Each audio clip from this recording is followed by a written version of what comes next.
This morning, the fourth meeting of the first session of the 10th Parliament got underway in the Commonwealth of Dominica.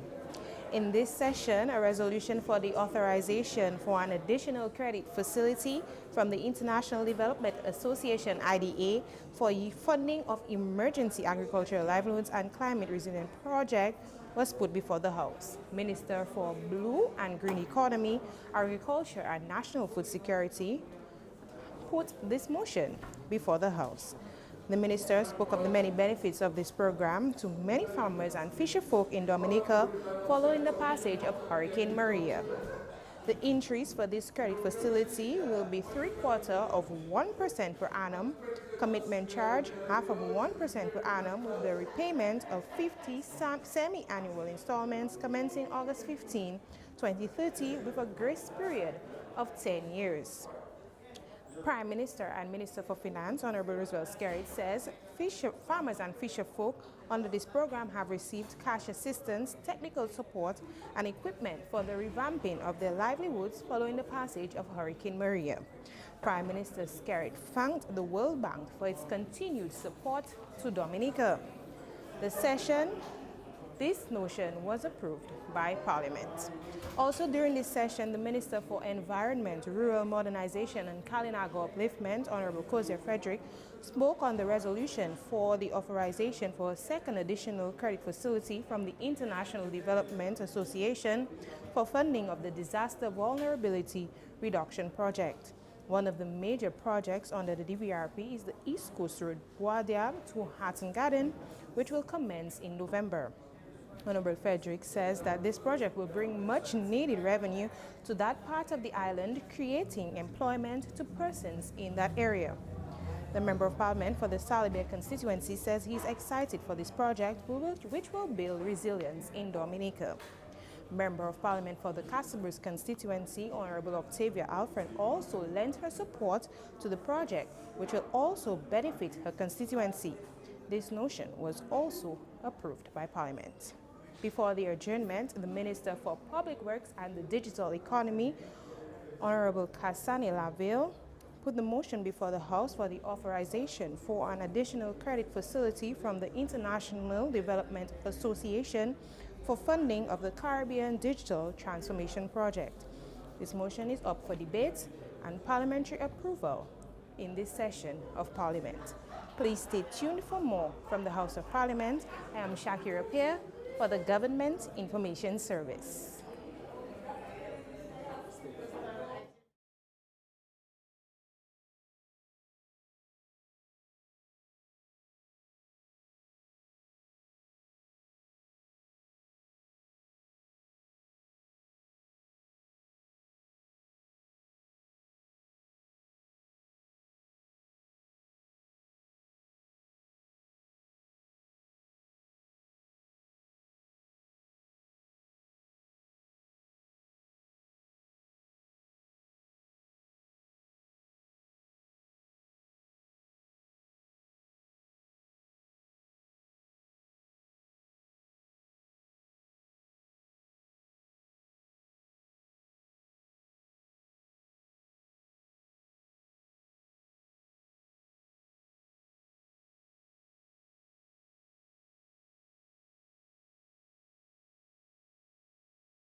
House resumes and debate continue.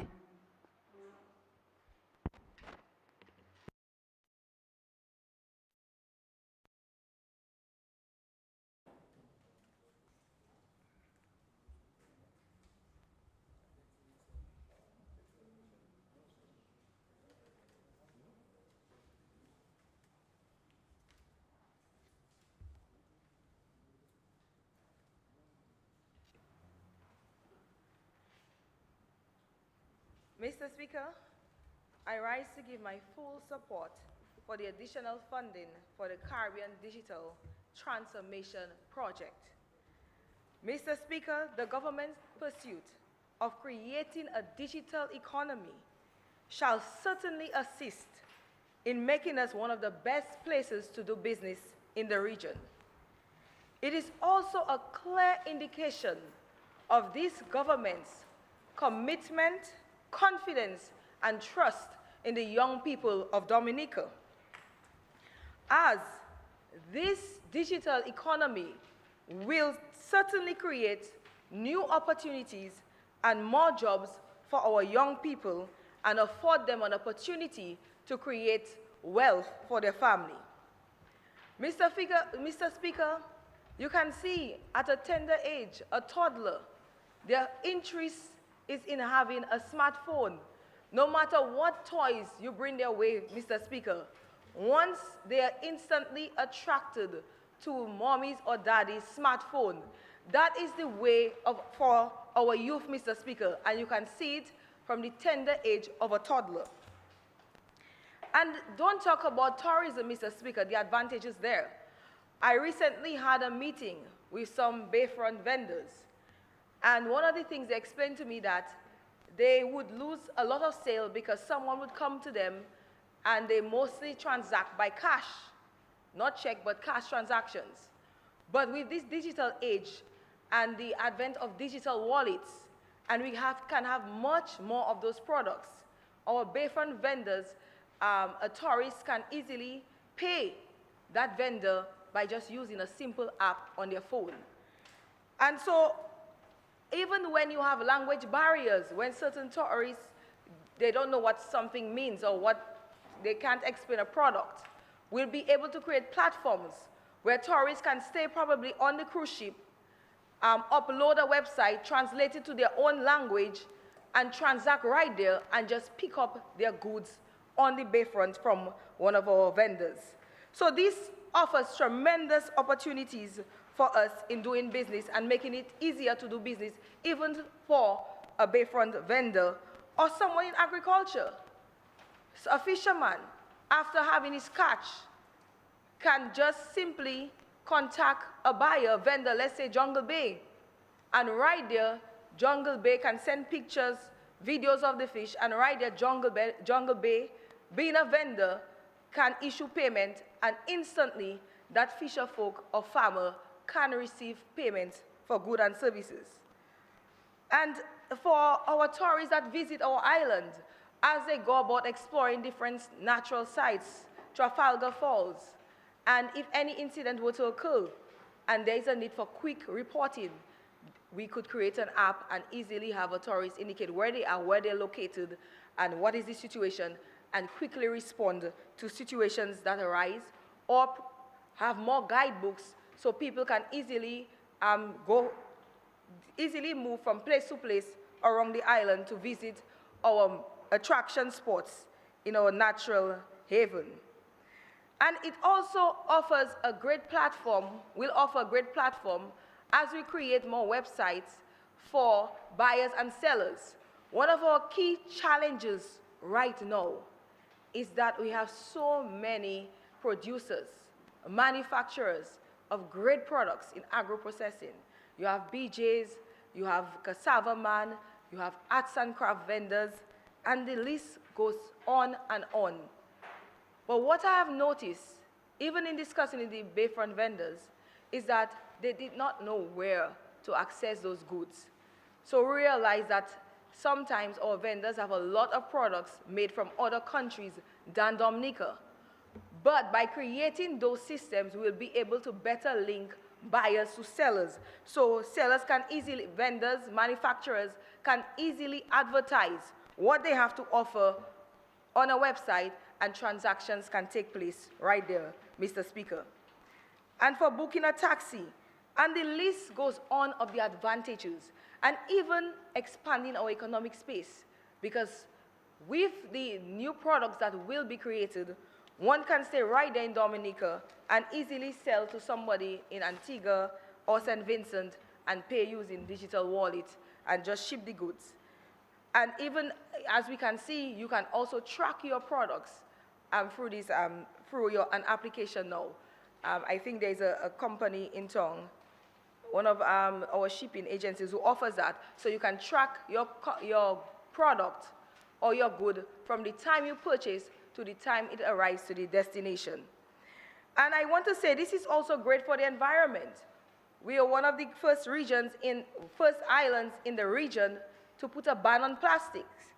And now we're making strides towards a paperless economy. I know some of my seniors, like Honorable Austri,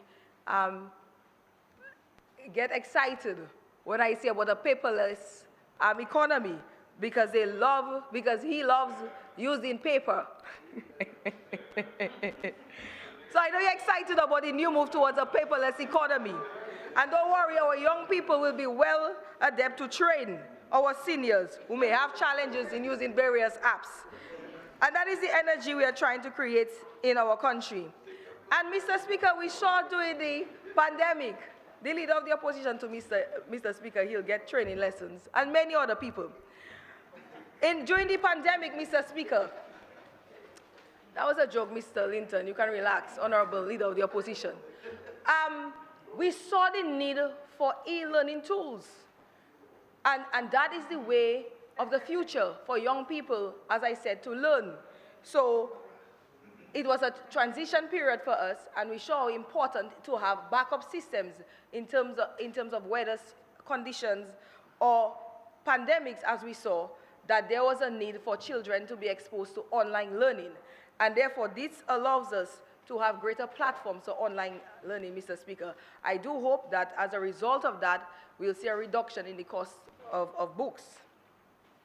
So, Mr. Speaker, I believe that every dollar that will be spent in transforming our country to a digital economy will give us a competitive edge.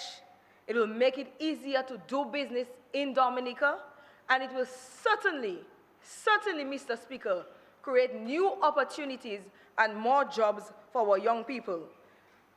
And I hope that one of the key things that is important, as the government has taken such a serious stance on building dynamic Dominica, and with the investments it is going to make in the digital economy, that will receive the support from our financial institutions, who also have to make more friendlier terms of lending to small business owners. So this Labour government has been strategic in our development plan of Dominica, and I'm confident as we move to creating a more dynamic economic space for our young people, we will see many more millionaires and many more independent young people with businesses in our country. Thank you, Mr. Speaker.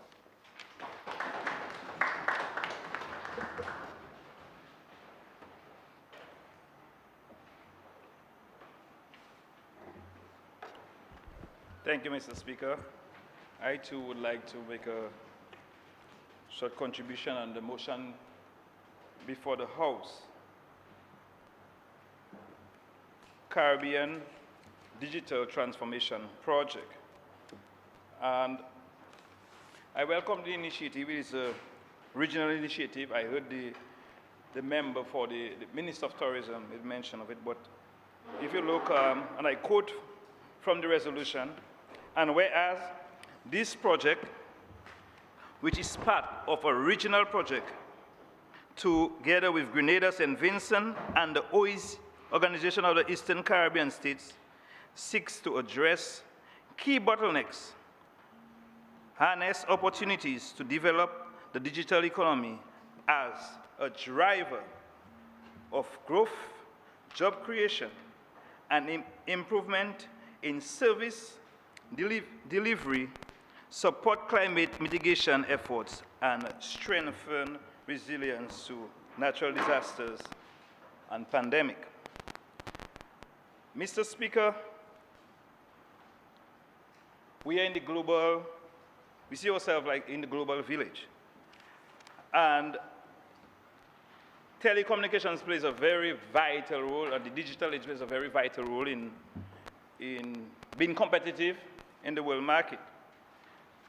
And to make our young people, to make our country, our vendors, everybody competitive, stakeholders competitive, we have to provide this opportunity for them. And I give support to it. But we have to ensure that the key players play a very vital role in that process. The conduit that we have playing that very vital role is the telecommunications companies. And we are hearing some of the challenges that we are having locally with some of these companies in terms of their rates, their bundles, their service in some of the areas. We are also hearing that the challenges that some of our online program students are having in some of the areas, Mr. Speaker, and that needs to be addressed.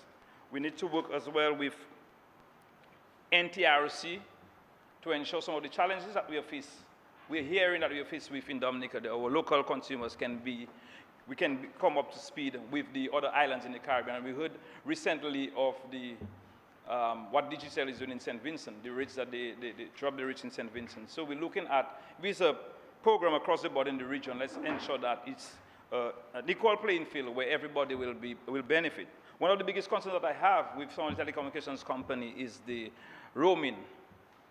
Moving from one island to the other, just in the Caribbean, we have to pay for roaming in some of the companies, and that is a challenge. I think we, as government and as Dominicans, we should try to see how we can meet with ECTEL and discuss some of these rates and how we can benefit, that our young people or our business-minded people can move from any island to and remain connected to their business. Because you're creating, the world becomes your market, and we have to create our own niche.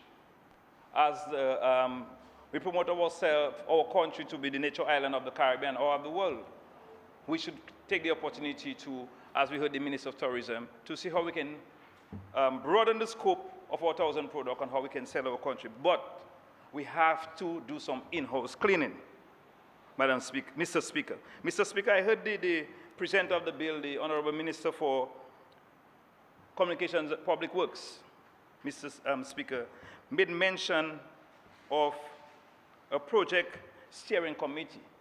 And Mr. Speaker, I would like to see this committee be in a very open, diverse, transparent committee. What you would like to see, Mr. Speaker, is that people who can comment on this committee and make meaningful contribution towards we have getting results for money. You're going to be taking a loan, Mr. Speaker, but you want to ensure at the end of the day, 10 years down the road, our young people, the people going to pay that bill, will have enough and will be satisfied with what we did 10 years before in terms of ensuring, in terms of implementation and ensuring that the services are done in the best interest of our people.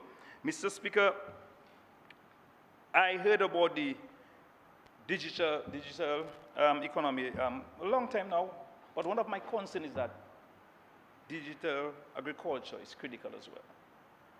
Connect our farmers with buyers out there. How do we do that? And I hope the Minister of Agriculture and the Minister of Public Works will take note that we have potential buyers out there, the Marriotts and the other hotels. We know right now we are suffering COVID, but now we can build that foundation, that communication link, and ensure we can connect the yam farmers from Penville or Paybush to the hotels in St. Kitts and whatnot, or the farmers who deal with the season in the Roseau Valley can connect with some of the hotels in St. Vincent or in Redong to even Trinidad. So these are the type of things we'd like to see, initiatives we'd like to see, that our farmers benefit, our people benefit from these funds that we're taking to undergo the digital economy transformation project. That will be a OECS project, but we'd like to see our people, Dominicans, on par with the other islands, and we benefit meaningfully from that project. Once again, thank you for the opportunity.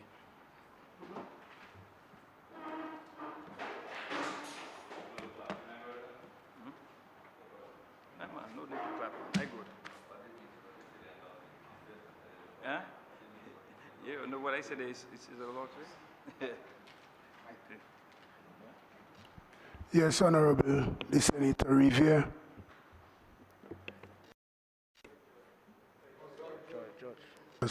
Sorry, Oscar. Proceed. All right, thank you very much, Mr. Speaker. Mr. Speaker, I rise to make a very brief intervention in support of the resolution for the authorization of the additional credit facility as presented by my dear friend and colleague, the Minister responsible for digital economy. But, Mr. Speaker, before I discuss that, I just want to respond to the member for Salisbury. I just want to say that we are aware of the challenges as it relates to mobile data, and we are now drafting regulations to address both the issue of mobile data and the issue of roaming. As I speak, the draft regulations are at the NTRC, and we are in a consultative process where we hear from the public because we don't want a situation where we draft regulations without the proper input of the public. So that's where we are, but we acknowledge this and we are working on this speedily.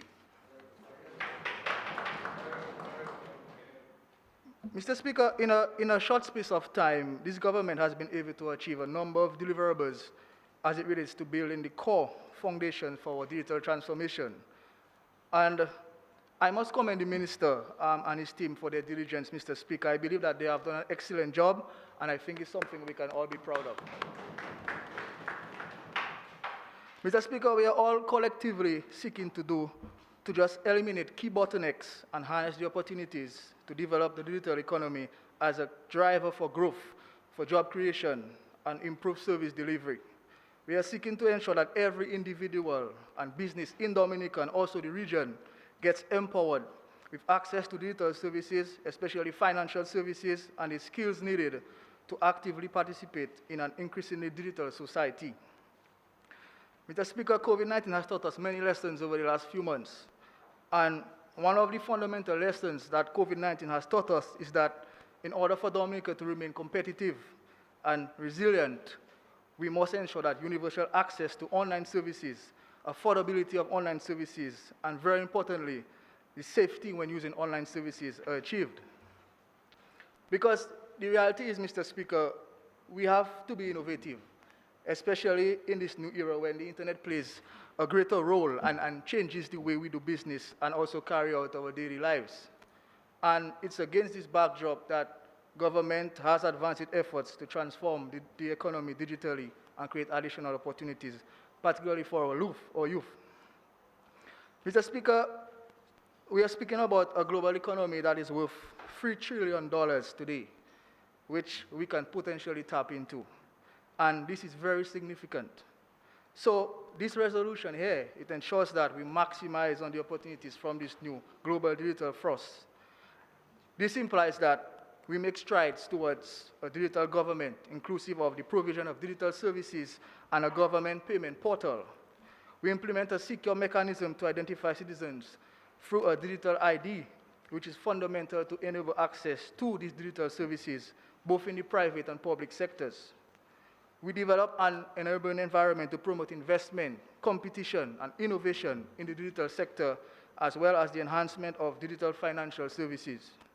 That we facilitate access to connectivity and seek to provide required devices. That we put mechanisms in place to ensure that our citizens are safe online and have sufficient privacy. Mr. Speaker, we then equip our citizens with the digital skills required to become highly competent and be able to maximize on these opportunities. Mr. Speaker, this is a clear path to empower our citizens and create sustainable opportunities for future generations. So all these steps taken thus far, along with this resolution, Mr. Speaker, it means that we are well positioned to facilitate our transition. And Mr. Speaker, I just want to make a point briefly. The IDA doesn't just give Dominica money because they're liquid or they have cash to spare. That's not how it works, Mr. Speaker. When the IDA receives contributions from its member countries, the IDA make decisions about these allocations among countries based on several criteria, including the performance record of the country in managing the economy and ongoing IDA projects. So what this means, Mr. Speaker, is that countries are assessed to determine how well they implement policies to promote economic growth and poverty reduction, and this is used to determine whether or not the IDA should provide funding to them. So it's fair to infer that, Mr. Speaker, one of the reasons why the IDA is agreeing to offer Dominica this facility at this time is because they are confident in the performance of this government in the administration and implementation of projects. And we are getting access to this facility at very concessional rates, Mr. Speaker, very, very good rates. And this just signals a vote of confidence from the IDA towards this government. So, Mr. Speaker, we are making great strides with all this, and all this is just to provide opportunities and improve livelihoods, and this is what this government is all about. And with these few words, I'd just like to put on record my full support for this resolution today. Thank you.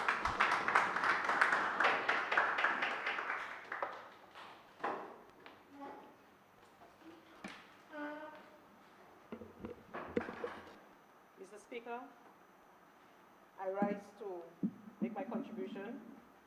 I am happy when I heard digital transformation, whether we are part of the OECS getting the money, doesn't matter.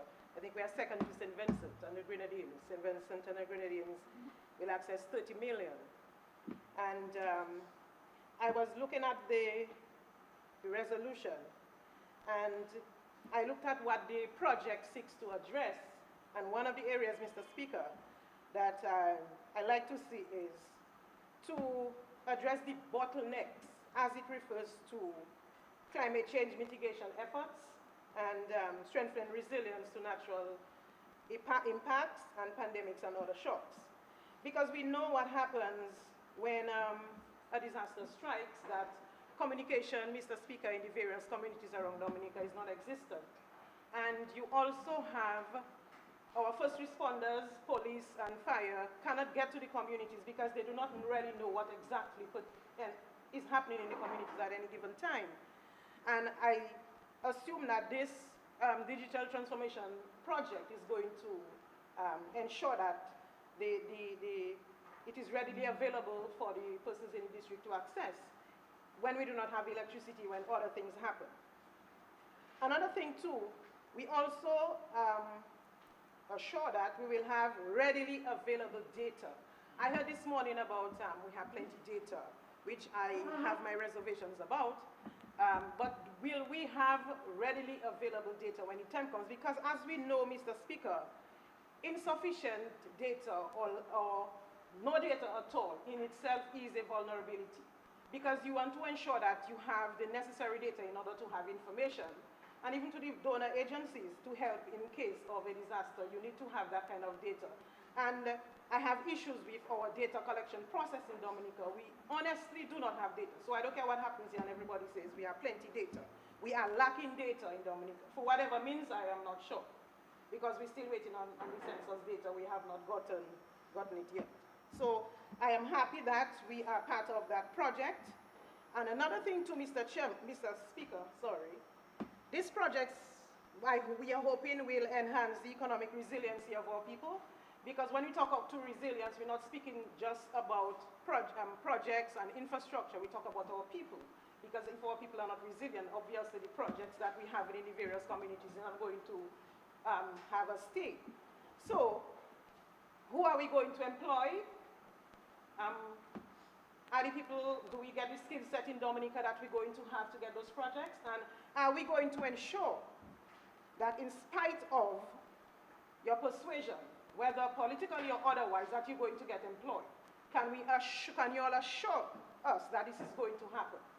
That people will not have an issue as long as you have the requisite qualifications, the experience, you will get a job, Mr. Speaker. And this is what we are concerned about. That the monies that is expended, because all of us will pay the loan, whether you are of that political persuasion or the next one, you will be paying the loan.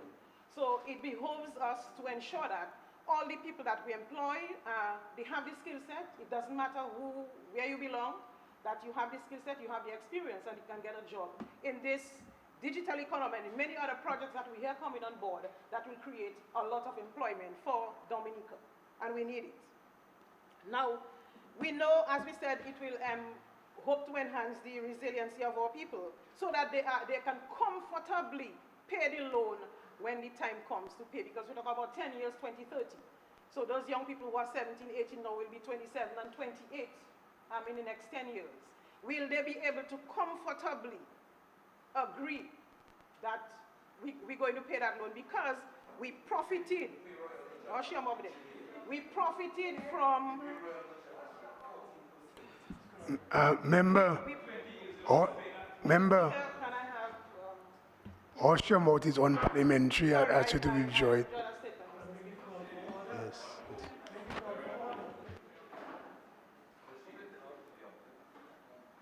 So, as we said, I heard earlier on that we should support, but I think we need to get a chance, Mr. Speaker, to have our say. Because I remember CPA just 2 weeks or 3 weeks ago, Commonwealth Parliamentary Association, and we took oaths and we took, a whole lot of stuff we did here. So I hope it's going to pay off. That we will have our say. While they have, Right, so, so Mr. Speaker, I have no issue with this. I like the various components under the program that we're going to be much better off than we are now. I hope that the proceeds of this project are going to benefit the communities, benefit our people in Dominica, Mr. Speaker, and that the employment that will be created, we will not have problems. And when we have that information, if it is done properly, the projects, we won't have to repeat it and take another loan to do the same thing that we had already done and put more burden on our people. Mr. Speaker, I have no issues except these, that people who have the skill set and try to access it locally as much as possible, that they get benefit from those projects. So when the loan comes to pay in the next 10 years, that they're okay with paying. Thank you, Mr. Speaker.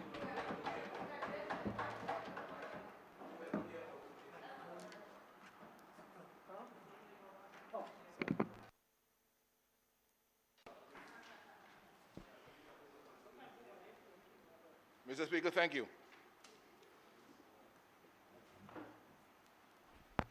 And thank you very much, Mr. Speaker.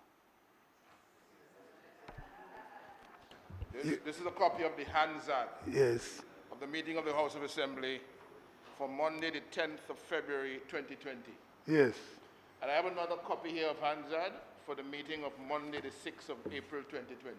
Yes. It's the first time since I've been in this Parliament that I have seen Hansards for meetings in a particular calendar year in a meeting of the same calendar year. So I want to congratulate the Speaker and the Clerk of the House and their support staff for this wonderful addition to parliamentary research material. Mr. Speaker, we were here in September, and we were facilitated by experts in parliamentary conduct and procedure from across the Commonwealth in a very, very good 3-day session, which I hoped we all benefited from. That's why I'm surprised to hear this morning, some of the tone coming from the other side. When simple questions are raised and simple questions are asked, it does not mean that because a motion is before the House on which you seek clarification or which you make a point of, or which you seek to raise a question, that you are opposed to the motion. We're not opposed to any of these motions before the House seeking authorization for borrowing money from the IDA. And I want to make that clear, as clear can be. But we have some concerns. Because after all, when you bundle up all of the loans that will come from the IDA after we have approved and all agreed. We're talking about $131.5 million over 4 projects. $131.5 million. Terms are favorable, interest rates low, and we start paying them back in years, time in 2030. What's interesting, Mr. Speaker, nowhere in all of these documents, these motions, resolutions presented, do I see the name Dominica Labour Party or United Workers' Party or any other political party. I don't see the names. I don't see the names of any individual members of this parliament, whether they be on the government side or they be on the opposition side. And what this says to me is that, as happens in democracies all around the world, the government is exercising the responsibility to contract loans for and on behalf of the people who will have the responsibility of repaying those loans. The people, not laborites, not UWPites, not who we like, not who we don't like, all of the people of Dominica. And Mr. Speaker, that is why there's a burden on us in this House to ensure that the monies that we are lending on behalf of the people, we put it to the uses intended.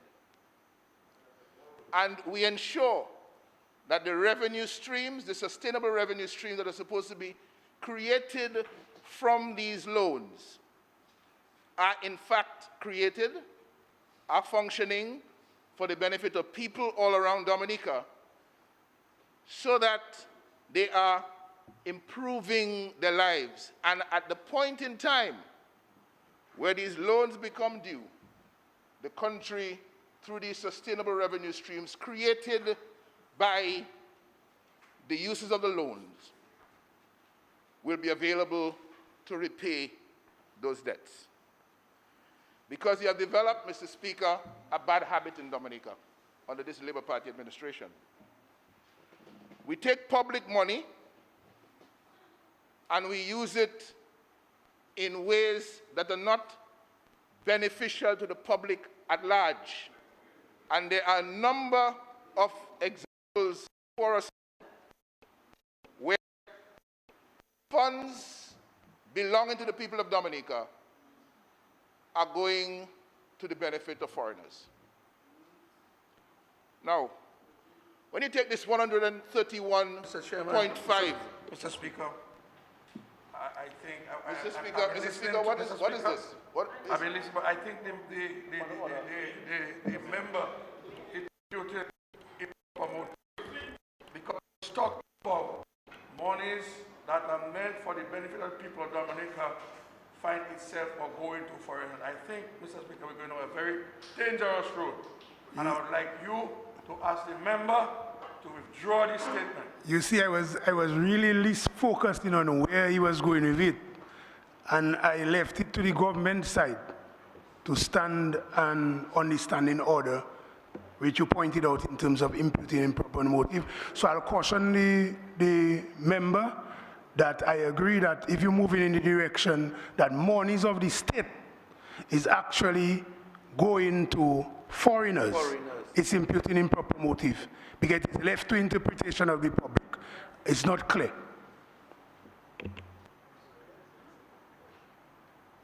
Mr. Speaker, the reality that money belonging to the people of Dominica is going to the benefit of foreigners is not an imputation of improper motives, it is a statement of fact. We have, for example, a significant amount of money belonging to the people of Dominica that has been used for the construction of health centers around Dominica. But there is no Dominican contractor that got a chance to bid.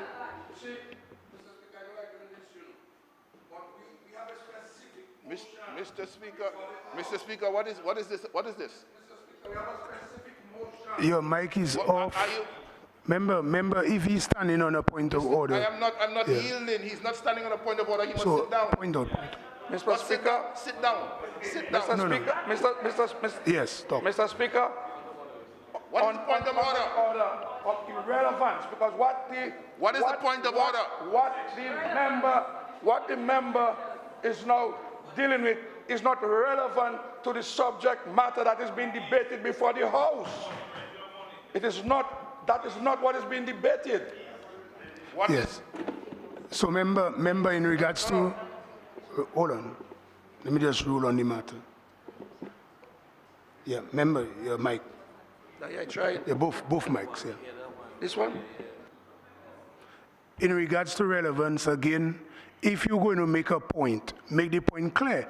I'm saying that if you are saying that state resources is being spent on housing, but the housing is benefiting Dominicans, you cannot come and make a carte blanche statement saying it's for foreigners. And in your own statement, you are saying housing for Dominicans. So member, again, we don't want to get involved in your debate. Just be caution and focus. I agree with the member in terms of relevance. You have to get to your point. But your point also is again, imputing improper motive when you say it's benefiting foreigners. So I mean, just conclude and move on.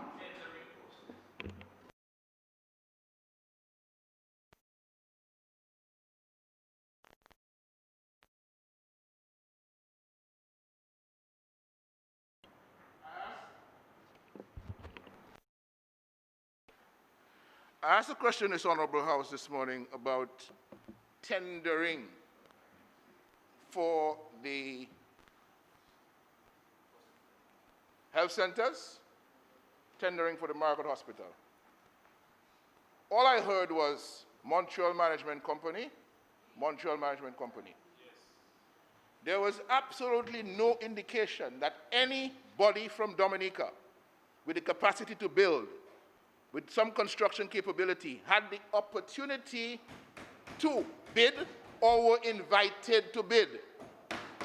What is the relevance of that in this conversation we're having right now? We're borrowing $131.5 million. With that $131.5 million, whether it's for the Caribbean Digital Transformation Project, whether it's for the OECS Health Project, whether it is for agricultural livelihoods,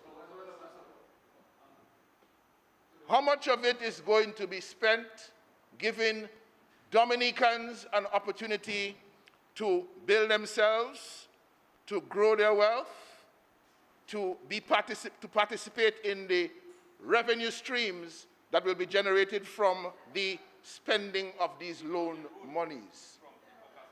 The record of this government in that regard is not good, because they are proud of the fact, this government is proud of the fact, that it can take hundreds of millions of dollars to build out housing and so on, and scheme Dominicans out of an opportunity. Mr. Speaker. Member, you have to withdraw. You must, I mean, anytime you use the word scheme, you scheme. Member, I would ask you. No valid. Member, the term scheme is imputing improper motive. I would ask you to withdraw it. Withdrawn. He knows that. Withdrawn. They do not know what a scheme is. Withdrawn. Maybe on the conclusion of the Caribbean Digital Transformation Project, there'll be a better understanding and appreciation on the other side as to what the term scheme means. I'm patient. I will wait for that day. Yeah. Well, Member, just continue your debate. Your time is running. Stay focused and continue your debate. I think. Mr. Speaker, Yeah, we have a good day so far. Let us stay focused. Other members on the other side also, just let him deliver. Let him deliver. So, Mr. Speaker, I just wanted to draw the attention of this Honorable House to the fact that these loans, advances from the International Development Agency that we discuss, that we agreed to and will approve today, are all taken for and on behalf of the people of Dominica, who will be the ones responsible for paying them back. And therefore, the people of Dominica must have a fair opportunity to participate and to benefit from the spending of these monies over time, so that when the day comes where their cash, their monies, will be required to be paying in taxes into the state so that the state can pay back those monies on their behalf, we have a successful situation. We do not want 10 years down the road, after all the money has been spent, and the next generation ahead of us is scrambling, trying to find out where the next dollar of taxation is going to come from to meet these loans that we agreed to here today. So let us, in terms of the digital transformation project, we need to be clear, what is it we're going to be paying attention to? Whether it's capability for tech support, online education, for tutoring, for exam preparation, for telehealth, and all those other skill-based services that can be provided online. As we look ahead at the next 10 years, what are we going to do to ensure that the capabilities in that regard are in place, and the young people that we talk about now have a chance? They are employed, they are growing, and they are seeing their way. So hopefully, some of this $77 million will facilitate a strategic focus on building coding and engineering software capability, a strategic focus on hardware engineering consulting for construction projects around the world, a strategic focus on long-term hosting for diaspora partners who wish to do business from Dominica. And some of that money as well, Mr. Speaker, hopefully we will see the leveraging of social media to market Dominican goods and services globally. We will be able to expand simple marketing into networks of representatives of Dominican goods and services in overseas markets. We will foster growth of enterprises with a footprint inside of Dominica, outside of Dominica. And we will pursue reforms in education that will restructure the primary curriculum, the secondary curriculum as well, to a greater focus on science, a greater focus on technology, engineering, the arts, mathematics, and greater planning in post-secondary training consistent with the skill sets that are required by the economic development we are seeking to drive through this digital reform and transformation. The global market, Mr. Speaker, for tutoring, somewhere in the region of $100 billion. Of that, English as a second language is a significant component. And I think once we agree on the critical areas to be pursued in terms of capabilities we must build, especially among the young people, and the facilities we must ensure they have so that they can participate meaningfully in this digital economy, I think we would have spent the money well, and we would have created the sustainable revenue streams that would kick back the required taxes into the government coffers over the next 10 years so that we're able to not just pay for this loan, but see our sons and daughters in a much better economic and financial position. But we're not going to get any of that done if we continue to behave in the way that we are behaving right now and pretending as though that is not what we're doing. Let us give Dominicans a real chance in Dominica. Let us behave as though we understand and appreciate that their lives matter, the lives of Dominicans, all Dominicans matter. Thank you, Mr. Speaker.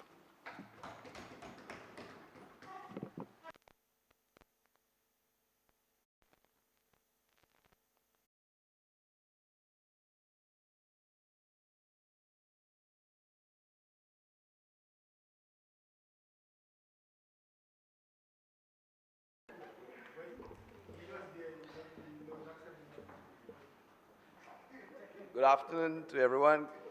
Mr. Speaker, I rise to make my contribution towards the resolution for the authorization of additional credit facility from the International Development Association for funding of the Caribbean Digital Project. Mr. Speaker, this is a very important aspect of our national development thrust, and it seeks to improve on our positioning in the global market.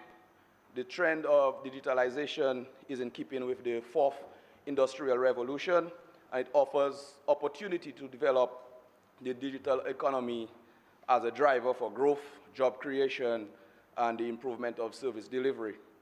The digital economy is developing worldwide, and hence the urgent need for us as Dominicans to capture or grasp this opportunity to position ourselves ideally within the region.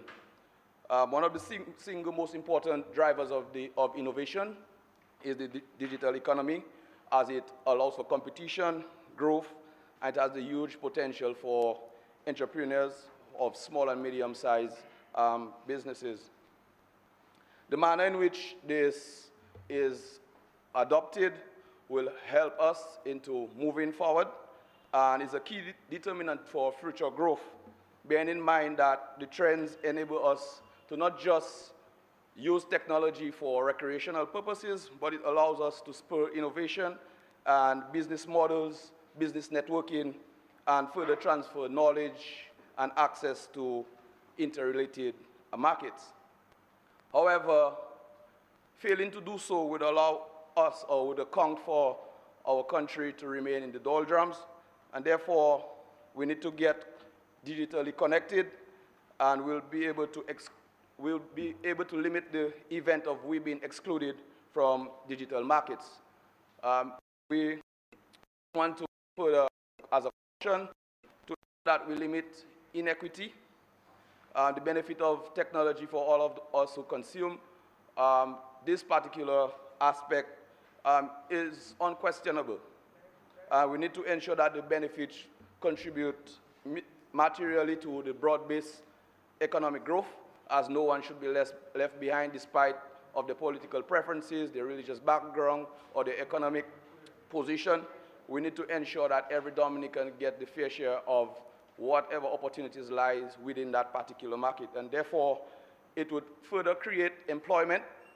But however, there is also the risk that with various forms of revolutions, industrial revolutions, you find that jobs are created at the expense of other jobs. So technically advanced jobs may be created at the expense of other routine tasks. And we have to be able, as a country, as a government, to reasonably balance these aspects to ensure that we position our country at an area where we could maximize on the benefits that exist.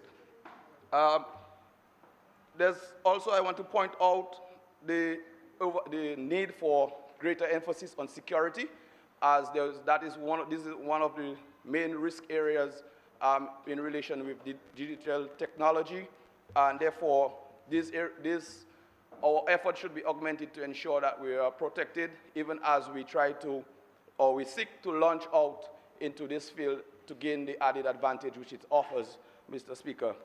And based on these points that I have outlined, I'm willing to support the initiative fully. I also wanted to take this time off to also apologize to the senior minister for housing, for not being present during his presentation. I had a call of nature to address. It seems that's the second time that I've missed his presence, and I know he misses me. We had an engagement at the barber shop on Sunday. I didn't show up. I didn't show up, but I want to point out to him it was no fault of mine. I was playing cricket with my team and we won, so I hope you can excuse me for that. What I also want to point out on an issue that got me a little animated this morning as it relates to another senior minister, the Minister for Trade, where he pointed out that we, as the opposition, we were not supportive of the motion at hand, whereas we had not presented. So in the interest of fairness, and we have to be able to exercise some level of parity, I was able to just say, you know, we haven't had a chance to voice our opinions, and you are already preempting our decisions. And it wasn't fair. And Mr. Speaker, I did put up my hand, but because of the arrangements, I guess he didn't see me, and that was the reason why it was. And I want to further correct the senior minister for housing that I didn't lose my deposit. I didn't lose my deposit, and considering, and 229, and considering. That's more than one if. That's more. Considering, Mr. Speaker, considering my opponent, I ask any one of them, would they be able to get that amount of vote, considering my opponent, even you? So, Mr. Speaker, I just want to tell him that, and the $500, Mr. Speaker, was used. The $500, Mr. Speaker, was used to buy musical instruments for the young guys in Pennville to be able to yes, a trumpet. Yes, so it was able to be used, Mr. Speaker. Mr. Speaker, yes, I know I get too much votes. Don't worry that. But Mr. Speaker, at the end of the day, whatever intervention that I have vowed, whatever intervention that I have made in this House, Mr. Speaker, is for the betterment of our people, regardless, Mr. Speaker. However, Mr. Speaker, on this note, seeing that all of our members have pledged their support towards this particular resolution, I would like to invoke Section 47 of the Standing Orders, Mr. Speaker, that the question now be put before the House, Mr. Speaker. Thank you very much.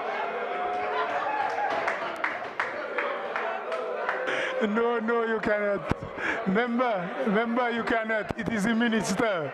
Mr. Speaker? Yes. It says any member, Mr. Speaker? No, it is the minister. It said any member at any point in time, Section 47 of the Standing Order says, any member at any point, look you at the Standing Orders there. It go in. That one go in. But Mr. Speaker, can you provide an insulation? Yes. Read it.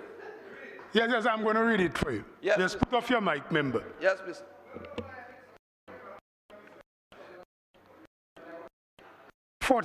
Standing order. Hold on. Okay. Standing order 47 says, after question has been proposed, any member may at any time during the course of the debate rise in his place and claim to move that the question be put, now be put.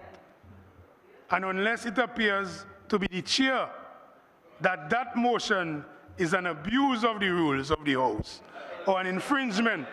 So let me just interpret it without reading everything. If on the majority side, hold on. Hold on.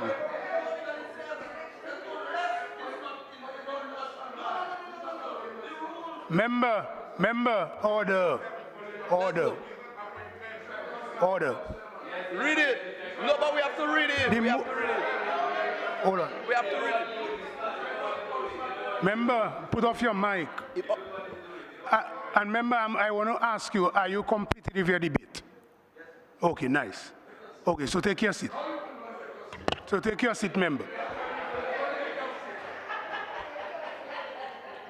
No, the minister, come forward and let me just make a statement. Come forward.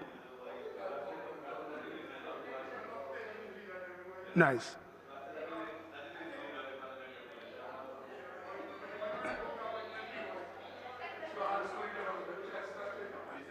So, Honorable Minister Laville, before you start, I just wanted to clarify something. The minister who brings the motion is the one who can actually close the motion. Now, there might be a circumstance where a minister is trying to close a motion, but it is putting the minority side at a disadvantage. That is when you can maybe challenge and say that the question should not be put so that it would allow the minority side to make their point. But the minority side cannot close the debate.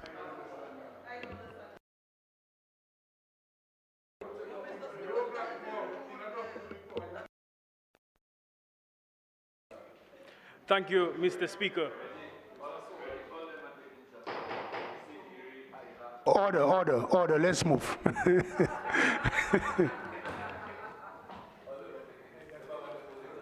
All right, thank you, Mr. Speaker.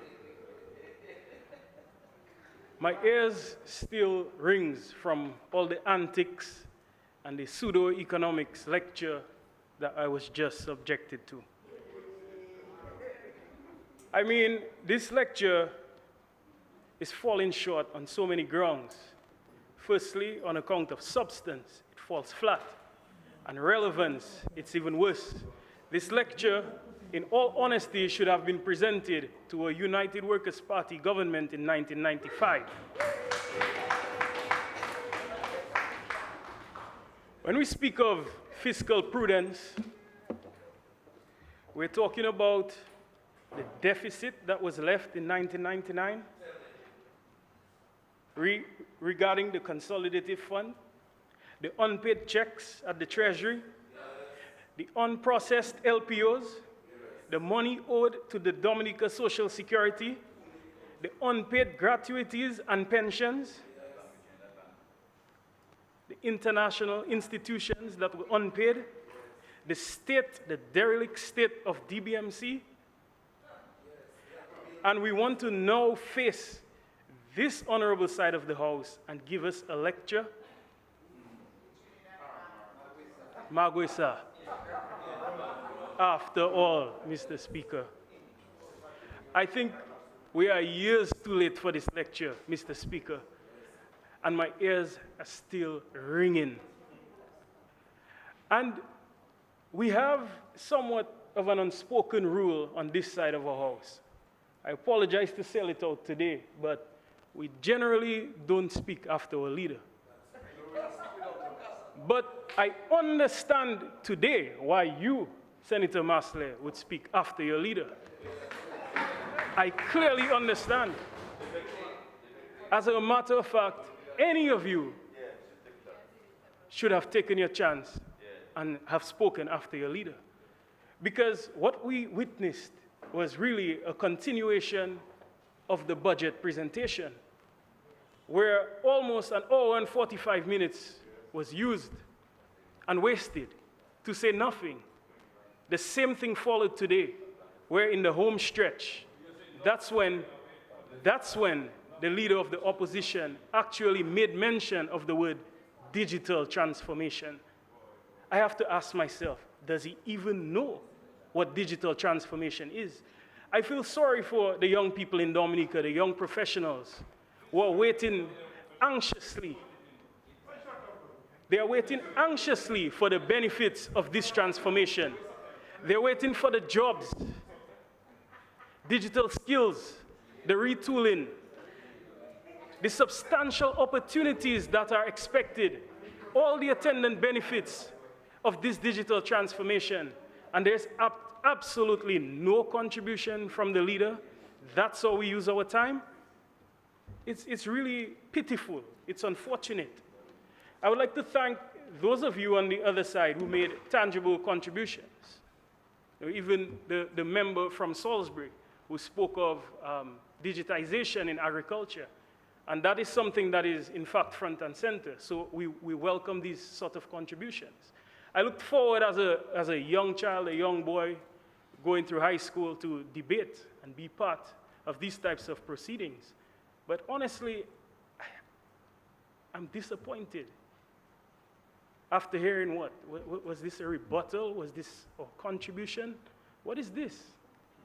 We're looking for ideas. We're looking for substance. But instead, what we're hearing is immaterial, insignificant, and irrelevant.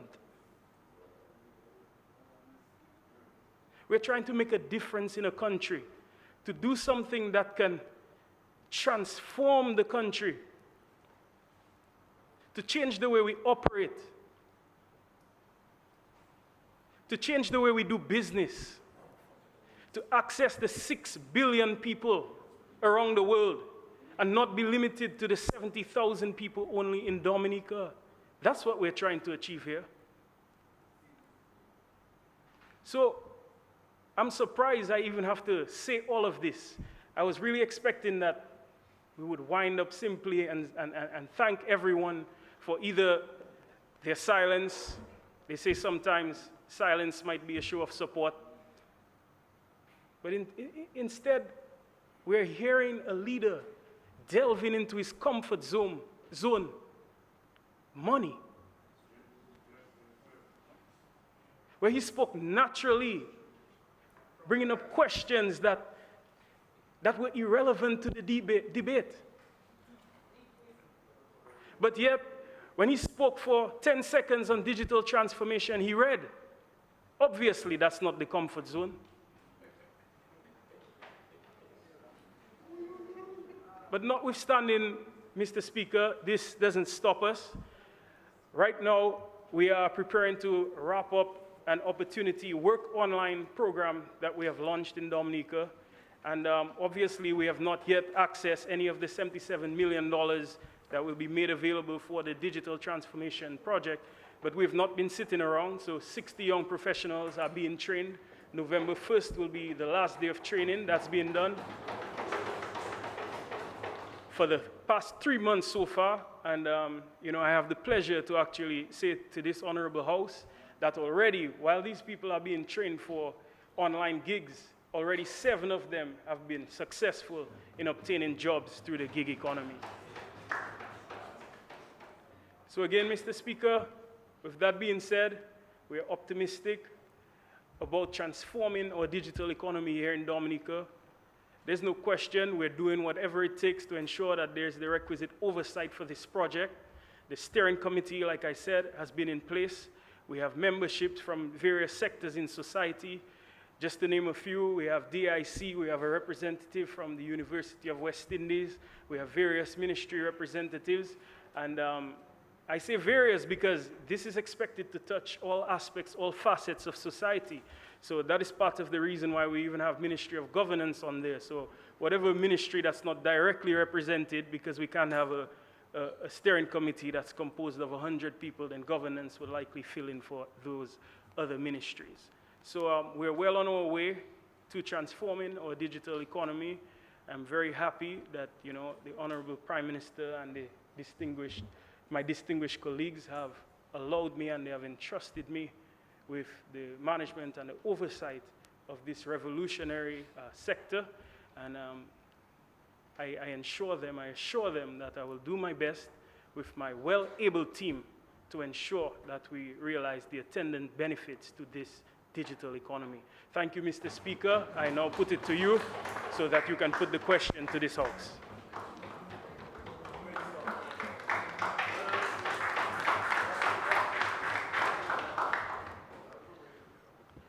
This concludes the debate on the motion. I will now put the question. Be it resolved that in accordance with Section 3.1 of the Loans Act, Chapter 6405 of 1990, revised laws of the Commonwealth of Dominica, this Honorable House authorizes the Minister for Finance to borrow by means of credit a sum not exceeding 20,500,000 special drawing rights that is equivalent to 28,700,000 United States dollars, or 77,490,000 Eastern Caribbean dollars on the following terms. Interest, 3/4 of 1% per annum. Commitment charge, 1/2 of 1% per annum. Repayment, 50 annual installments commencing December 15, 2030. Grace period, 10 years. Those in favor? Aye. Those against? The ayes have it. The motion has been approved.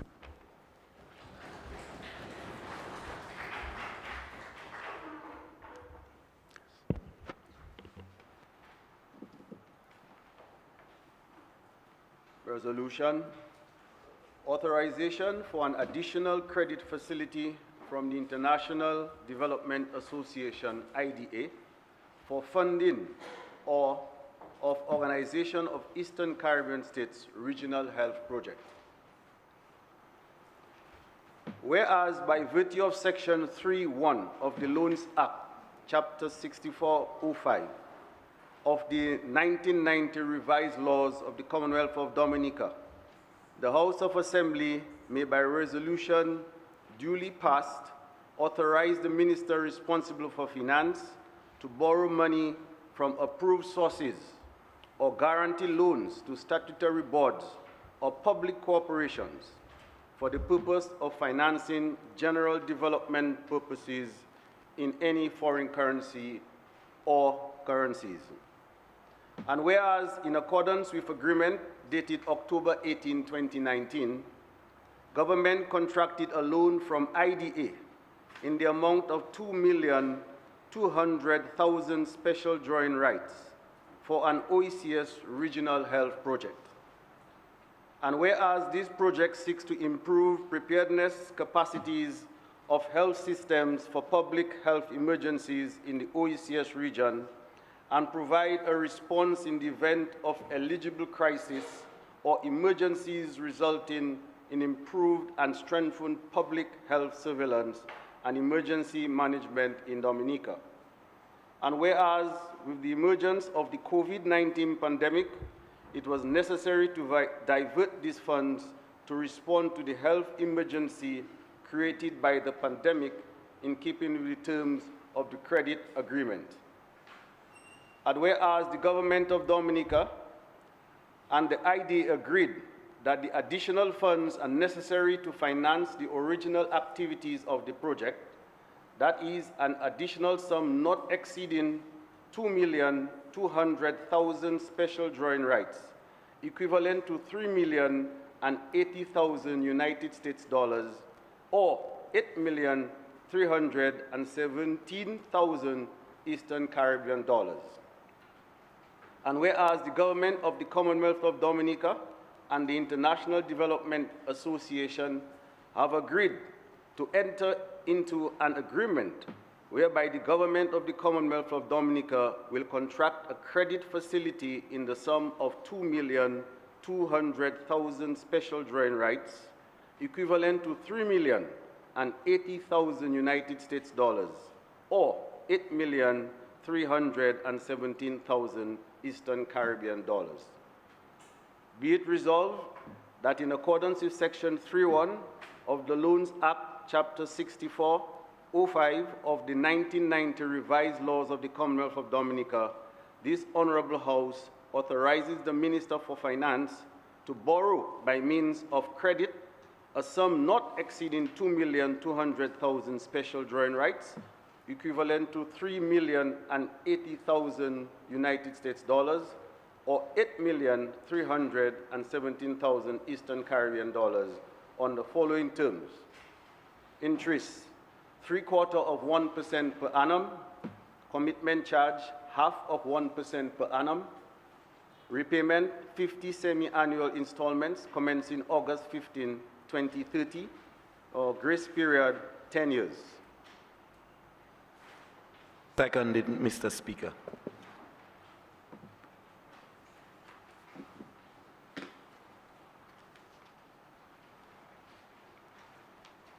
Mr. Speaker, this resolution seeks Parliament's approval to borrow from the International Development Association the amount of 2,200,000 special drawing rights, equivalent to $3,080,000 United States dollars, or 8,316,000 Eastern Caribbean dollars, on the following terms: interest, 0.75% per annum; commitment charge, 0.5% per annum; repayment, 50 semi-annual installments commencing August 15, 2030; grace period, 10 years.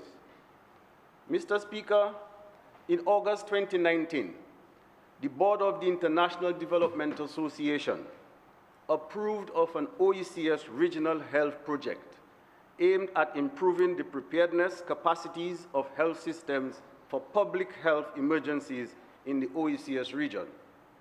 This project includes participation from Dominica, Grenada, St. Lucia, St. Vincent and the Grenadines, as well as the Caribbean Public Health Agency, CAFA, and the OECS Commission. Mr. Speaker, the OECS Regional Health Project has 4 components. Component 1, improving health facilities and laboratory capacity, which focuses on improving the resilience and capacity of select health facilities and laboratories to provide services to manage a public health emergency, including an emerging disease outbreak, extreme weather event, or other diseases or disasters. This component also supports the refurbishment and equipping of select health facilities to ensure continuity of care and improve laboratory infrastructure and equipment with corresponding training. Component 2, strengthening public health surveillance and emergency management focuses on supporting efforts that will strengthen public health preparedness, including surveillance and emergency response through enhancement of national and regional capacities and promotion of cross-border collaboration. Mr. Speaker, Component 2 also facilitates improvement in the completeness and quality of the reporting chain for surveillance activities from the national to regional level, including improvements in interoperability and the development of a regional dashboard to monitor trends.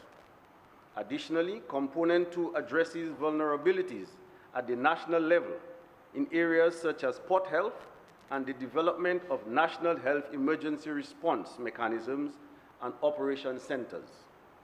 Mr. Speaker, Component 3 focuses on institutional capacity building, project management, and coordination, while Component 4 is the contingent emergency response component referred to as CIRC, which can be triggered in situations of urgent need of assistance or capacity constraints.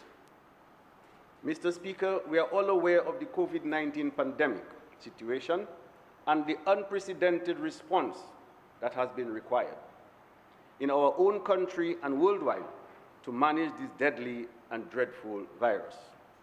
Mr. Speaker, in January 2020, government began preparations for the likelihood of the arrival of the COVID-19 virus.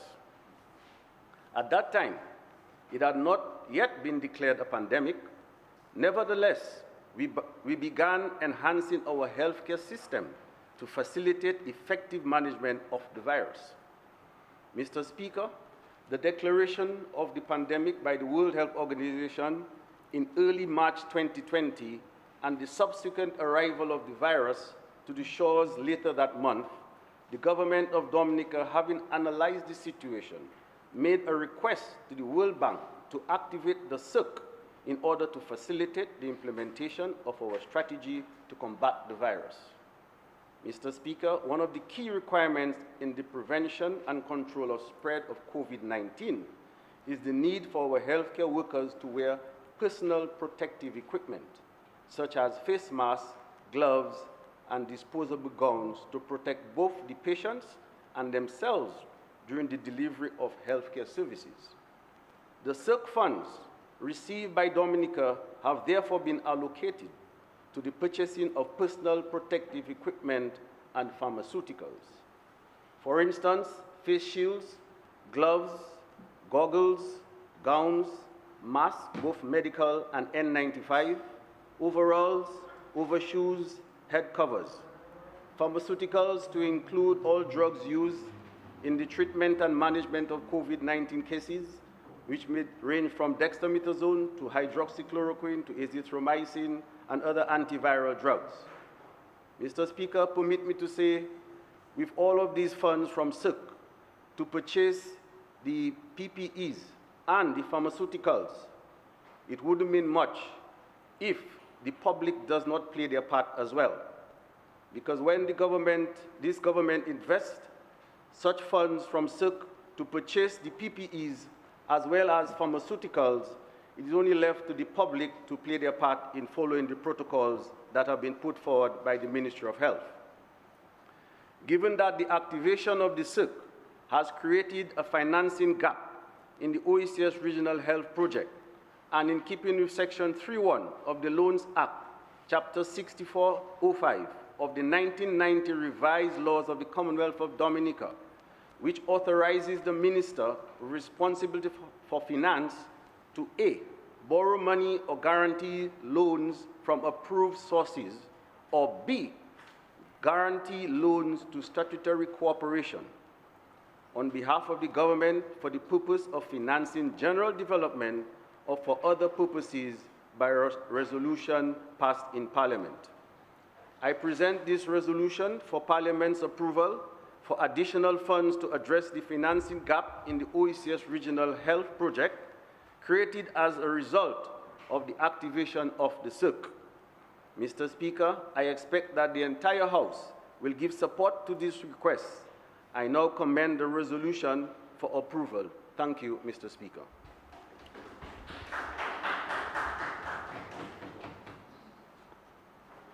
The motion is before the House for debate.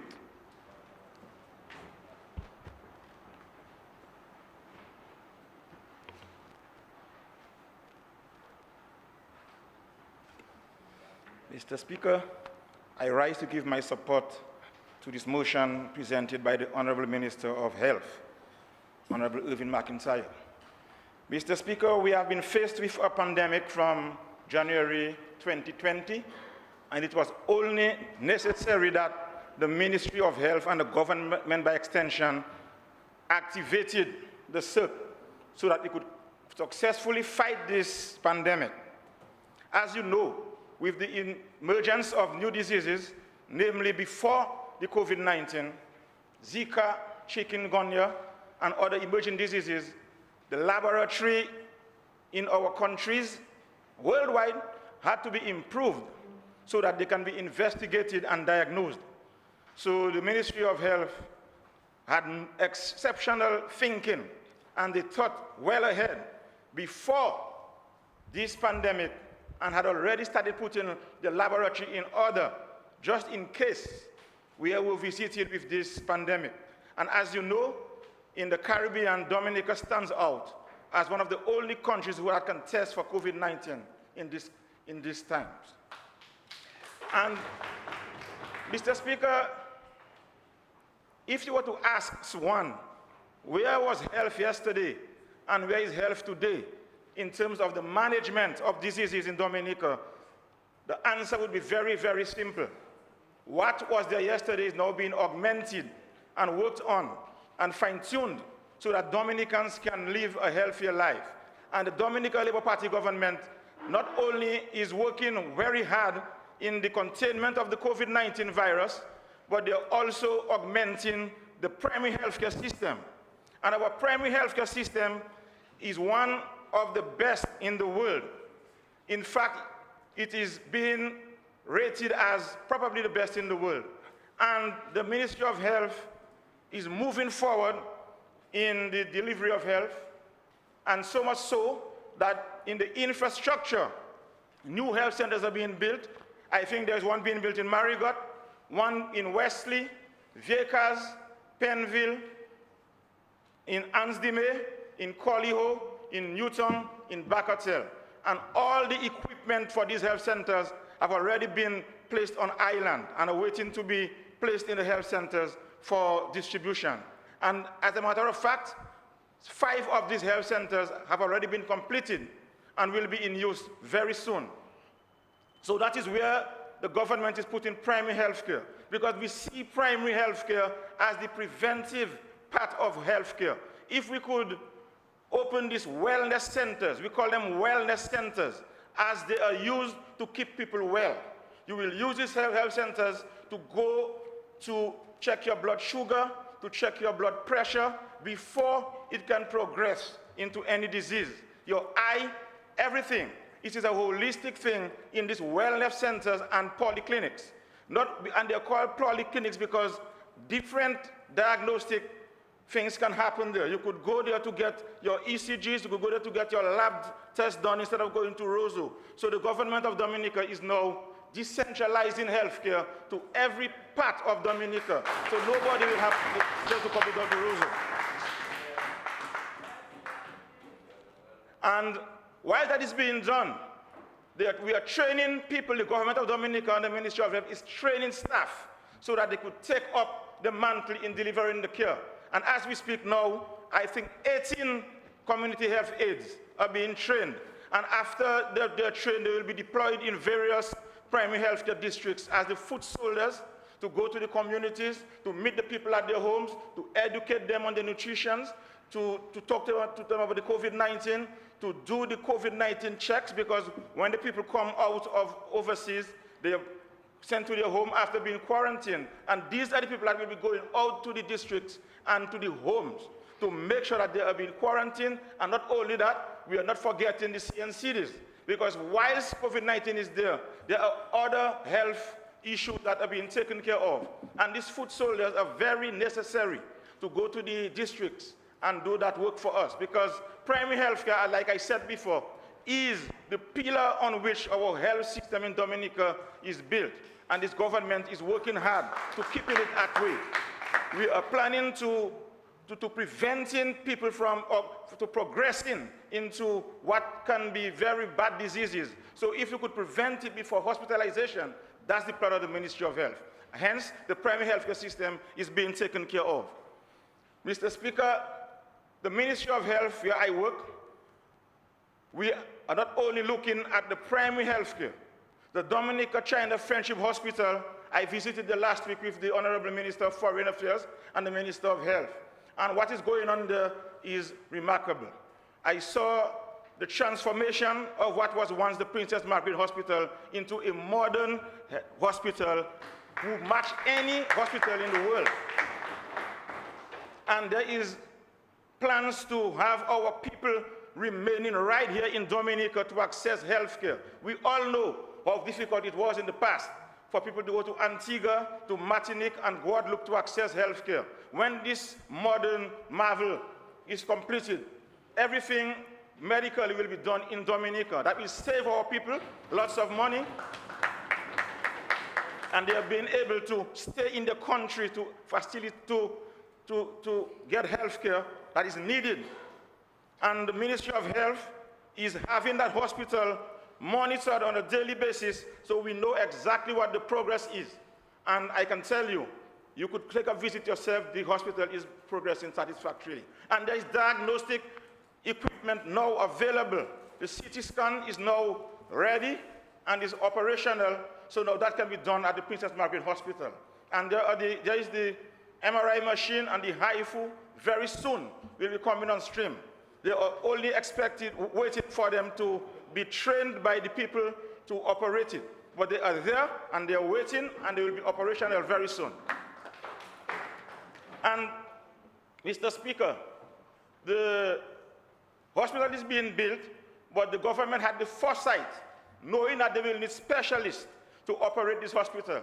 And the government sent young doctors to get specialized in various fields. So when they are specialized, they are trained, they will be back in Dominica and they will be operating the specialties. I know for pathologists, we have gastroenterologists overseas. There are 3 orthopedists who came back, and I know a pediatrician who is back. So Already there are specialists on island, and there are specialists being trained overseas to come back to Dominica to deliver health care at the Dominica-China Friendship Hospital. And we know for a fact that Dominica Labour Party sees the health care of its people as paramount. It is at the front burner because we know that without health, a country cannot function. Hence, the Ministry of Health is taking that task very seriously. And the future of health in Dominica is bright. And this Ministry of Health and the government of Dominica by extension is taking this very seriously, and we are going to continue to build in on what is there already. And we are going to continue delivering health care for our people because we know our people are indeed health conscious. And we are dealing with health in a way that we know that our people can be healthy to continue delivering tasks in every part of the country. And that is why we are decentralizing health.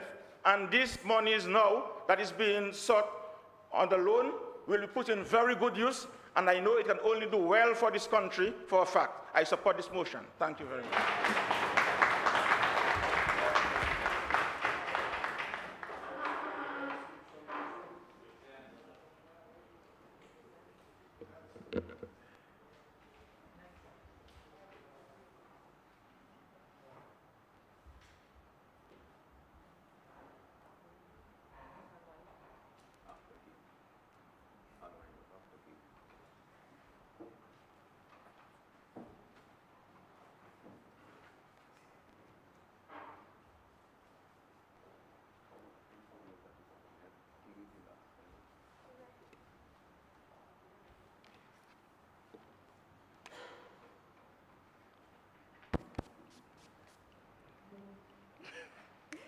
Mr. Speaker, I rise to give a few remarks in full support to the motion before this Honorable House.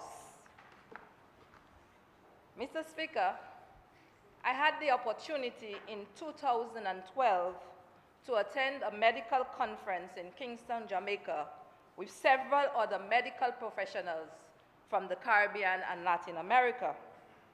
The purpose of the meeting at the time was to prepare for the possibility of chikungunya, which we thought would at some time come to our region. Mr. Speaker, infectious diseases, as they are known, usually we assign them to a particular region. But we realized that at that time, that sometimes because of the traveling, how people travel around the world in this day and age, that we couldn't say that any one disease belonged to any one region. So therefore, when in 2012 we sat down and we spoke of dengue, and we realized that the very same mosquito present in our region could give chikungunya, we know we had to prepare for it. 2 years after that meeting, we were greeted with chikungunya.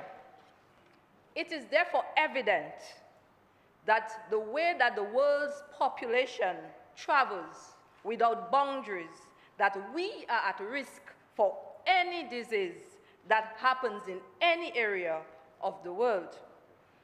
In December 2019, we listened as the world spoke of a new coronavirus affecting China. We called it the Wuhan virus, the China virus. We were so wrong. As we put measures in place to help our students in China, to help them cope with the new virus that was affecting their area, who thought that we would have, in just a matter of a few weeks, prepare for coronavirus? This COVID-19 has not only affected the entire world, but it has left a lot of grieving families all over the island, all over the world, sorry. In Dominica, we have been protected. We have been protected by the good Lord, and we have been protected because We have a government which was elected by the people, and this government, with the vision and foresight, saw it necessary to put things in place before this virus arrived home. This further proves that we are at risk and we do not know when it can happen. Like I say, I want to put on record special thanks to the Ministry of Health under the leadership of Honorable Irvin McIntyre and all our frontline workers from various departments, from the Ministry of Health, from the Ministry of Security and Home Affairs, among others. I want to say thank you. You all have worked hard, and we did well, but we cannot take this for granted. Mr. Speaker, we have done well, but it did not come cheap. Huge amounts was used in the fight against this dreadful disease to protect the lives of our citizens. It was therefore money well spent. We can boast of the elderly who became infected with COVID-19, but they did not die as a result. A record that every Dominican should be proud of. We responded early, we responded effectively, and we have therefore protected our citizens from the full brunt of this pandemic. Dominica has been commended by many all over the world for the excellent management of this crisis.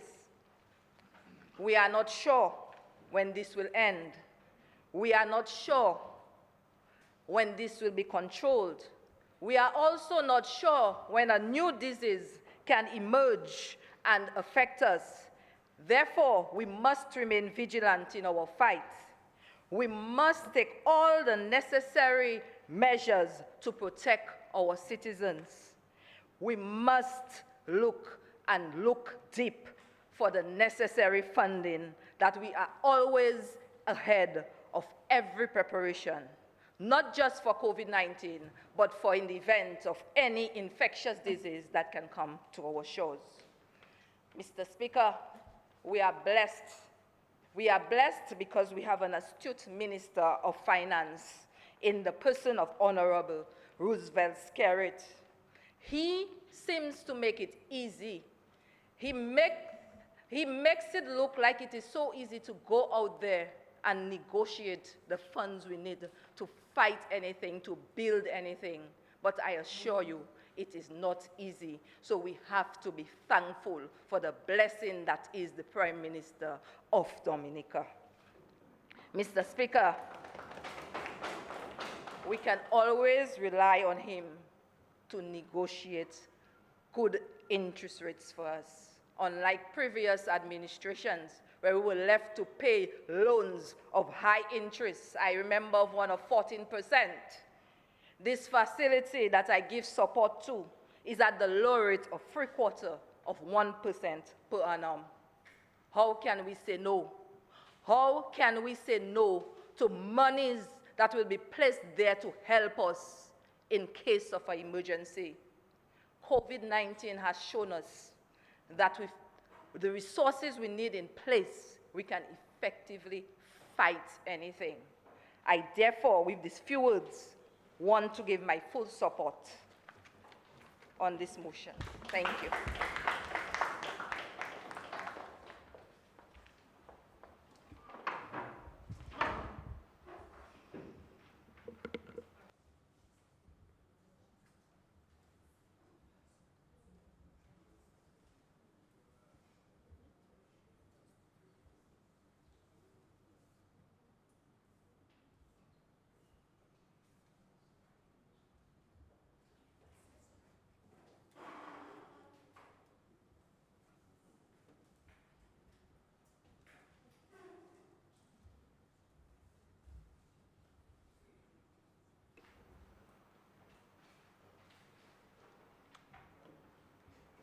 I rise to make my contribution to this debate in regards to an additional loan for funding of the OECS Regional Health Project that was meant to run from August 2019 31st to July 31st, 2024.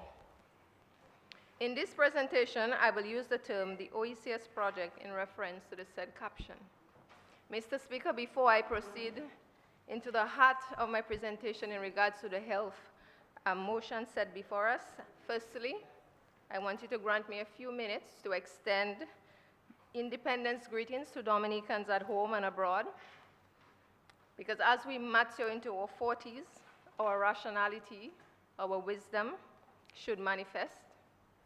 We have achieved much over the years, but our best is still ahead of us. This would be a good time for some sober reflection. As we mature, we probably, some of us more than others, should examine the life that we live beyond the selfish gains that we have made. Our maturity should cause us to recognize that if we work collectively, if we share the resources of our nations in more equitable ways, when we look out for one another, the more prosperous we will become as a nation. Ladies and gentlemen, parliamentary colleagues, Dominicans, when we bring out what is best in each other, the best in all of us will come through and our nation will shine. Mr. Speaker, there are many who still yearn for the opportunity to put their best foot forward in this independent country. While the chains and shackles of slavery and colonialism has been removed, our true liberty is yet to flourish. Why? Is it because there are systems of oppression and dependency and a deliberate attitude of wanton mendicancy keeping us back from realizing our true potentials? Mr. Speaker, our people want to be free. We want to achieve for ourselves. We want to exercise our independence. We want to cater for our own needs. We want to play our part in the progress of an independent nation. 3 minutes at least to say what I have to say before. Member, you asked me for 2 minutes. You did not allow me to rule on the matter. Oh, sorry. You proceed, so your time start of your debate. Yes, I've sure. just given you a little leeway. So just wind up the independence address and go to the relevant matter of the debate. Okay. All right. Because it's really long. It's really long. All right. Mr. Speaker, I made it very clear from the beginning of my tenure here in Parliament that I'm here to work with the people and for the people. My assignment to manage the portfolio of health and wellness, social security, and Kalinago affairs in the Good Governance Cabinet of the United Workers' Party is one that I have undertaken with earnest and honest favor. I am grateful for the opportunity to serve, and in the coming month, we will commence our visits to the various health facilities around the island to cook the peas with our own eyes and to listen to the music with our own ears. We will listen to the concerns and we will listen to suggestions, and the objective in this undertaking is to find ways and means where we can work together in the best interests of our country for the healthcare workers. Today's resolution, Mr. Speaker, falls squarely within the management of my portfolio. The OECS Regional Health Project is a five-year project supported by the World Bank, and it aims, as the Minister have already said, to improve preparedness capacities of health systems for public health emergencies in the OECS region. The project was intended to build resilience, contain cross-border transmission of cross-border outbreaks, and mitigate disruptions in the aftermath of an extreme weather event and climate change impacts. The project commitment included a $21 million loan between St. Lucia, St. Vincent and the Grenadines, and Dominica. The project would have run, as I said, from August 2019 to July 21st, 2024. The expected project impact included rapid detection and response of priority infectious diseases, coordinated public health emergency management, continuity following a public health emergency, and the outputs of the project would have included resilient health facilities and improved lab capacity for the implementation of smart health facility recommendations at select health facilities and labs, technical capacities in place through progress in achieving the core capacities with a focus on capacities response and preparedness, coordinated and regional and national preparedness and response action plans for priority infectious diseases. And so, Mr. Speaker, according to the 2020 budget, page 13, C2017, which was presented this year, the figures show that the regional health project duration would have cost $7,693,707, where $2,466,585 was allocated for this budget year. Earlier in February, according to the minutes I have in my hand, a loan was contracted for $8,100,000. Today, we are here to authorize further lending to finance the same project under the impression that the monies were diverted to the COVID-19 cause. Mr. Speaker, a few things are blurry here. Did we spend the allotted $7,693,707 in 5 months fighting COVID-19? And is this why we need to lend $8,316,000 for the OECS project? Mr. Speaker, while I reserve judgment on the efficient use of scarce resources by this government for the moment, a few questions must be asked. Isn't COVID-19 an infectious disease for which funds for the OECS project are aligned to meeting such objectives? Can we conclude, therefore, that if monies were diverted to dealing with COVID-19, that automatically some of the objectives in the project would have been met, and as such, we should be requesting less money and not more in this resolution? Or, Mr. Speaker, should I conclude that the brains of those on the other side with the master's degree and the PhDs, they are not wired to think in such integrated, cost-efficient ways? Mr. Speaker, it is very evident that something is aloof here. Where is the planning, the organizing, the leading, and the controlling in the management of these projects? My understanding of the request today is that we are starting from, well, ground zero. They said monies were spent on CERC. This is insane, Mr. Speaker. A 5-year project, monies used within 5 months. For clarity, can we get a breakdown of how the allotted monies were spent on COVID-19? Because it is hard for me to believe that all these monies were spent on CERC, Mr. Speaker. What I saw during COVID-19, we had a few people in the Kalinago territory who received packages, of course. Some of them were delivered in the dark of night. I don't know why. Some elderlies, their houses were skipped. There were elderlies who did not receive any. To my brother, Mr. Frederick, the member for Salibia, the minister, the member for Salibia, if this is how you show empathy and compassion during a health crisis affecting everyone, I understand why he doesn't believe in God. Sad to say that our people will have to endure this for another 4 years. Since the project was due to start in 2019, what exactly has been accomplished?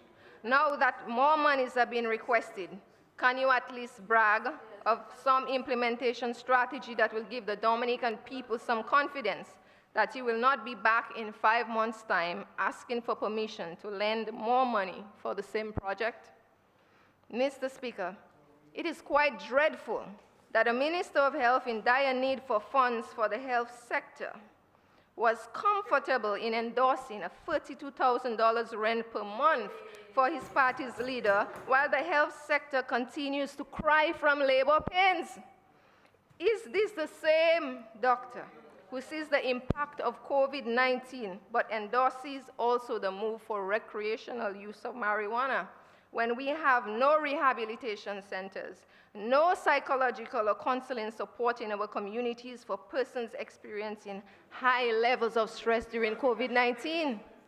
We are speaking of lending large sums of money for health, but not seeing the benefit of investing in research and development to build an economy around the use of marijuana for medicinal purposes and the many other benefits. Member, you are anticipating a bill. No. Yes. You're anticipating. It has to do with health, Mr. Speaker, and generating income. You can't. We're talking about lending monies. This bill is on the agenda. So you're really anticipating. So I would ask you to stay focused and continue. Your time is running. I know. You started at 4:39. The shallowness of wasteful spending and see where the stress mines away in this administration will go for recreational marijuana, while many of our young people have already turned to crack and cocaine. Our psychiatric unit begs for attention, and our people are left with no choice but to ingest artificially made analgesics, which is often so costly, with no investment into herbal medicine. Is that a joke? Member, I know you have your notes, so you don't want to move away from the notes. But again, I would caution you that you should not anticipate the bill. You're on a resolution, which is dealing with getting additional funds. So let's just stay focused on that. Mr. Speaker, thank you. Mr. Speaker, our doctors have been stretched and underappreciated. So much more that the outpatient department at the hospital is presently shut down due to staffing difficulties in the medical department. This will create greater stress for ward nurses, taking away privacy to patients, and of course, leaving our people in care of medical needs.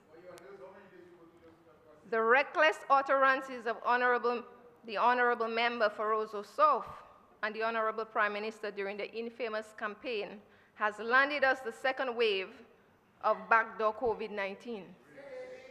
This has compromised our national security. Member, you have to withdraw, please. You must withdraw. Why is that, Mr. Speaker? It's out in the public. We heard the minister say that. No, you cannot say that. You cannot say that. It's out of order. No, and this is a serious statement. I heard it myself. Yeah. So member, I would ask you to withdraw.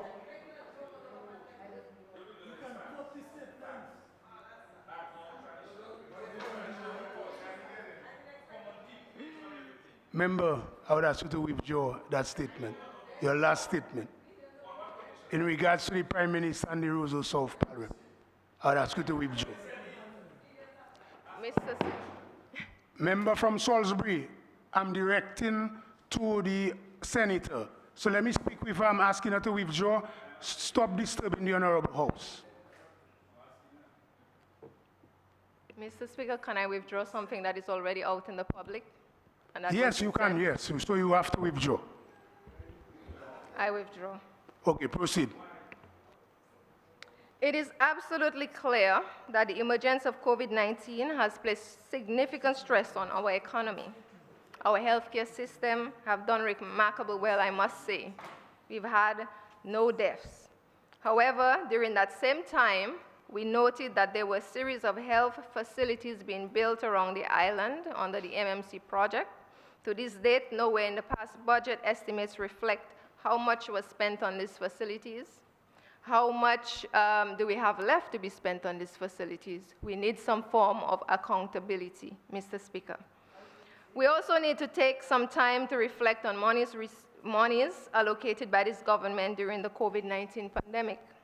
According to the 2021 budget, $4,500,000 was loaned for COVID-19 emergency response. To the upgrading of the smart health centers in the amount of $4 million by a grant was given for that. $15 million for the Marigot Health Center. Hospital equipment was allocated $1 million, and $5,400,000 15 more minutes. was allocated to modern resilient health centers. May 20th, 2020, the Caribbean Development Bank made available $2.5 million US or 6.7 million EC dollars on the emergency loans to help combat COVID. On April 15th, Dominica received 6.6 million US to combat COVID crisis from the World Bank. I'm not even going to mention the collections made from having people in quarantine, or also the contributions from PAHO and other organizations to Dominica in terms of PPEs and all of this. We've had China give to Dominica and other organizations. And so, Mr. Speaker, that's a whole lot of dollars flying around. So it baffles me that monies which were borrowed from the IDA for a specific project got consumed in this largest of dollars. Two important things have been made clear from this resolution. One, this administration under the current finance minister have been very irresponsible with borrowed money. How can we in Dominica accept a situation where borrowed money has to be diverted in times of national emergency, lavished away and then returned for more lending during the same emergency? Where is the 1.2 billion CBI money diverted to the private account when we need it? Is this what leadership in 2020 looks like, Mr. Speaker? Mr. Speaker, I stand on a point of order, Mr. Speaker. A member cannot impute improper motives, well, Mr. Speaker, in her presentation. Cannot. Yes. It's a breach. Yes, Senator Sanford, I would ask you to withdraw that statement again. I dealt with it before. I said that you cannot make scandalous statements which have far-reaching implication without any evidence. You understand? She did not ask a question. I did. Member, I asked please a withdraw. question. That was the question, Mr. Speaker. No, no. Please withdraw. Withdraw my question? Are you asking me to withdraw my question? Please withdraw it, a rhetorical question. So just please withdraw it. How can you tell me it's not a question? I was the one who asked the question. Withdraw the statement. It wasn't a statement, Mr. Are you going to withdraw? Mr. Austri is aggravated because he has his bank account.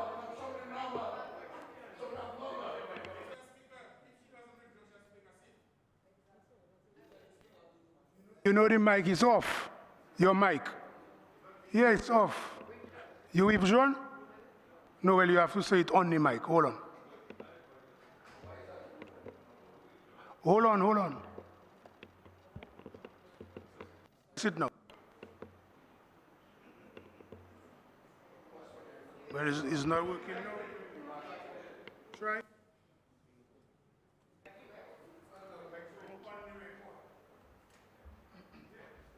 I withdraw. This administration is wasteful, lacks competencies in planning, organizing, leading and controlling projects and the affairs of our country in general. And this speaks to a lack of empathy. Where is the health plan, Mr. Speaker? What is the implementation strategy? Where are the SMART objectives and the necessary financial allocation to see its implementation and monitoring, Mr. Speaker? I mean, look at Mr. Ian, he looks tired. You tired, Mr. Ian? You all can always ask us for ideas on the other side. Mr. Douglas, Honorable Douglas, you can always ask for solutions on the other side, and we are willing to give it, okay? So with that said, I want to put on the record, because I've heard it. Can I finish my presentation, Mr. Speaker? Please, can you?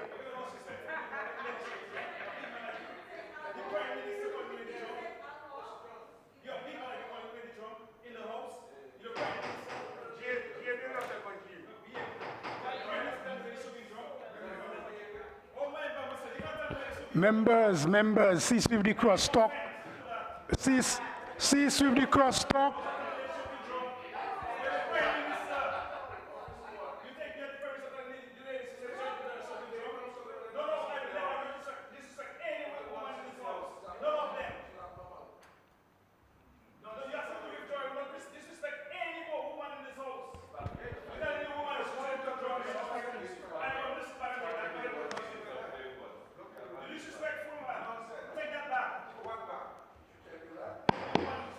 Jesus Christ.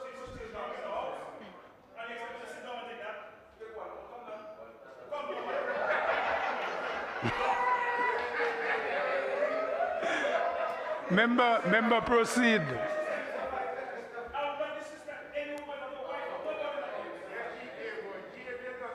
Member proceed. All right. I want Mr. Austri to know that I don't drink alcohol. Okay? I don't drink alcohol at all.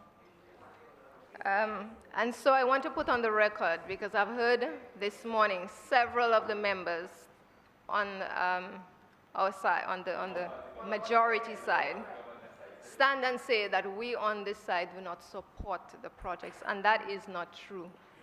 We support the road project. We support these projects for health. We want to see our health care system get better. We want to see our road network get better. We want the digital economy to work. We want that to happen. But what we are not in support of is that when funds are given for these projects, these funds are used for other things, and at the end of the day, you all return here to ask for more funds in the form of loans to start this project over again, and that is what happened to the road project for the Kalinago territory. This project, I listened to the Honorable Cassius Darrow in 2014 standing and speak about the project. Mr. Ian Douglas stood up and supported him. I looked at the debate. So when we take funds in the form of loans to do projects for our country, we have to stick to the project. We have to ensure that at least we achieve the objectives of what we are taking these monies for. And then we will avoid all these expenses. Now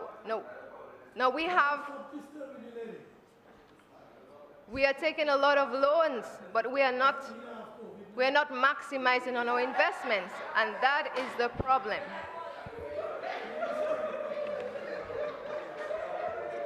So, Mr. 7 more Speaker, minutes. with that said, 7 more minutes. with that said, Mr. Speaker, I am saying that we want this project to go forward. However, we have to be careful in the use of the funds when it is allocated and when it is given for these projects. Thank you.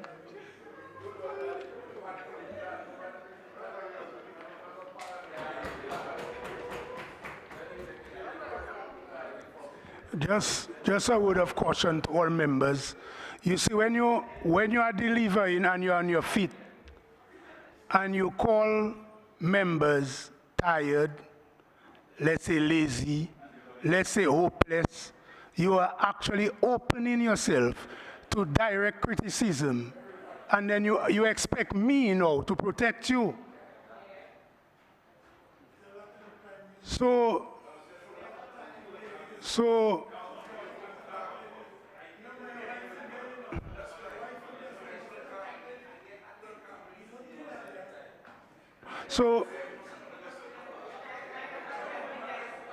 I'm asking all members,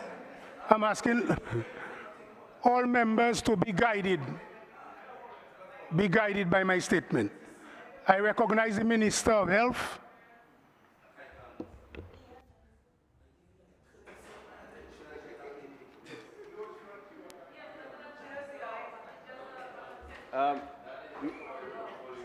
Mr. Speaker, I just wanted to express a little bit of concern, because here we are talking about funds, CERC funds, to help us get PPEs, personal protective equipment, and pharmaceuticals. I earlier mentioned all the different personal protective equipment, such as face shield, gloves, goggles, etc. And as regards to the pharmaceuticals, I also mentioned them earlier. But, Mr. Speaker, this is the exact reason why we're in this position here today. To the extent that even the public has let down their guard, which concerns me very much. And the public would not have let down their guard if they didn't feel safe in Dominica. So we have to appreciate that when we get funds, the funds are put into all the different measures and exercises to keep the country safe. We have to realize we have 49 health centers. We have to provide all these PPEs, and for all these health centers, 7 of them are type 3, the others are type 1. Besides the health centers, we have to provide all of these for hospitals. We have to provide for the quarantine, both the isolation one at the PMH and the quarantine in Portsmouth. We also have to provide for our 2 COVID isolation units, that's St. James in Portsmouth and that at the PMH as well. We have to provide all of these to not only just to keep the public safe, but to keep our healthcare workers safe as well. That is why it's very comforting that although we keep testing our healthcare workers, none have showed up to have a positive PCR. And let us hope it stays so as well. And Mr. Speaker, in spite of all of this, we have to appreciate that our healthcare workers have been at it for months, approaching a year now. And I must single out the Marigot Health District. They have to handle not only the health centers, but they also have to handle the airport. And on Friday, when I called them to do community screening for me on Saturday, they were up to it again on Saturday. So in spite of their day in, day out, they are still performing, and that we want to applaud them. And not only the Marigot Health District, but also the Castlebrush Health District, Dr. Massicott and the Rose Health District and their team, and all the screening that has been going on. Now, Mr. Speaker, with all these activities going on, it takes money. We don't borrow money to keep in the bank and expect us to be safe. When we take money, we have to use the money so that we can remain safe. And not putting this aside, there are quite a few different activities that are going on. When we have quarantine, it costs money to quarantine people. It costs money, the staff, the transportation, the gas, the disinfecting, the sanitizing, the PCR machines, the probes, the primers, dishes. It costs money, Mr. Speaker. How you expect to be safe here in Dominica if you don't spend money on those things? That is the only reason why people are safe. The money that we took initially, we spent it wisely. That is why we're comfortable. The money went nowhere else but in protecting ourselves, Mr. Speaker. So it's very unfortunate that people can mention this in this honorable house. It's painful, if at all, it's alarming as well. And that is just being so dishonest, Mr. Speaker. We have different things, different exercises that we have to take part in. In terms of the country level coordination, planning and monitoring, that takes money, Mr. Speaker. In terms of the risk communication and community engagement, that takes money, Mr. Speaker. I have all the quotes here. In case of surveillance and case investigation, it takes money, Mr. Speaker. In case of the points of entry, look at the Douglas Charles Airport. We have to build a new facility and we have to retrofit another facility. It takes money, Mr. Speaker. Then, Mr. Speaker, when we go further, laboratory, where do you get PCR done? We've been doing it for months. We just didn't start last month. Other countries may have started 1 or 2 months ago. We started how many months ago? It takes money for us to do all of those things, Mr. Speaker. All the different supplies to have all these PCR tests going on. Mr. Speaker, in case of infection prevention and control, when we put up all these different wash stations, it takes money for those things, Mr. Speaker. And then we can go on to the operational support and the logistics. All that takes money. So to just think that money was just disappeared, no, money didn't disappear. You can see where the money is. The money is in our comfort level today. That's why we are so comfortable today, Mr. Speaker. And with all of this, we had to maintain all our essential health services. I was also stunned to hear that the outpatient department is closed. 3 of my people from my village were the outpatient last week. I'm stunned. I don't know which outpatient department was closed. I'm lost. I'm lost. I won't call names, but I know of all the patients I sent to the eye clinic. I sent to the orthopedic clinic. I went to the surgical clinic. Who said outpatient clinic is closed? This has been extremely dishonest. This is very, very dishonest, and it's alarming, Mr. Speaker, that people can be that dishonest. Then we can, and then in terms of, we've gone ahead. We're actually working with the World Bank to secure funding for vaccine for 20% of our population. And Mr. Speaker, we are also working to seek additional funds for 50% of our population. Mr. Speaker, those things take money. Those things take money. So we cannot here just stand and just, just blast the healthcare system. On one end, we blow and say, well, the healthcare system, we have all our praise for it and it's doing a great job. And on the next end, we just blast the healthcare system. It just not making sense, Mr. Speaker. We have to stick to one line of our argument. But let's move along a little bit. I wouldn't go into this because we all know the truth about it. But the point is, while the government has used these silk funds to get all these different things and also for the pharmaceuticals, this is the effort of the government, and we have to see the effort of the healthcare workers. But there's one part that is missing, in that there must be a spirit of public concern. The public has to play their part. That is why I always say it's an all-inclusive approach. It's a collaborative approach. And that is the only way we can continue to have the success that we're having. So I'm pleading with the public regarding the public health and social measures that we must adhere to. None of us want to go back to the curfew and the lockdown stage.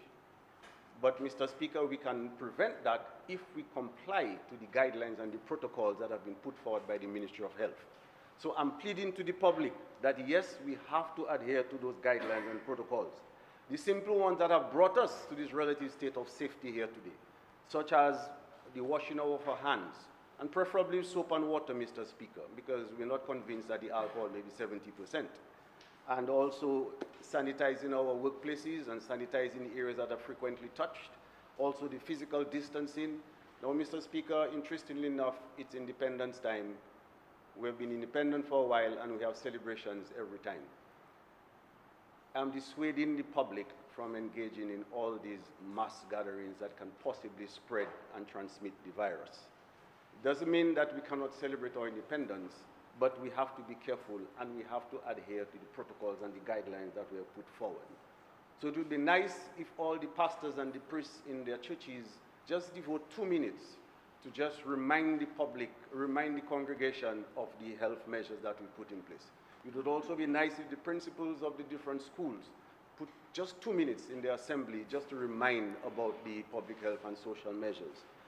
All the business owners and all the people who have in their shops, just to remind their patrons that, please, you must have a mask if you enter. You must disinfect before you enter. These are the simple little measures that we can put in place that, yes, we can remain safe as we are, as they say, safe in nature.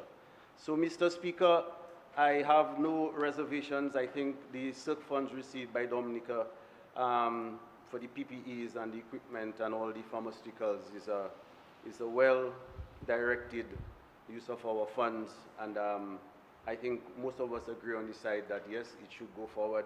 And I think with this, we can even get ourselves into a safer state. As we speak, Mr. Speaker, lots of the funds are being used into getting more equipment. We're talking more PCR machines, which we're going to get, and all the different other equipment to help us in terms of early detection, which is what we have been doing. That is why we have been safe, our early detection, etc. So, Mr. Speaker, with this, I can see these funds going to make it even safer for us in the future. And with that, I would like to close here and before we can round up the debate here. Thank you.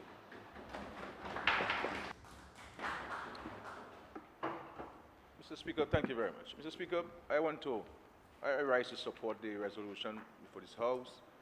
We started 2020, Mr. Speaker. Obviously, this virus started late in 2019. We had to go into immediate planning and preparatory mode with regards to the COVID-19. And as the Minister indicated, Mr. Speaker, the... Point of order, Mr. Speaker. Are we still debating the motion? I'm winding on debate. I'm winding up. Mr. Speaker, the mover of the motion has spoken. The mover of the motion has spoken. The motion is in my name. Mr. Speaker, the rules of the House don't tell us anything about. The rules of the House don't tell us anything about the motion being in whoever's name, you know. The motion was moved by the Honorable Minister for Health, Wellness. Go to Rule 42. The mover of a motion may reply after the other members present have had an opportunity of addressing the House and before the question is put. And after such reply, no other member may speak except as provided for in paragraph 2 of the standing order. And the standing order simply says, a minister may conclude a debate on any motion which is critical of government or reflects adversely on or is calculated to bring the discredit upon the government or a government officer. Mr. Speaker, the point of the matter is this, and I want you to follow me very carefully. The motion before the House was moved by the Honorable Minister for Health. He came back and spoke a second time, which we presumed was his wrap-up. That's the only other time he can speak. No, I did not. Speaker, hold on, one second. I did not presume. He said, here we ended. He said he wanted to clarify those matters before the debate wind up. That's what he said. So I saw it as under the same section you're reading. I saw it that Senator Sanford made some points in regards to monies being wasted. She made some points that we need to make sure that projects are in line with what it is supposed to do. So he stood up to clarify, and he said before the debate ends. So I assume that the debate has not ended. Before the debate ends, it is not for the minister to decide how the debate ends, you know. Debate ends according to the No.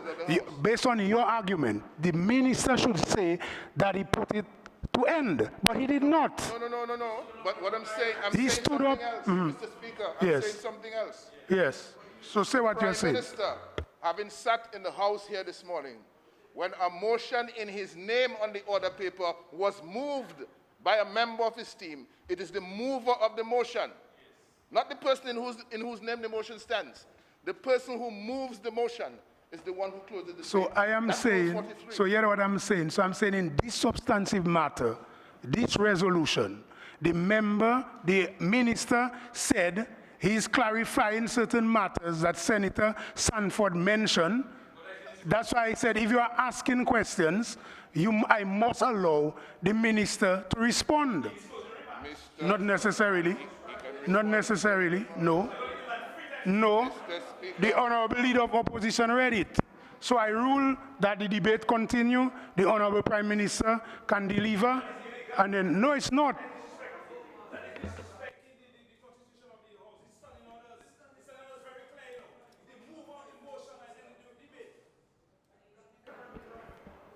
Before we end the argument, hold on. Before we end the argument, hear what it says. 42.2. A minister may conclude a debate on a motion which is critical of a government or affects adversely on or is calculated to bring discredit upon the government or a government officer. There were clear questions. Mr. Speaker, with respect. Yes. 42.2, the reference at 42.2, as you read it, is irrelevant to what just took place. This motion is not critical of the government, nor is it reflecting or pointing discredit on the government or government officer. That's not the motion. The motion is a resolution to borrow money. Yes, but, it's not critical of the government. Leader of the opposition, the chair may at any time allow a member, especially a minister, to respond to something. In that matter, I allow him to respond to the matter that deals with money and spending. And he actually said before the debate closes. So let us proceed. Honorable Prime Minister, proceed.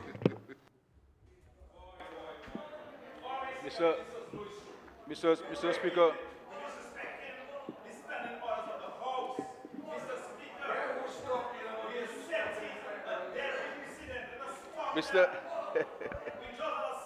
Mr.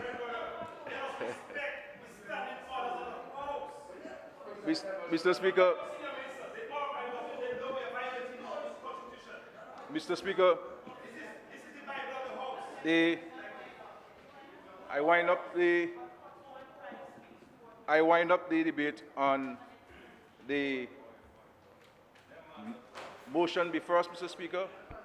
And just to say, Mr. Speaker, that when you are faced with an emergency, everything else is set aside. Especially, Mr. Speaker, a health emergency dealing with life or death. And it is mind-boggling for anybody, especially in the highest leadership in this country, which is the parliament, people who say that they have put themselves forward to build people up, to look after people's welfare and well-being, and to come here as an opposition and to say that we should have not spent these monies to prepare ourselves, Mr. Speaker, to prepare this country to confront COVID-19. That we should have kept the project as it is, not advance the funds, Mr. Speaker, and allow people to die. That is essentially what they're saying. And the Minister for Health has indicated, Mr. Speaker, it is common sense for anybody to understand and to appreciate what needed to be done to prepare this country. And the Minister for Health indicated that we had to build a facility, retrofit a facility, with X-ray, with ECG, with a pharmacy in there, a lab, Mr. Speaker, and a number of other medical equipment, beds, oxygen, everything, including staff, security, to prepare us to deal with this dreaded virus. Medication is expensive. The treatment, the PPEs that we have to provide not only to nurses and doctors, but to all people in the front line. All in the front line, Mr. Speaker.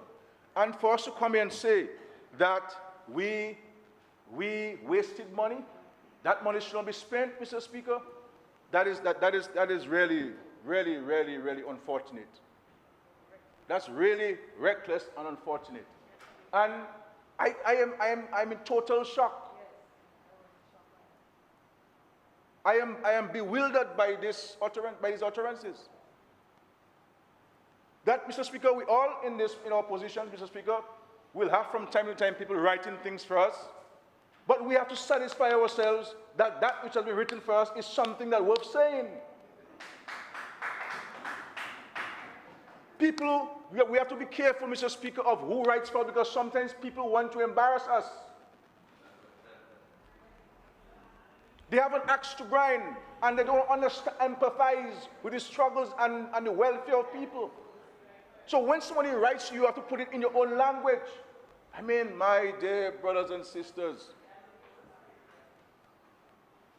I mean, that's how we stoop in low to make a point. That's how we stoop in low to make a point about people's health. We don't play politics with people's health. We can play politics with many other things, Mr. Speaker, but when it comes to people's health, we don't play politics with this. And yes, we would have loved for COVID-19 not to be here with us, but in reality, it has been with us since March. And we cannot say to patients, oh, you don't have money to pay, then die. And it is because this government has front-loaded expenditure to prepare and for to manage COVID-19, we don't have deaths in Dominica. There are countries with much more money than us and treated this thing in a reckless manner, irresponsible manner. And we've always maintained, Mr. Speaker, that the health and safety of our people is sine qua non. Nothing else trumps this, Mr. Speaker.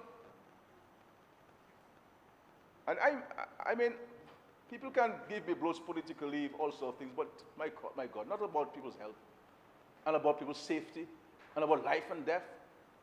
We were reading this? You really read this?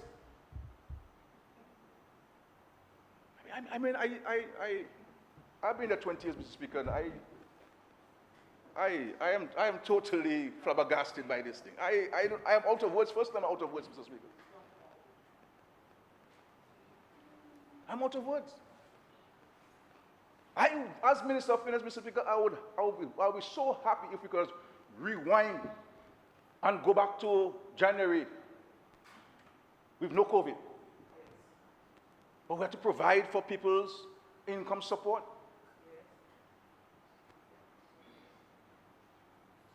We have to provide for the welfare of many people who lost their jobs or who are out of work.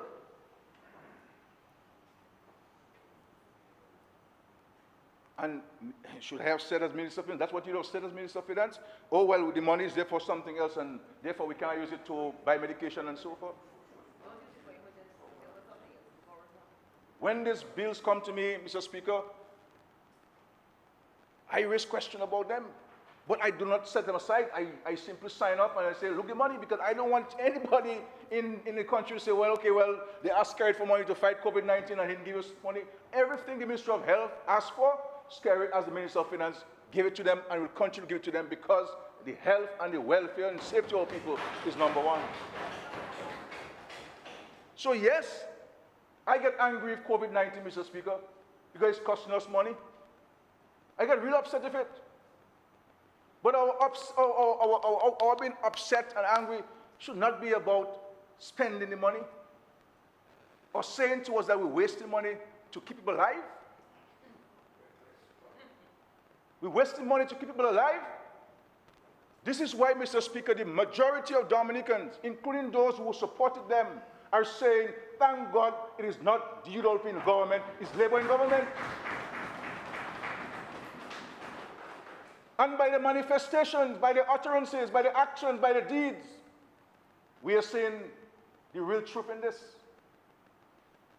So, my friend, I was a young politician like you. But I look to experienced, knowledgeable people to guide me in the process. Not to people who have hatred in their hearts and who have access to grind. I know these people, I know who wrote this for you. I know the person. And that person is bad news for you. Trust me, my friend. Trust me. That person is bad news for you. That person does not have your welfare and well-being at heart. They're fighting a war for their personal issues.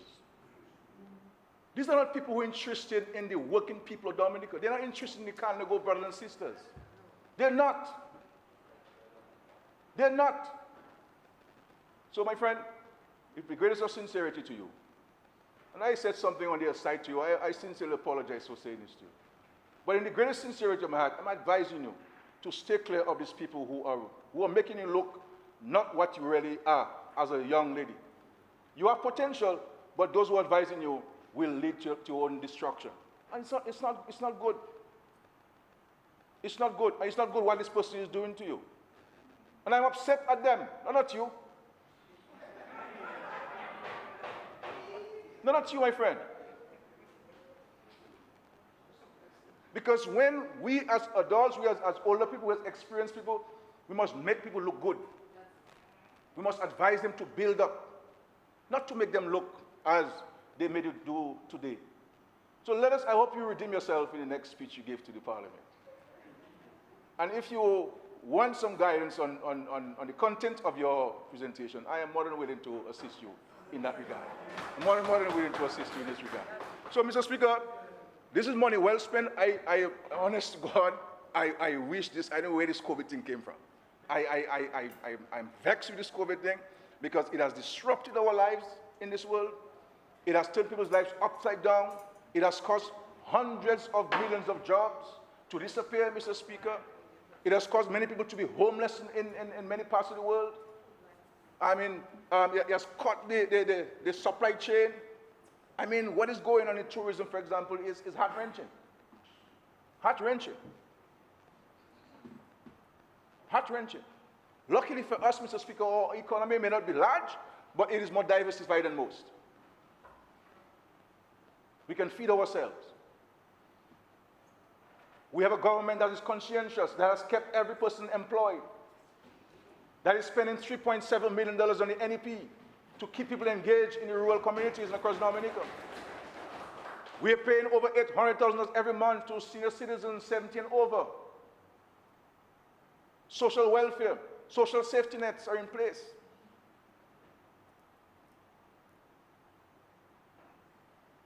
But never let us our political difference to cause us to descend into a point where we do not know really, we cannot discern seriousness from the lack thereof.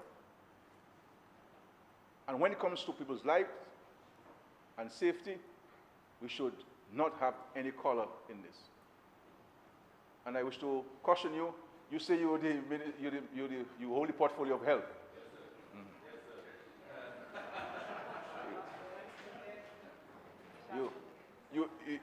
So if you say you're in the shadow of the Minister for Health,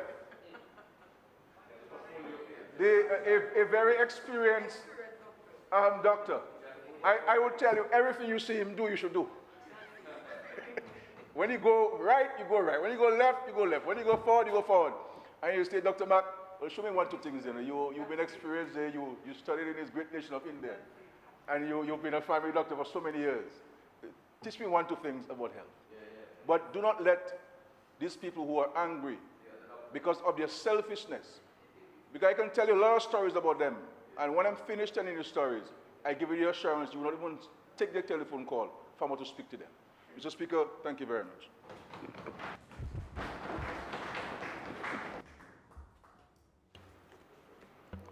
I assume that the debate is completed on that matter, but I wanted to just point out something first, because I think the debate is going well today. I mean, we had one, two little issues where, for example, some members calling people by their name instead of referring them by their title, you know, either senator or minister or whatever the portfolio is.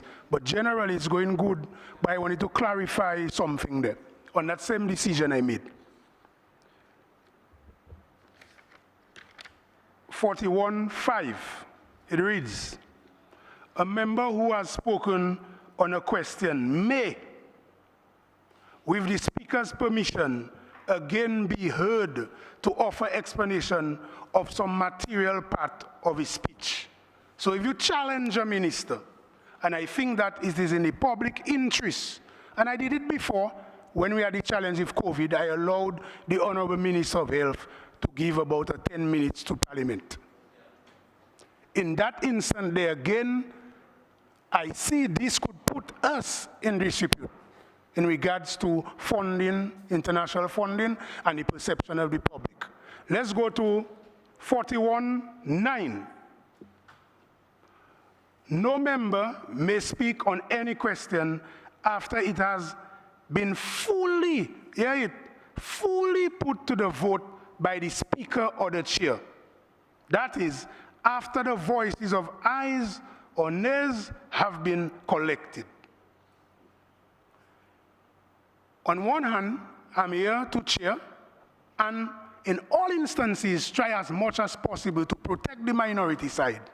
But today, I see two approaches to block the government side. One, on 47, Standing Order 47, where we were trying to put the motion forward to close, even if the government side did not complete. On this opportunity again, on this motion, I see where we are trying to even block the Prime Minister from delivering. So I just wanted to clarify the ruling, because we are not running a dictatorship, it's a democracy, so I owe you an explanation sometimes, even if I'm the person chairing the debate. So let us roll now. So this concludes the debate on the motion. I will now put the question. Be it resolved that in accordance with Section 3.1 of the Loans Act, Chapter 6405 of the 1990 Revised Laws of the Commonwealth of Dominica, this Honorable House authorizes the Minister for Finance to borrow by means of credit a sum not exceeding 2,200,000 special drawing rights, equivalent to 3,080,000 United States dollars, or $8,316,000 Eastern Caribbean dollars on the following terms. Interest, 3/4 of 1% per annum. Commitment charge, half of 1% per annum. Repayment, 50 semi-annual installments commencing August 15, 2030. Grace period, 10 years. Those in favor? Aye. Those against? The motion has been approved.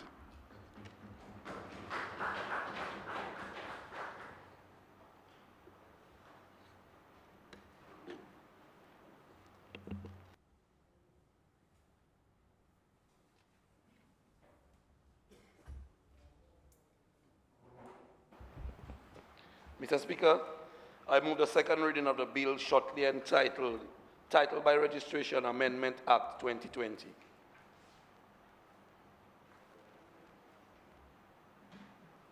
Seconded, Mr. Mr. Speaker, the bill being presented will allow for the implementation measures announced in the 2020-2021 budget address to temporarily reduce the fees applicable to the transfer of land on the processing of title for these lands. Two of the measures announced require amendments to the Title by Registration Act, Chapter 5650 of the revised laws of Dominica to make them effective. The following are the specific amendments contained in the amendment bill. Section 3 of the amendment bill provides for an adjustment in the solicitor's fee to a rate not exceeding 2.5% of the value of the property for the processing of a first certificate of title and transfer subsequent to a first certificate of title. The application of this rate is to commence on the first day of November 2020 and will end on the 31st day of October 2021. Section 4 of the amendment bill provides for a reduction in the judicial fee payable on every memorandum of transfer of land to 1%.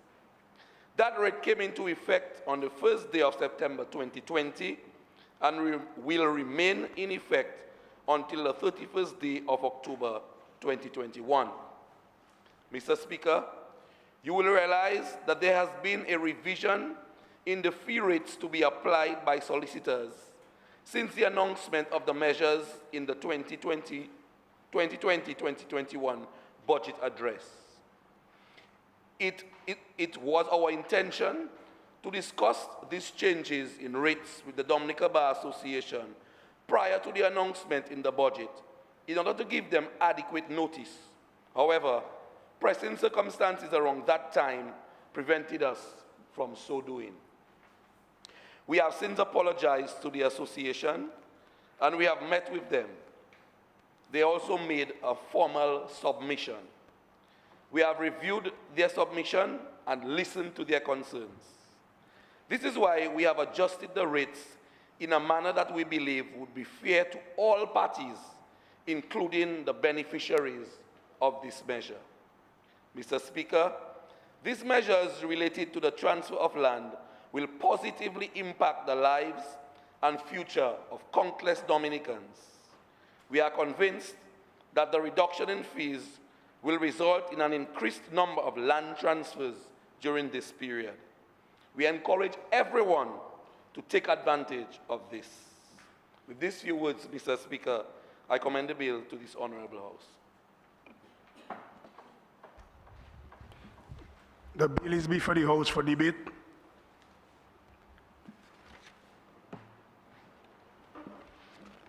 Mr. Speaker,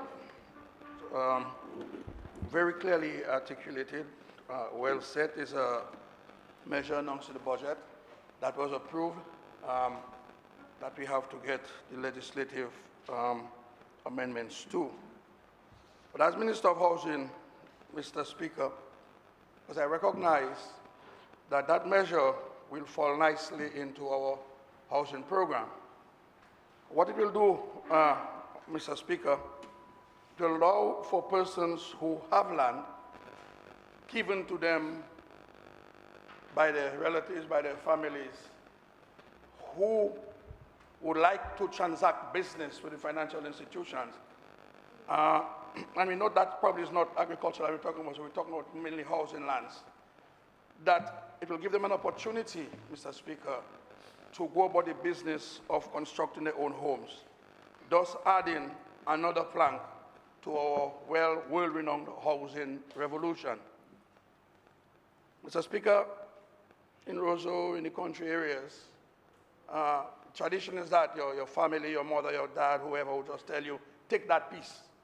That piece is yours.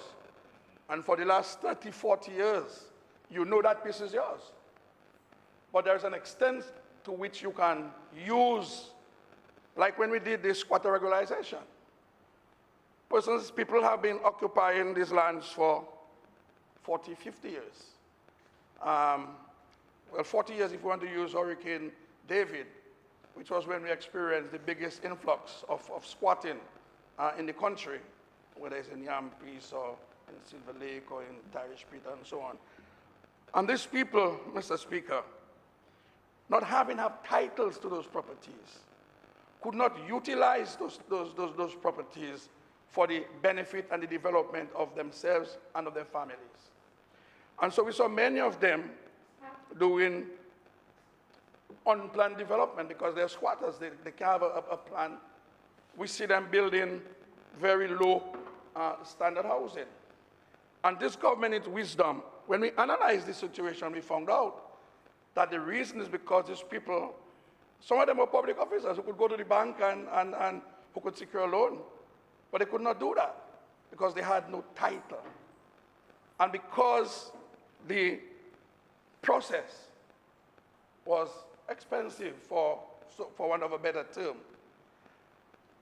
And so the government felt then it was necessary with our creative thinking. Because remember, Mr. Speaker, when we started the housing revolution, many of them thought that it was not going to be sustainable when we started the process. And we know in this parliament, and Senator Massner took the Minister for the Parliament, Minister of Tourism, of Trade, to task for preempting their response. But I can say, as far as housing is concerned, based on the previous responses of the opposition to the housing revolution, I can say that they will not support this measure because they were always against the government, making it easy and simple for poor, less fortunate people than us to be able to build our homes. Mr. Speaker, I'm not going into some of the terms that were used to describe persons who the government was supporting. They call it a waste of money. Even today, as we speak, under the MMC housing, yes. You know the amount of criticisms and aspersions being cast by the opposition on that very positive program by the government to house its people. Because clearly, Mr. Speaker, housing really is is a human right, really, yes. To own a home like it is to own clothes and to have a decent meal. And so this government, recognizing the challenges and the difficulties that some people were having, and the United Workers' Party in their time recognized those challenges and difficulties being faced by the people of Dominica to construct homes. The problem is they couldn't find a way to make it happen. Because I've always said, Mr. Speaker, that when we got into government, we met this report prepared by the United Workers' Party, saying that there were over 5,000 homes in this country that needed repairs.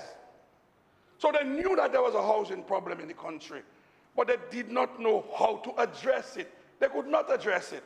And they thought by addressing it was to go to Layu and put up a few monstrous buildings there and ask the people to pay them $80,000, $90,000, $100,000 for it. But that was not solving the problem. Because the same people that were trying to get to purchase those homes were the same people who were homeless for the last 25, 30 years. It means that they could not afford to do it, Mr. Speaker. And so this government had to find a creative way to ensure that our people would be housed. And we used several methods. We didn't just start it by giving people free homes. That was a component of the housing revolution. Because remember, we started with the squatter regularization. Then there was a time, Mr. Speaker, when we were providing people with the material and they would find their own labor. We had challenges and issues with that. We had a special housing program for the Kalinago territory, special and distinct. Then, Mr. Speaker, we got the petrocasas from Venezuela. And very importantly, we made monies available at the Aid Bank and the Government Housing Loans Board so people would go in there, take their loans, and go and build their houses. So to give the impression that the housing revolution is about giving people free homes, that is not the case. But there are some people who will require free home because they just cannot make the grade, Mr. Speaker. And that is why I say that measure fits nice, then we can add it as another component of the housing revolution, where we allow people to get the titles at a reduced rate. And so they can make their own movements into the banks with the titles in their hands and in their pockets, and they can go and secure their own loans and to build their own buildings. Mr. Speaker, I'm confronted daily by young people, single mothers in particular, who have housing challenges, serious housing challenges. And they tell you, well, my mother gave me a piece of land there. Can you help me? And I say, no. This business is about building a house on a piece of land your mother give you with no legal instrument. It's a problem. And I've had people who came to me, and they said, me and my mother have such a good relationship. She tells me I can build on the upstairs, and she downstairs. I say, you sure? I advise against going down that road. So, but me and my mother are nice, we tight. We like teeth and tongue, we all right. We have a little trouble now and then, but generally we like teeth and tongue. Only to find 3 months later, I mean, so, boy, you was right, boy. Me and my mother got a little problem, she let me leave her place for her. But you have to leave a place for her. You have no title to the property. You have no right to the property. And that is why I always discourage young people from this informal arrangement with family. Because it takes just a little matter. Your cock go in the lady yard, and she get upset. Yeah. I mean, I fall the cock, the rooster, over a simple thing like that. Huh? Yeah. And then you bring a little boyfriend here, the mother don't like the partner, so immediately she put you out, because she don't like the partner you bring in the house. Mr. Speaker, and that is why I believe it's important that if your relative is going to make you a gift, let them give you a proper gift. Let them say to you, I give you a piece of land, and you can get your title, and you can move. And many of them have been offered that opportunity, but they cannot afford the 13% of the value of the property that was required before we made those amendments. But now that we've reduced it to 8.5%, then I expect to see people coming to me now and say, Mr. I have my land, I go to the bank, my salary is limited, I can only get a 50 grand, but will you help me with a little 25,000 over material? I'm willing to help myself, because I have a title. The credit union is willing to give me a loan, but it's not sufficient. We had this something happening at the Government Housing Loans Board, where the Government Housing Loans prepare to give some public officers, but they just, the amount of money they want, they cannot get it. And they come to me and say, Mr. Ashley, can you give me a letter to give to the institution to say that you will give me a 15,000 worth of material so I can qualify? Yeah. You understand? And so there are many people in this country who love to build their own homes with just a little support from the government. They don't want a free house from the government. They just need some support from the government. And here it is, this measure is allowing these people to do just that, to get the title and to move on. When we did this quarter regularization, we had to assist the people to get, because although we gave them ownership of the land, we regularized them, but then they had to find the titles to those properties. And so we had to assist them. We had to do the surveys for them, we had to do the valuations for them, and we had to assist them in getting the titles. And so, Mr. Speaker, many of these people, if you look at the landscape of Fonkole right now, you will see these massive structures. And these people could only build those massive structures because this Labour Party government gave them an opportunity to have titles to the properties on which the little chattel houses stood. And they break them down, they expand and extend them, and today it's a beautiful sight, especially at night when you're driving through. That landscape there is very, very beautiful.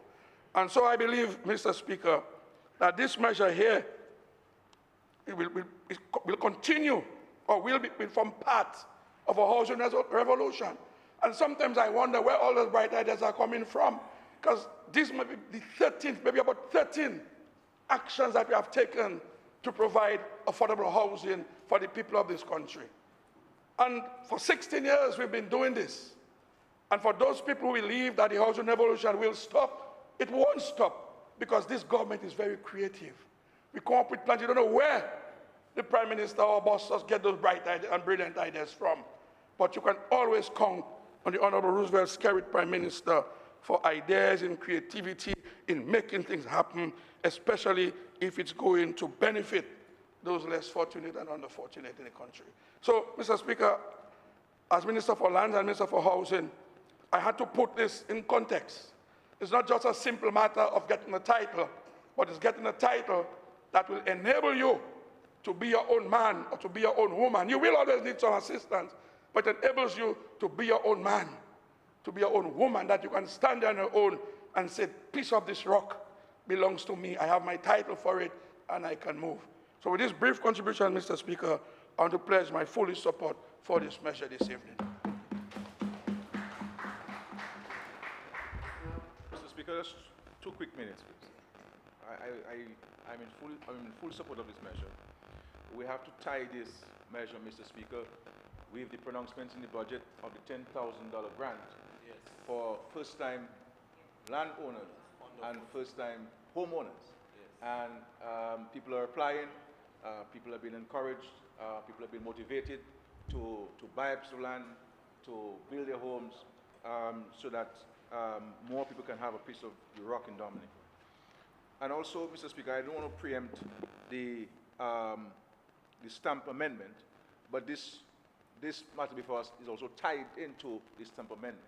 When you put this together, Mr. Speaker, you're talking about the government is reducing its fees in respect to transfer of properties or purchasing of properties by 40%. So that's 40 cents on every dollar. And all of us know that when you're building or you're buying land, any discount you can get is well received.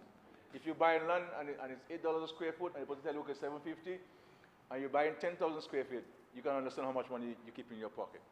And if the transfer fees is $10,000 and the government is telling you to keep $4,000 in your pocket, that $4,000 you could buy blocks, you can buy tiles, you can buy paint, you can buy steel, you can buy the cement. So all of this is ready to assist, plus you get the $10,000, because if you get this benefit, you can still get the $10,000 to help you push. And this is not only for the ordinary man, it is a lot for young professionals, people in the public service who want to buy a lot who want to build. Because when you take a loan, they have to send it to the lawyers to do the documents, the lawyer charges 3% or 2% or whatever it is, and you have to pay the transfer fees on all these things. So it is a huge saving. This is going to cost the Treasury, Mr. Speaker, because is revenue foregone, as the people in finance like to say.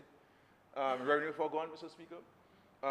These are monies that we would have budgeted for to receive in the Treasury to meet certain commitments. But we believe in this time in particular that the government needs to give the confidence and the motivation to individuals who have been yearning to build their homes. So notwithstanding COVID-19, that should not deter us from seeking to advance ourselves as young Dominicans, as Dominicans in general. And so this is really a measure that targets everybody in Dominica.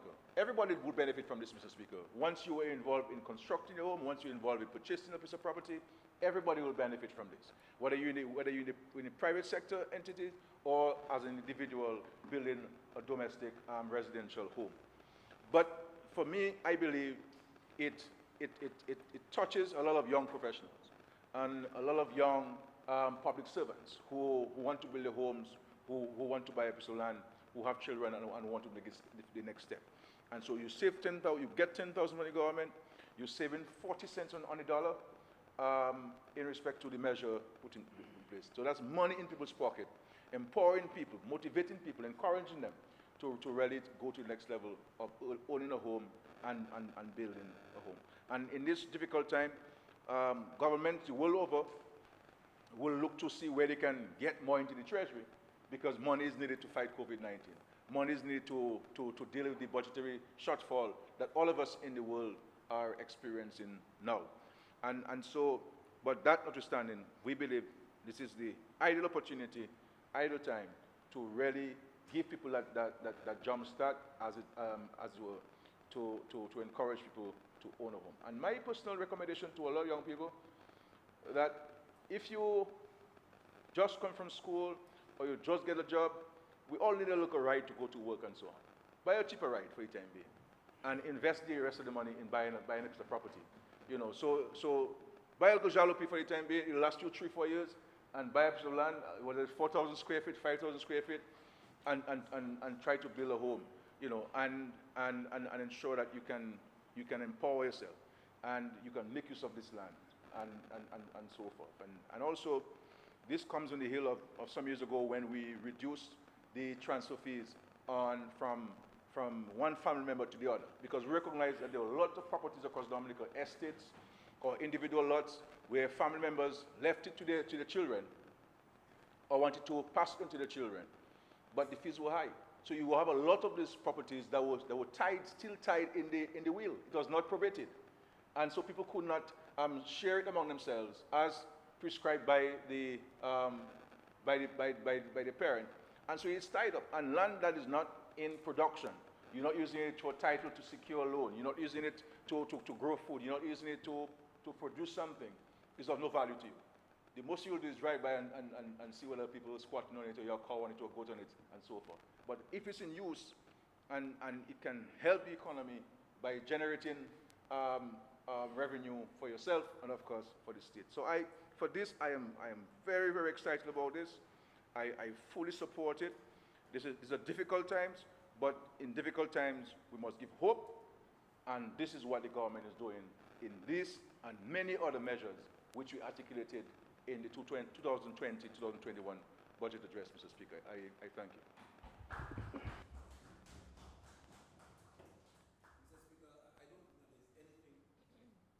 Mr. Speaker, I don't think that there's anything else I need to add in conclusion. I think that it was well put forward, Mr. Speaker, and the contributors from the Honorable Prime Minister and the Senior Minister really crystallized the bill before this Honorable House. And I'm sure that the silence on the other side means consent in that case, Mr. Speaker.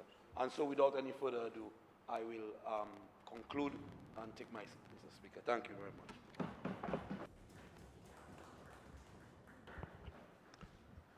It has been moved and seconded that the bill shortly entitled the Title by Registration Amendment Act 2020 be read a second time.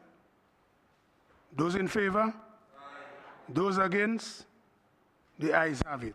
The bill will be now read a second time.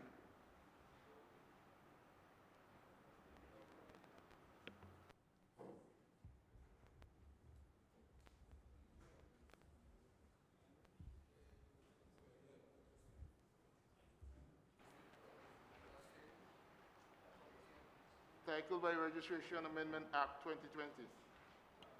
The bill now stands committed to a committee of the whole House to be considered clause by clause.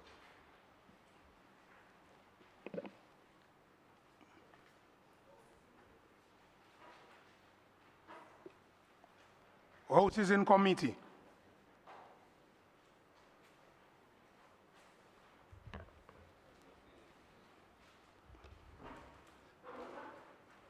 Before I really deliberate on the clause by clause, I just wanted to just point out something in my little research. I think when we're at committee stage, I think members are allowed to ask questions and discuss, you know, but usually we just go through the process. But I'm saying that for the interest and information of the House.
to the House.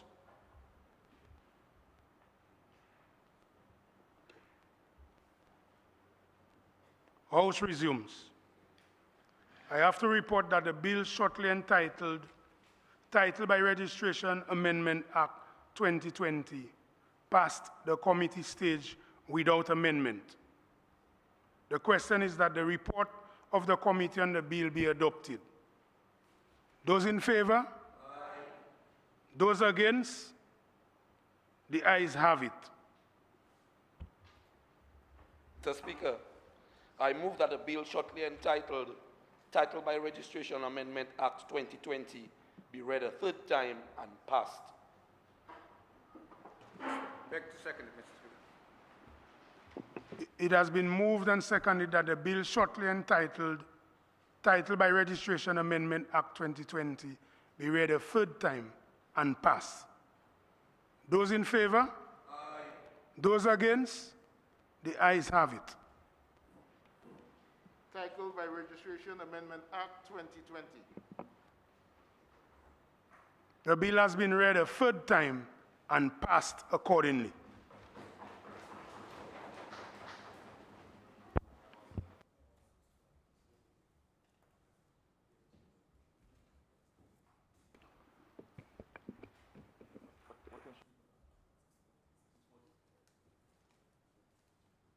Mr. Speaker, I move that the House be suspended until 6:40 p.m. Seconded, Mr. Speaker. It has been moved and seconded that the House be suspended until 6:40 p.m. Those in favor? Aye. Those against? The ayes have it. The House is suspended until 6:40 p.m.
If you want, you could stay here.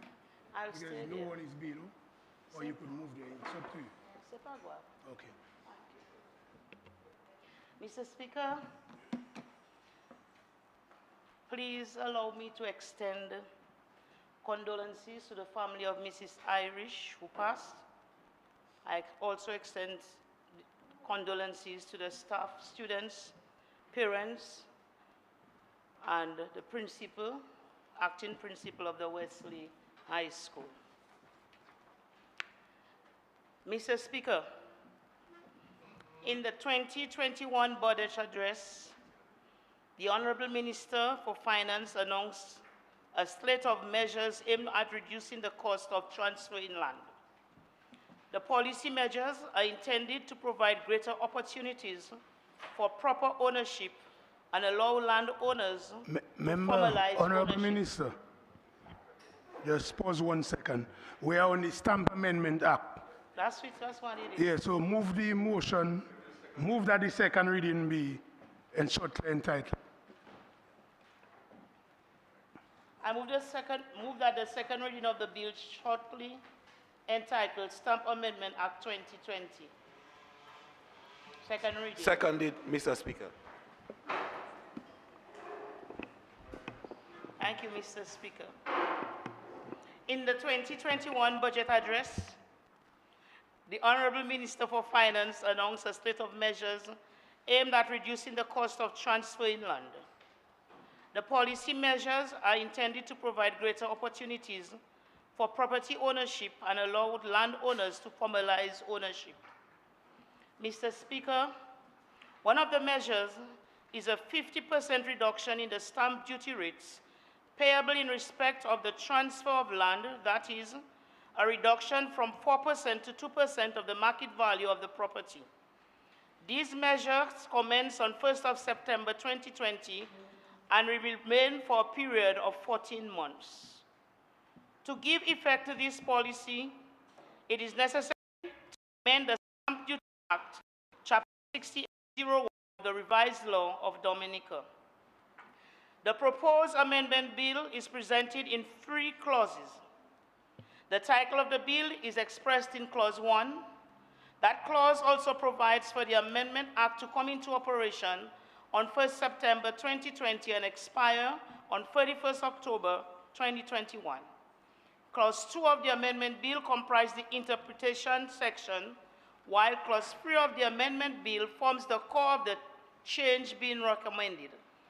That clause provides for an amendment to the Stamp Duty Act by inserting a new section, that is Section 8A, immediately after Section 8. Section 8A provides for the temporary reduction in stamp duties as follows.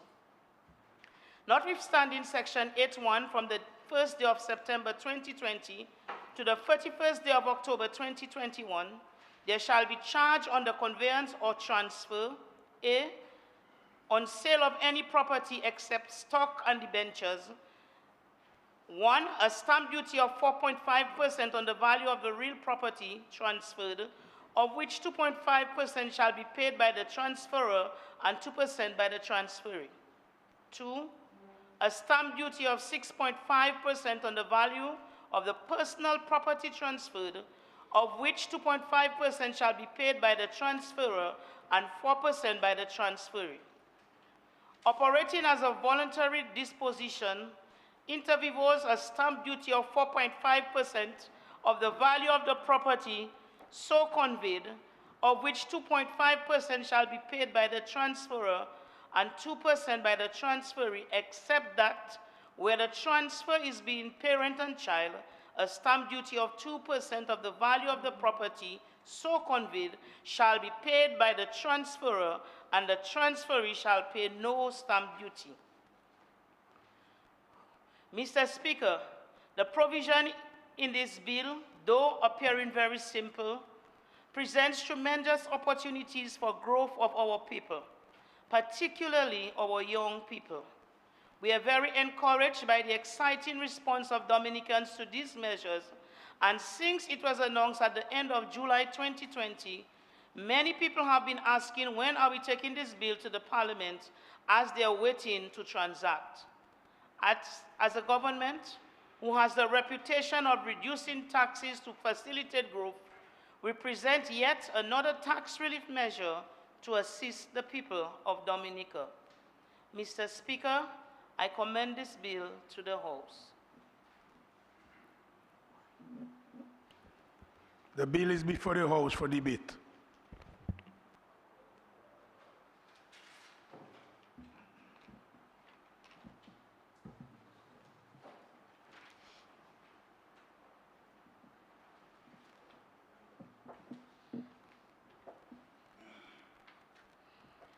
Mr. Speaker, there being no debate, I commend the bill to the House, as this bill is yet another positive measure to benefit the people of Dominica, especially the young people.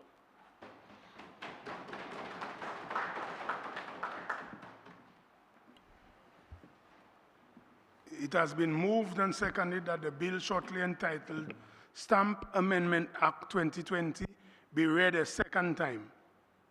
Those in favor? Aye. Those against? The ayes have it. The bill will now be read a second time. Stamp Amendment Act 2020. The bill now stands committed to a committee of the whole House to be considered clause by clause.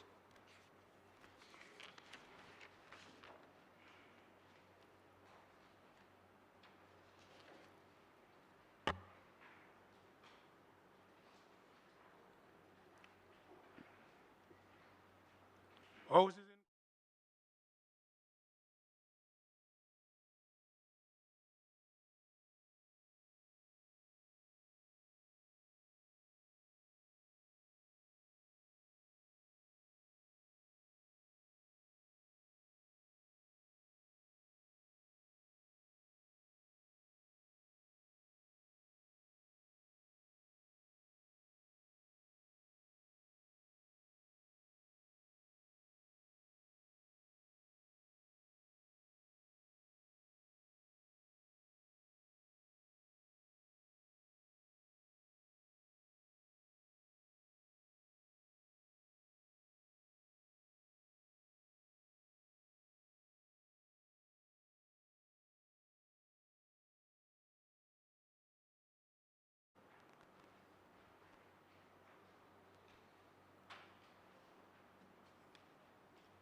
House resumes, and I have to report that the bill shortly entitled Stamp Amendment Act 2020 passed the committee stage without amendment.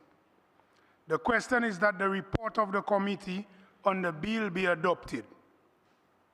Those in favor? Aye. Those against? The ayes have it. Mr. Speaker, I move that the bill shortly entitled Stamp Amendment Act 2020 be read a third time and passed. Mr. Speaker, I beg to second the motion. It has been moved and seconded that the bill shortly entitled Stamp Amendment Act 2020 be read a third time and passed. Those in favor? Aye. Those against? The ayes have it. Stamp Amendment Act 2020. The bill has been read a third time and passed accordingly.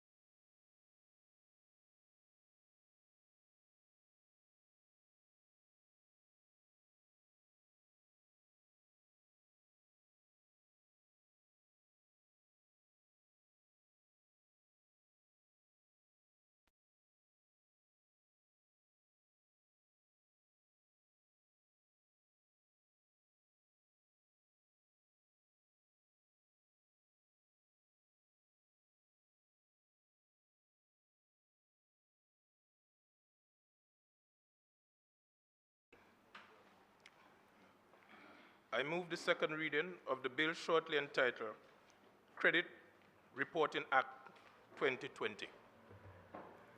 Mr. Speaker, I beg to second the motion.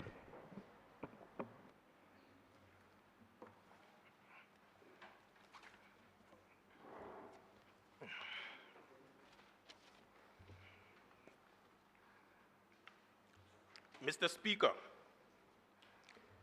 the Credit Reporting Bill seeks to establish the legal framework for credit reporting in the Eastern Caribbean Currency Union, ECCU.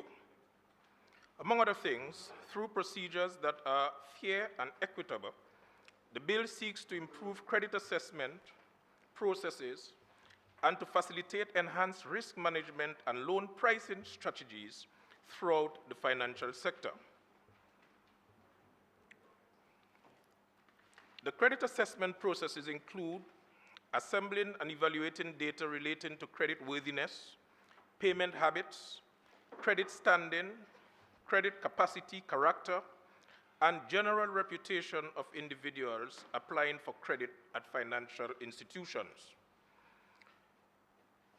The bill will enable banks, other financial institutions, and other business entities providing loans to better assess the credit worthiness of applicants for loans and to offer more competitively priced credit facilities with more efficient processing times.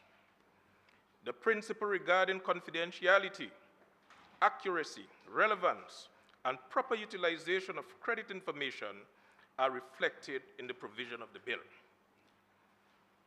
Credit bureaus will be established to conduct these assessments. Only entities licensed under the legislation can offer credit reporting services. The credit bureaus are empowered to carry out a vital role in assembling and evaluating credit requests and other information on applicant requesting credit. A credit bureau is a private sector entity. The Eastern Caribbean Central Bank, ECCB, is the agency which will license credit bureaus that meet the required condition. As such, credit bureaus will be subject to regulation by the ECCB. Mr. Speaker, in that context, the bill being presented identifies the function and statutory power of the central bank. These include, among other things, reviewing application for licensing and making the appropriate decision regarding the grant or refusal of license. Ensuring that credit bureaus exercise their responsibility with fairness, impartiality, and respect for data subjects' right to privacy. Maintaining general supervisory oversight of the operation of credit bureaus, and imposing fines and other sanctions for breach of the legislation. Mr. Speaker, the bill contains 9 parts and 2 schedules. The following summarizes the content of the bill. Part 1 contains the short title and definition of key terms used in the bill. Part 2 deals with administration, specifically the power, duties, and function of the Eastern Caribbean Central Bank are outlined. The central bank is responsible for the management of the Act and for its day-to-day operation, administration. This includes granting of license to credit bureaus and the regulation of such institutions. Part 3 deals with licensing procedures for credit bureaus. It specifies the requirement for the grant of a license and prescribed application process. License may be revoked by the central bank. Part 4 deals with credit reporting. Section 17 states the activities that credit bureau may be engaged in. Such activities include compiling and maintaining databases in respect of data subject information and generate report from such databases. B, storing, managing, evaluating, updating, and disseminating information on a data subject to subscribers in accordance with the Act and the regulation. C, providing credit information providers a reasonable opportunity to correct any inaccurate, illegal, incomplete, or otherwise deficient information contained in a credit file or a data subject kept and maintained by the credit information provider. D, developing and making available to subscribers value-added product in relation to credit reporting services. E, carrying out market and statistical research relating to the matter set out under the Act and the regulations. F, providing on a consistent basis consultancy and training regarding credit reporting, including the publication of educational materials. G, obtaining or otherwise processing credit information from any specified public register under Schedule 1. Matters relating to supervision of credit bureaus by the central bank are specified in 5. Part 6 focuses on civil liability for negligent non-compliant. In Part 7, provision is made for the Minister of Finance to appoint a review commission for the purpose of hearing and determining application for review. A person who is aggrieved by a decision or order of the central bank or the review commission may appeal the decision through the High Court. This is provided for in Part 8. Part 9 contains several miscellaneous provisions, including the provision that gives the Minister of Finance the authority to make regulations on the recommendation of the central bank. Schedule 1 deals with the establishment of public registries, and Schedule 2 deals with the constitution, operation, and procedures of the Credit Reporting Review Commission, which may be established under Part 7. Mr. Speaker, I have raised concern with the trend that household debt is increasing. I am advised by those in the sector that most of this debt is not to meet important expenses and very often is reflective of inadequate discipline by households. I have also cautioned our citizens that fiscal prudence is as important as the household level as it is to the country level. Many who use the quick disbursing money services often give information that is inaccurate to the service provider, and in the end, large debts are accumulated at the household level. Therefore, Mr. Speaker, the passage of this bill will not only strengthen the financial sector and protect financial institutions, but will also cause borrowers to be more cautious in accessing credit. The credit reporting bill also requires credit bureaus to adopt procedures for meeting the needs of commerce in a manner that is fair, equitable, and preserve the confidentiality of the information. The bill was prepared by the Eastern Caribbean Central Bank with input of stakeholders of the sector, as well as the Office of the Attorney General in ECCU member states. The final draft was reviewed and vetted by the Office of the Attorney General. Since the countries of the Eastern Caribbean Currency Union operate in one financial space, this bill is to be adopted in the same format as in all ECCU countries. Mr. Speaker, I commend this bill to the House for its consideration. Thank you.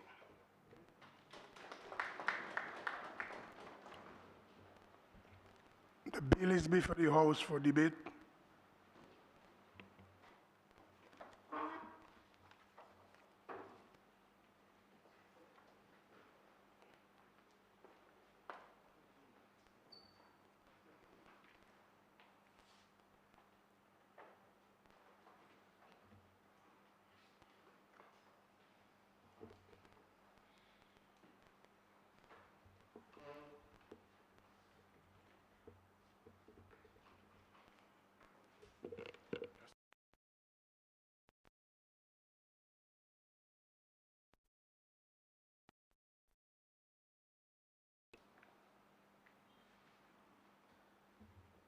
Mr. Speaker, I rise to make my contribution to this bill brought before the House. This bill seeks to set the foundation for the setting up of a credit reporting through a credit bureau, which in all aspects is a very important component of any mature financial market. These have proven to assist in the overall evaluation of delinquency through capturing of roving members, means members who move from one financial institution to the next to seek credit, all because of their own challenge in qualifying at the first stop for that particular service. And it also assists in the whole aspect of managing non-performing loans, and it may be considered, this may have to be taken into consideration in this current period of economic decline. We believe that this bill offers reasonable procedures which will ideally serve for commerce and for credit information in a manner that is considered to be fair and equitable to borrowers. Based on this premise, that this will guide the institutions as overall credit worthiness and the degree or level of individual indebtedness can be evaluated. It offers the option of capturing the credit information for all residents, which will be made available to lender agencies and credit facilities. And many times I have noticed that individuals would go to a particular financial institution with a pay slip, access a loan, but go to other credit issuing companies where they access short-term lending at high exhaustive interest rates and put themselves and their families under further hardship. The debate on this bill can be considered as a way of financial institutions pulling back on lending due to the high rates of default which exist within the financial market. Additionally, reduction in lenders' exposure to loans, mitigation in non-performing loans, and the rates, and making credit decisions, the credit decision process more efficient. And this can be considered as benefits of having this legislation enacted. May I further point out that this seeks to determine the customers or the consumer's eligibility for a credit card, a car loan, a home mortgage, and often how much the customer is going to pay for the loan. Because based on your level of risk to that particular institution, your interest rate may increase or decrease in that regard. There may be collateral consequences as mistakes from inaccuracies in data may greatly harm consumers as they can be denied a loan or turned down at a job offer, because within the credit bureau system, employees do have access to employers do have access to prospective employees' credit scoring, and based on that, a decision to appoint or not could be made. So therefore, for lenders, it will serve as a good point to analyze the creditworthiness of a subject. However, for employees, it may be a restriction to that particular individual. Mr. Speaker, even furthermore, it may give increase to access to credit and a range of financial products to consumers for more favorable terms and at competitive interest rate, thus reducing the individual's borrowing costs. If you have a good credit score, chances are you'll get a lower interest rate based on the risk. It will reflect a measure of discipline on consumers and the indebtedness and the non-performing loan portfolio in the financial system. What currently exists is that consumers who may attract debt and their deductions and their whole indebtedness can limit them towards affording a good quality of life. Our concerns are here that The Credit Bureau although it plays a very important role in maintaining the interests of the financial bodies, it also plays a significant role in the lives of individuals. A role that most individuals are not aware of because it's not really visible to them. Due to the rating or scoring, which can be derived from collating and analyzing data subjects based on their financial activities, their payment patterns, and their level of risk, these firms may have serious impacts on people's livelihood and having tremendous and growing influence on the way and means of our financial life. There is need, however, in this regard, for the standardization of lending rates within the financial market, because we appreciate that the higher the rates would account for higher levels of defaults, and higher level of defaults would result in the damage in individuals' credit rating. Now that is where it gets difficult. Once your credit rating has gotten to that critical stage, a lot of effort and pressure is placed on the part of the borrower, and you find people having themselves being boxed into further hardship because of the credit ratings. And to repair your credit score would further expose you to uncertainty. Mr. Speaker, even the best systems, we may find errors, and some of them are even unavoidable. And as such, citizens could be burdened by unreasonable and laborious processes to get an error removed on their files. We would further recommend that the implementation of straightforward and timely mechanisms for addressing these issues.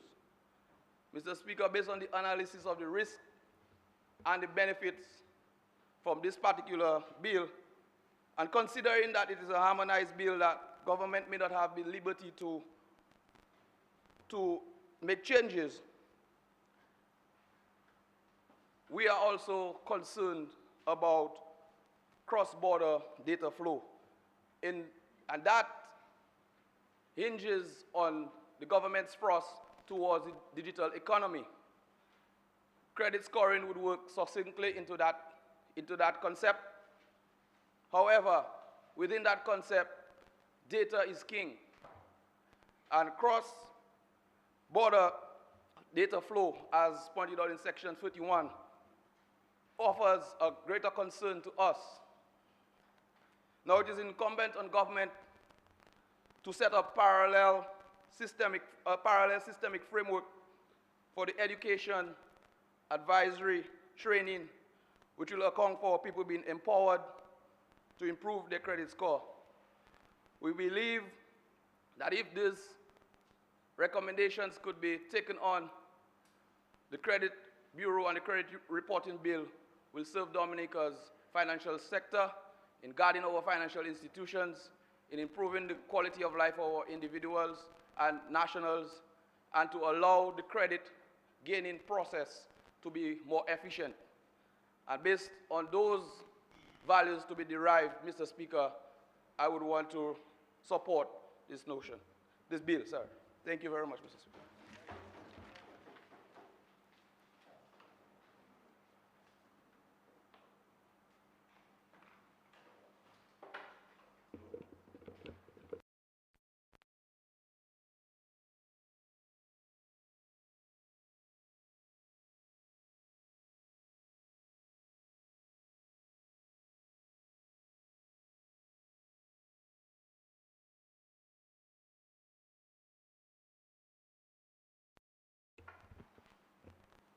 Mr. Speaker, I rise to make a brief contribution to my support of the establishment of credit bureaus, which I think is welcome in our region. Mr. Speaker, as you know, most of our lending practices are largely based on secured lending, which means that one must have security or collateral to access financial products in Dominica. However, with the introduction of a credit bureau, which essentially means that one will be assessed based on your credit score. It allows for each individual to be assessed on his or her risk profile. And that is very critical, especially for our young professionals or entrepreneur who has a great idea and wants to make an investment in a business and may not have the collateral to support that business idea. But if that individual has practiced good management of his debt, and then there are records to prove that the person pays their bills on time, they have had access to small loans and have paid it off, or may have some credit at courts and are paying regularly, then all that helps determine the person's credit score. And based on having good management of one's personal affairs, one could have access to most likely unsecured lending. And that is what I really like about the establishment of the credit bureau. I hope, based on the establishment of credit bureaus, that financial institutions will definitely offer more unsecured lending products based on one's character or one's ability to service his or her debt. And I also think that this could also assist in expanding our financial or fiscal space. So hopefully, if you apply for a loan in Dominica and you're not successful, you may be able to go to St. Lucia, where they have other funding agencies around the region and be able to access credit. So this might definitely is in the right direction to expanding the fiscal space in the OECS, so it does not limit you to only your local banks to access funding. And also, Mr. Speaker, I believe that the ability for one to know their credit score and to have a credit score will assist many of us, especially citizens out there who do not really understand financial management. And you know, most times people want something and they just go out and borrow funds. And you see a practice now of people going to not traditional lending sources. People are attracting loans at 25%, 30% interest rates because they are not reading the finer print. They need some money quickly, they try to get a quick loan, and then they have a difficulty in repaying those loans. So you find a situation now that you have many people in where they're living from paycheck to paycheck because all their funds are going to repay loans they access quickly at a higher interest rate. But having an idea of your debt burden and being able to use a credit score, a financial institution, I am hoping, will use that score to determine if really the person qualifies for further loans. And so I hope that will assist in helping our citizens better manage their debt. So if your score is low, you know that you have reached a certain limit for debt. You cannot afford any more debt. You cannot afford to repay your debt. So maybe you should take a break for now. And it may also offer the opportunity that if you have damaged your credit, that you know you had some unfortunate hardship, like somebody in the family got sick, and during that period, one could not afford to pay his or her loan because you had to, you spent most of your money to seek medical assistance for that family member. And sometimes people fall behind because of unfortunate situations. And once your reputation is damaged in traditional lending, it's very difficult to rebuild it.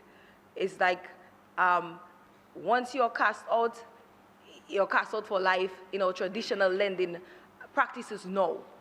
But having a credit rating system allows one opportunities to rebuild your credit and to rebuild your score so that you can build it to a level where you can access credit again. So I think this is an important move by the OECS, and I really support it.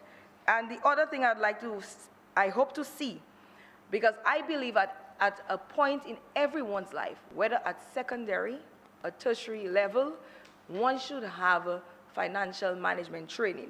We see many people graduate out of school and do not know how to manage their funds. So they get their first salary, and the first thing they want to do is to buy a car, buy some nice clothing, buy jewelry, and then before the month ends, by the time a week passes, they don't even have $10 to save.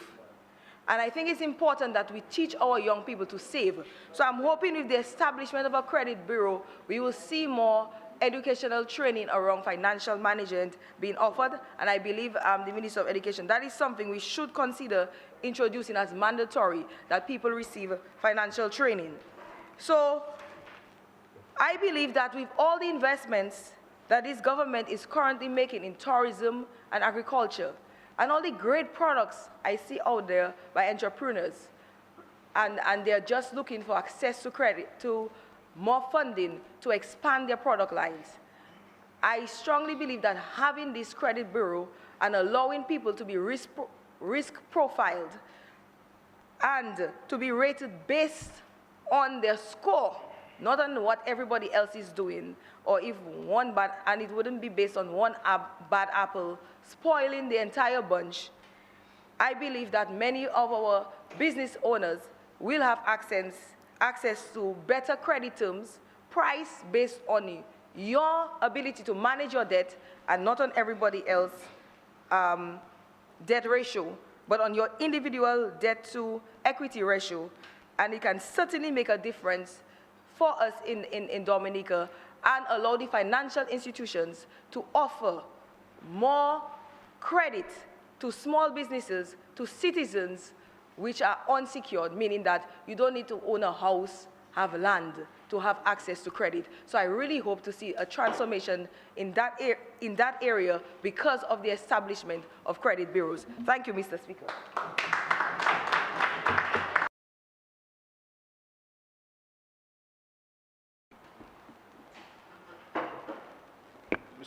Mr. Speaker, with your permission, I rise to give a short intervention on this, and to say that this is a progressive piece of legislation.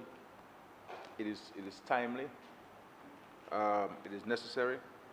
It will, no doubt, because this is one of the variables that is used to determine the ease of doing business in our jurisdictions. And this certainly, by the passage in Parliament this evening, will place Dominica hopefully in a better ranking in terms of the ease of doing business as determined by the World Bank and other such entities. It will also unlock financing for the private sector, because for many private sector entities, access to financing is a major constraint. And as a matter of fact, Mr. Speaker, in 2014, the Inter-American Development Bank conducted its Productivity, Technology, and Innovation Survey. And that survey found out that 26% of formal non-agricultural firms considered access to finance as a major or severe obstacle affecting their businesses. Also, except for 5% of micro, small, medium-sized enterprises with no interest in innovating, access to credit was one of the primary reasons for not engaging in innovative activities. Because we do not have a credit system, a credit rating system that could define or determine one's credit worthiness. So there are a lot of people who have gone to the financial institutions and they may just look at your business activity, especially a lot of young people who are involved in innovative activities, as the report is saying, who cannot get access to financing. But if you were to look at their credit worthiness, any financial institution in the world wouldn't trust them with the funds. And so this is an important piece of legislation that is being made available.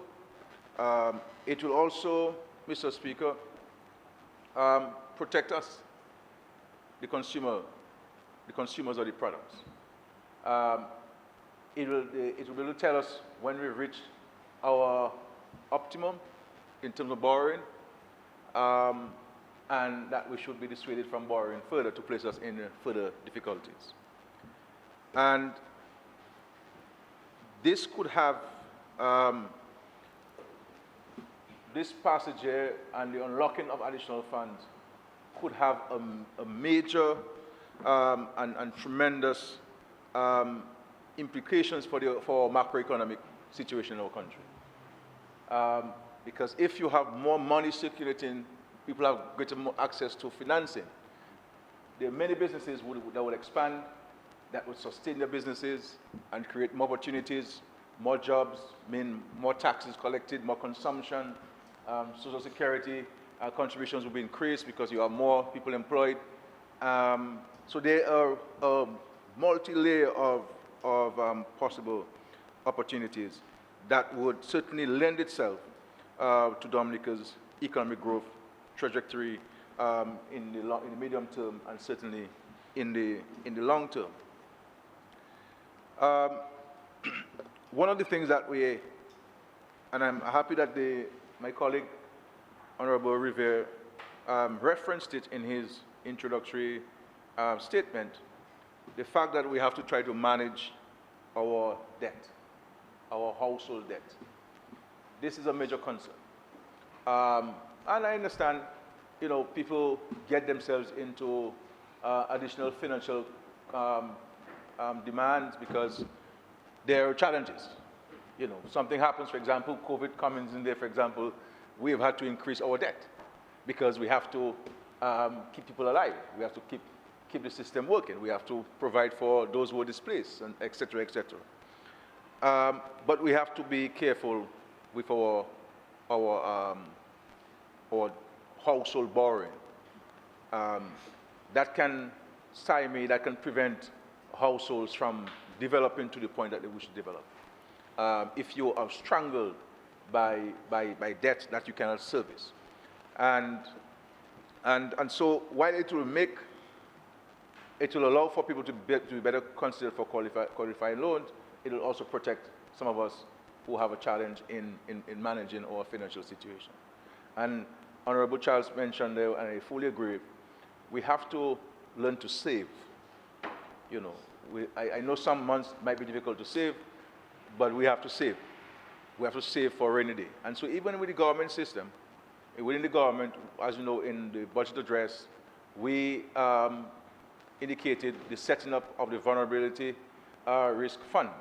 And from this month end, October, we will be placing $500,000 every month into this fund to allow us to be in a position to access financing in a time of what we call a rainy day, or if you have an external shock or a natural disaster or even a pandemic, you'll have access to this fund that you can draw on and address certain challenges rather than relying on the international financial institutions all of the time to provide you with the kind of budgetary support that you need in this particular period of time. And so we're looking forward to committing to this. This is a very important policy that we've taken, and it's a commitment that we've given to ourselves, because one of the things, we have to recognize that when both Erica, Kim, and Maria came, because of the prudence of this government and the responsible manner in which we were managing the affairs of the country, we had significant amount of funds at our disposal. You understand? And all of the interventions, the majority of all the interventions we've made came from our own resources, while we waited for the procurement processes to be done by the international or partners who had made commitments to us. And so we had funds that we could spend and get things going. This is why we were able to recover so quickly, because we had funds to push in the economy, to get consumption going and to get some economic activity going, get the roads cleared and the bridges reconstructed, albeit in temporary fashion and so forth, so that communication can be had. And so I want to caution us about our spending and our saving. And just to give you a personal example, my first son is 21 years old. He was born in 1999. And at the time I was a lecturer at the college. And an insurance guy came to me and said, look, why don't you set up an education fund for your son? But I was never an insurance person. I do not like insurance back then. Now I like them more. And I said, well, look, if I'm going to do a salary reduction to pay for an insurance fund, why don't I do a salary reduction and have a compulsory saving to an account and a financial institution? So religiously, Mr. Speaker, from July 1999 to today, he just turned 21, so I'm going to stop it, and do for the two others at the back. I have saved into this account $1,000. Never withdrawn for it. I may have used it for secure loans, but never withdrawn from it as an education fund for my son so that he can have access to it and so on. I have not caused him to have access to it because this youngster, they spend a lot of money without no, you know, they don't manage money, they spend money. But money is supposed to be managed and not spent. So we have to have that discipline. Whether it's $50, whether it's $100 a month, $20 a month. So if tomorrow morning your child falls sick, you have to go to the pharmacy to get some medication, you can go to the ATM and get a $50, get $100 to do that. So as little as it is, we have to learn to save because it is very important for us to do so. And so we believe with this credit reporting system and the associated regulations, there'll be greater access. And just to say to you that this is how the international financial institutions look at Dominica. Our credit worthiness. We have honored all our obligations insofar as loans are concerned, our payments of loans on time. And so when Erica came, we did not ask for debt forgiveness from anybody. We did not ask for our debt payments to be deferred. When Maria came, everybody in the world expected us to default on our loan payments and our interest payments. We never asked anybody for debt forgiveness because I felt that should not be the first thing you do. You understand what I'm saying? That's not the first thing to do. You have to maintain certain credibility. And this, in large measure, and of course, the transparent way in which we have been conducting our affairs, the laying our debt strategy in the Parliament, etc., etc. Because of our transparency, because of our strong fiscal policies and our adherence to those strong fiscal policies, and our credit worthiness, we're able to get funds from international financial institutions, just because of our rating in their eyes and the way they see us conducting business and relating to them. And so we would like the same thing to be at the level of the household. We are generous as a government, but we have also been responsible as a government. And there has to be that important marriage of being generous to your constituents, meaning your family, your country, but at the same time you have to be responsible. If you can't afford it, don't try to buy it. And wait for when you can buy it to buy it. And we have to set priorities. You understand? We have to set priorities. We have to put a limit to how much we spend on our telephone. We have to put a limit to how much we're spending on electricity and manage it. Because money was never made to be spent, contrary to what many people believe. It was made to be managed. And manage we must money if we're to make money and to build on our financial standing. So we have to build greater financial standing. We have to save so you can have access to money, but also the acquisition of assets. This is why we made the point about acquiring a piece of land and utilizing the progressive measures that the government is putting in place to facilitate that.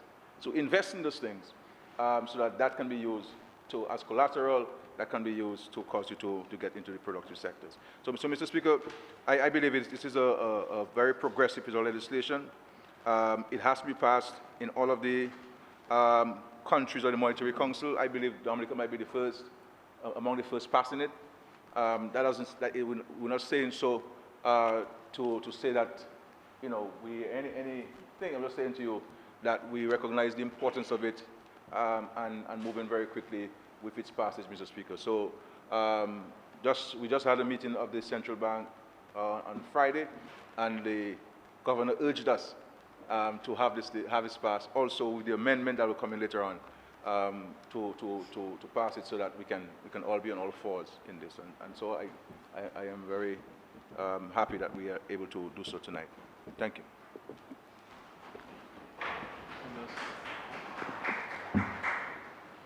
Yeah, I just want to make, thank you, Mr. Speaker. Just a small intervention. I give support to the creation of the Bureau.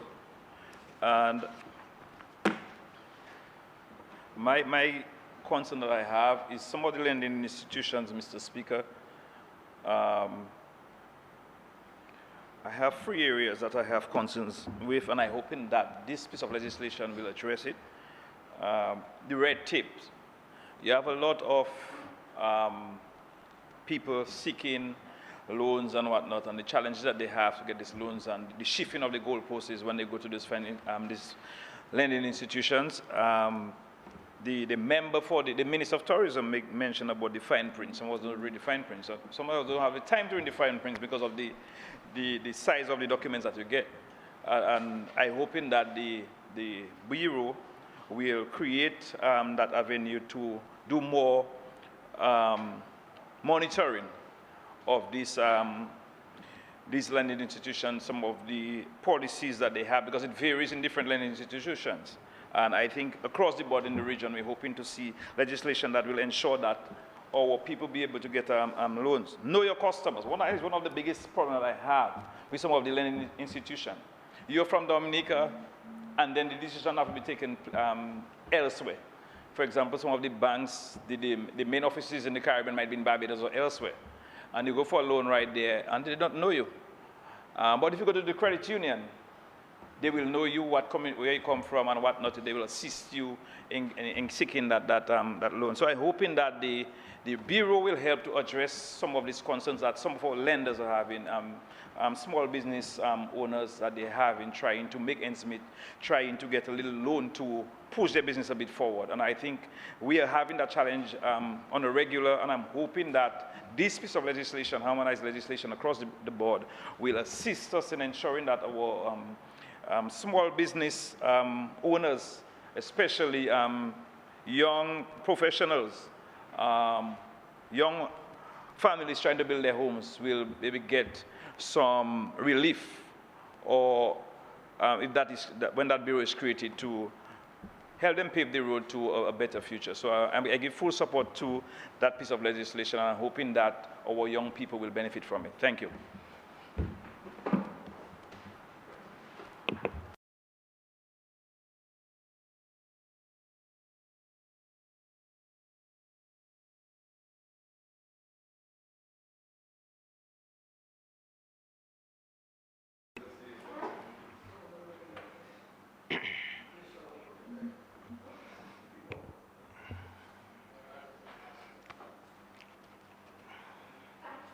Mr. Speaker, I wish to thank the members of this honorable House for so eloquently supporting the passage of this bill.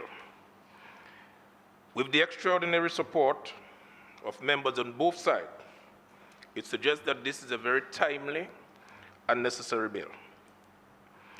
I am happy that we will have a unanimous support for the General House. Mr. Speaker,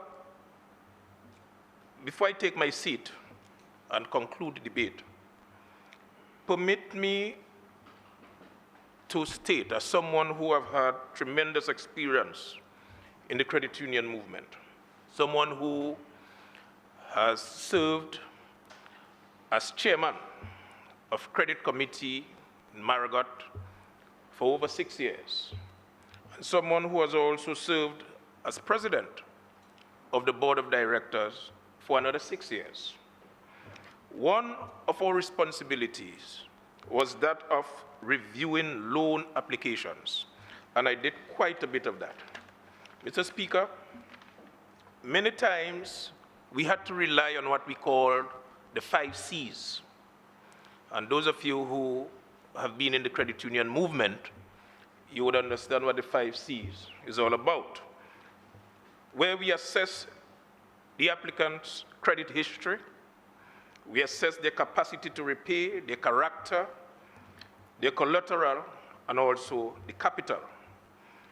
Mr. Speaker, it was always difficult to ascertain the credibility and accuracy of information submitted. With the passage of this bill, may I reiterate that the financial institution will be in a better position to manage the risk. Furthermore, there will be opportunities for the private sector through the establishment of the Credit Bureau. And finally, it will certainly help the borrower to be more cautious when accessing credit. And at the same time, it will help them to keep their debt-to-income ratio at an acceptable manner. So with this, I want to wind up the debate on this bill.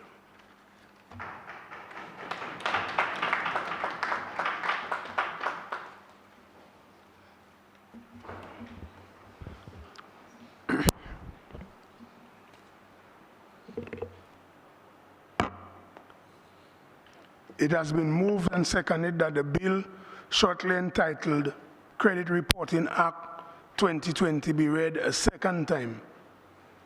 Those in favor? Aye. Those against? The ayes have it. The bill will now be read a second time. Credit Reporting Act 2020.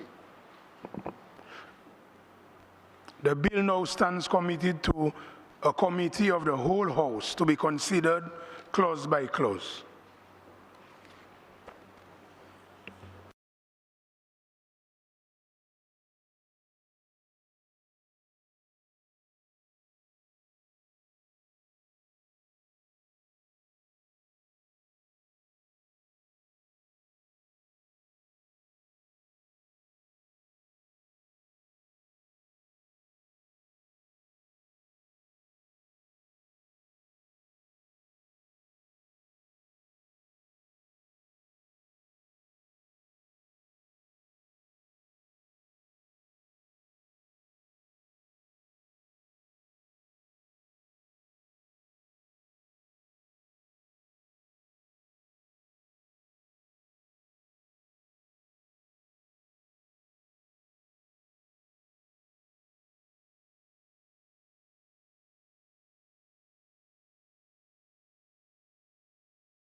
House resumes, and I have to report that the bill shortly entitled Credit Reporting Act 2020 passed the committee stage without amendment. The question is that the report of the committee on the bill be adopted. Those in favor? Aye. Those against? The ayes have it.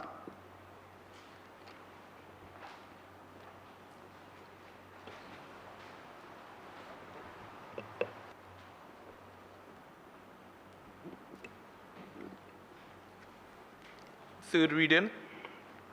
Mr. Speaker, I move that the bill shortly entitled Credit Reporting Act 2020 be read a third time and passed. Seconded, Mr. Speaker. It has been moved and seconded that the bill shortly entitled Credit Reporting Act 2020 be read a third time and passed. Those in favor? Aye. Those against? The ayes have it. Credit Reporting Act 2020. The bill has been read a third time and passed accordingly.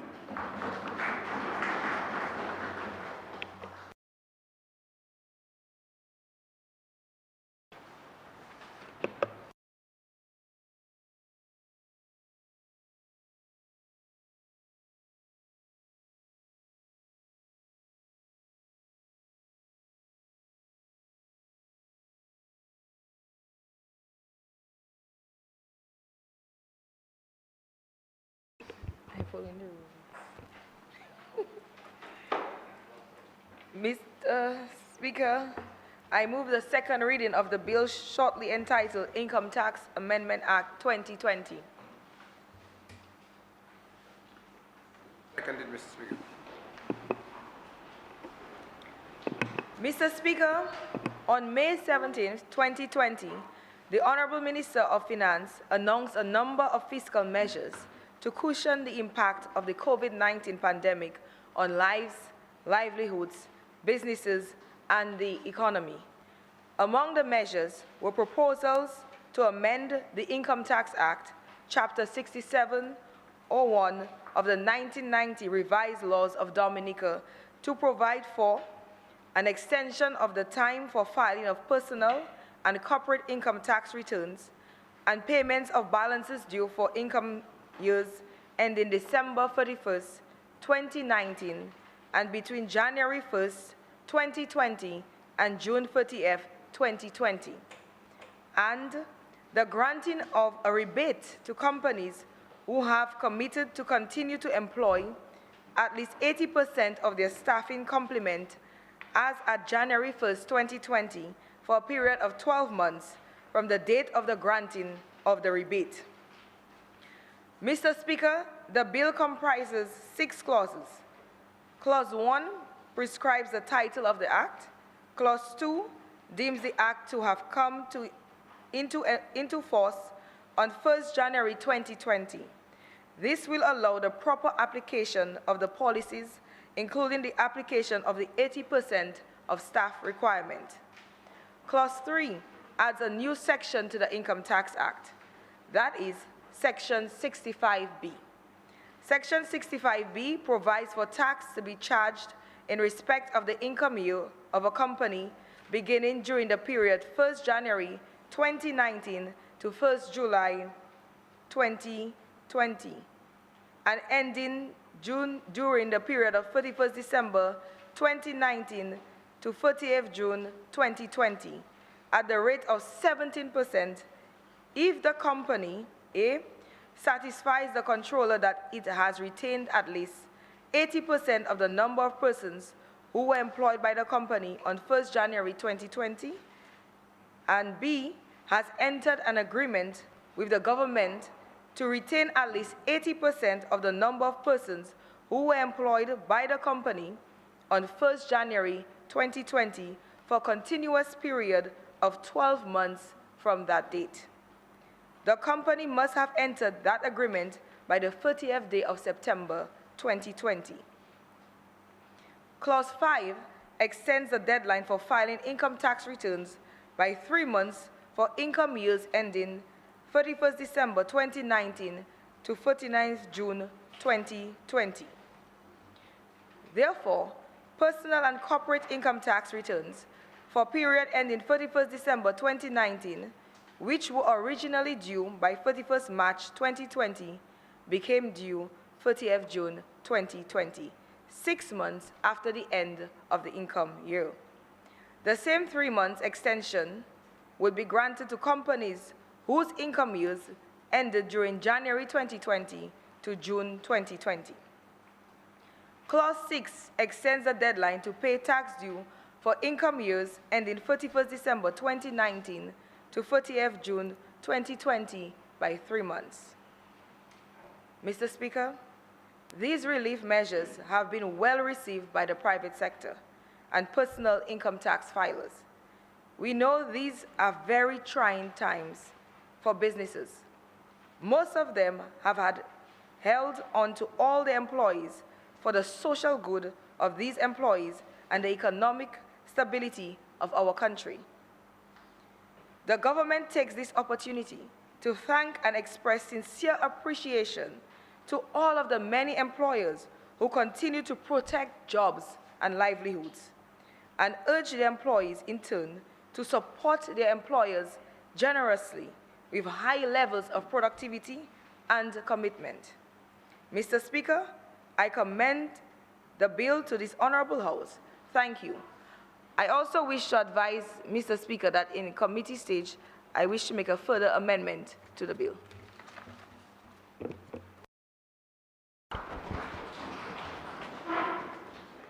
The bill is before the House for debate.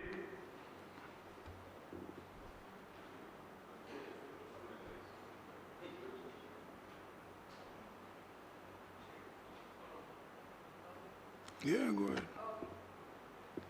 Well, Mr. Speaker, we all know of the challenges we encountered because of the pandemic called COVID-19.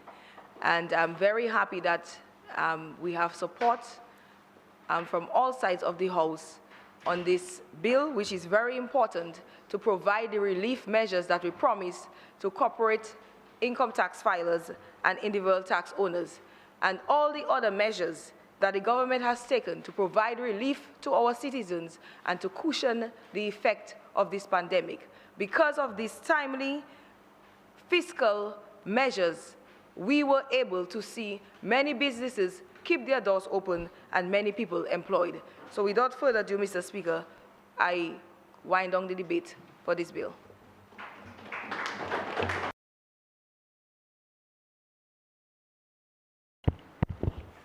It has been moved and seconded that the bill, shortly entitled Income Tax Amendment Act 2020, be read a second time. Those in favor? Aye. Those against? The ayes have it. The bill will be read a second time. Income Tax Amendment Act 2020. The bill now stands committed to a committee of the whole House to be considered clause by clause.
shortly entitled Income Tax Amendment Act 2020 passed the committee stage with minor amendments.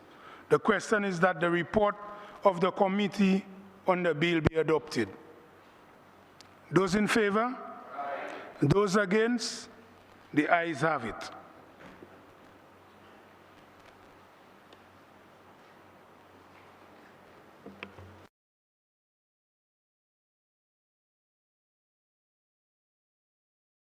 Mr. Speaker, I move that the bill shortly entitled Income Tax Amendment Act 2020 be read a third time and passed.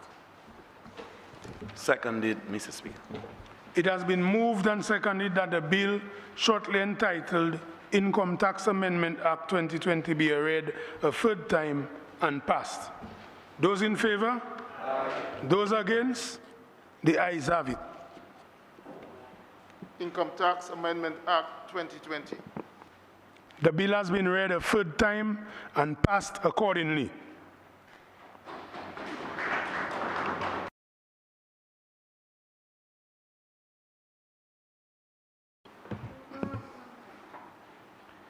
Mr. Speaker, I move that the second reading of the bill shortly entitled Eastern Caribbean Central Bank Amendment Act 2020. Seconded.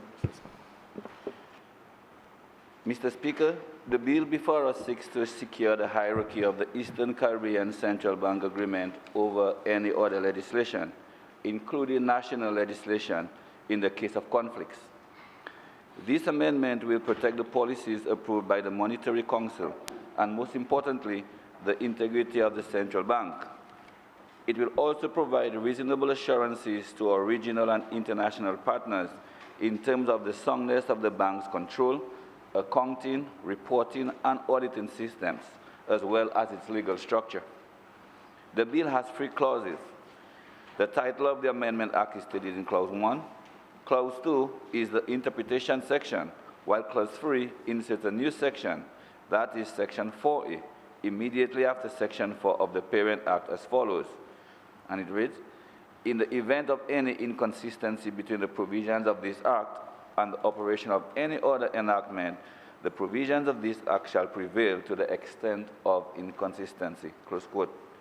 Mr. Speaker, this is an extremely short bill that provides for a very critical amendment to secure the central bank's position. Mr. Speaker, I now commend the bill to this honorable House. Thank you.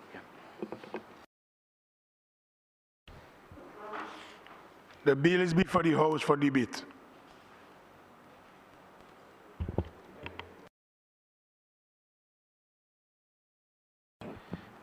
Mr. Speaker, thank you for the contribution of colleagues on both sides of the House to the bill.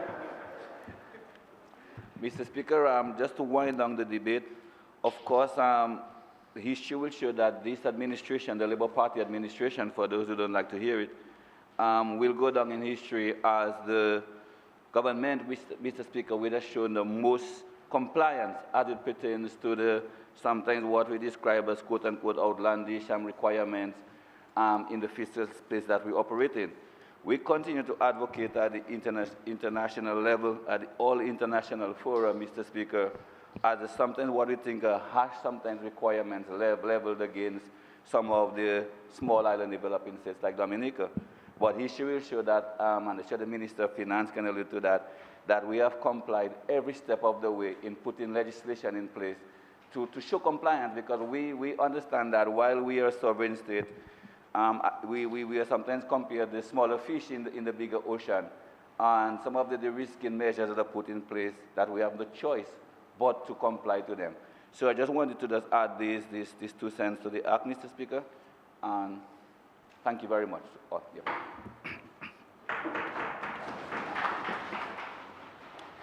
It has been moved and seconded that the bill shortly entitled Eastern Caribbean Central Bank Amendment Act 2020 be read a second time. Those in favor? Aye. Those against? The ayes have it. The bill will now be read a second time. Eastern Caribbean Central Bank Amendment Act 2020.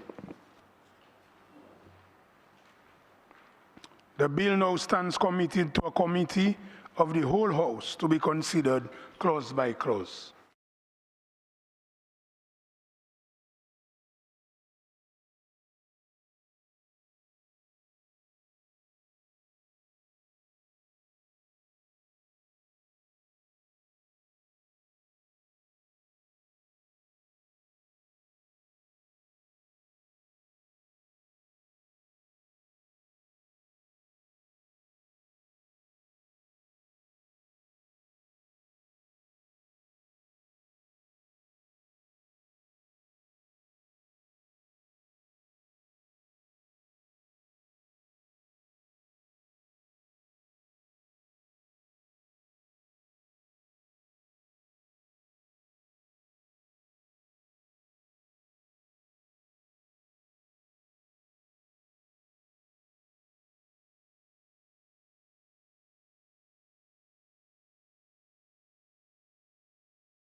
And I have to report that the bill shortly entitled Eastern Caribbean Central Bank Amendment Act 2020 be passed the committee stage without amendment.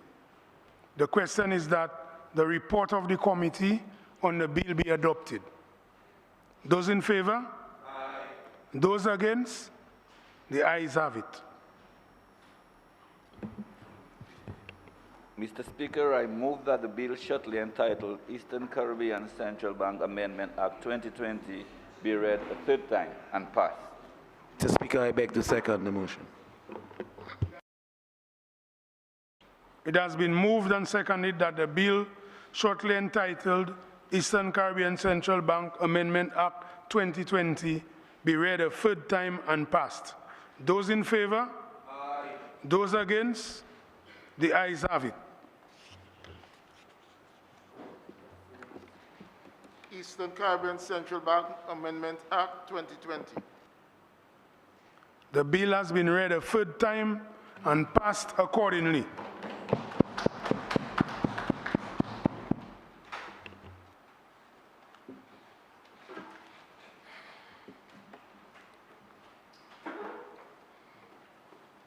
Mr. Speaker, I move the second reading of the bill shortly entitled Drug Prevention of Misuse Amendment Act 2020.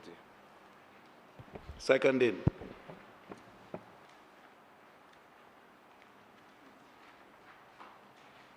Mr. Speaker, there has been a global thrust to decriminalize certain aspects of marijuana possessions. In the 2019-2020 budget speech entitled Recovery, Modernization, Transformation, the Honorable Prime Minister indicated, Madam Speaker, Madam at the time, we recognize the sensitivities of this issue.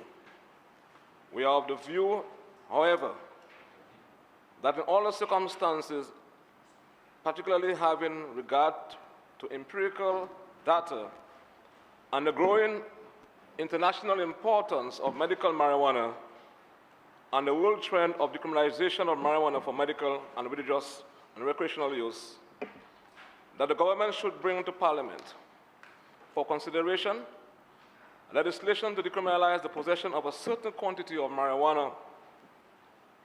The government will therefore propose that the possession of not more than 28.35 grams, that is 1 ounce, of marijuana, be decriminalized.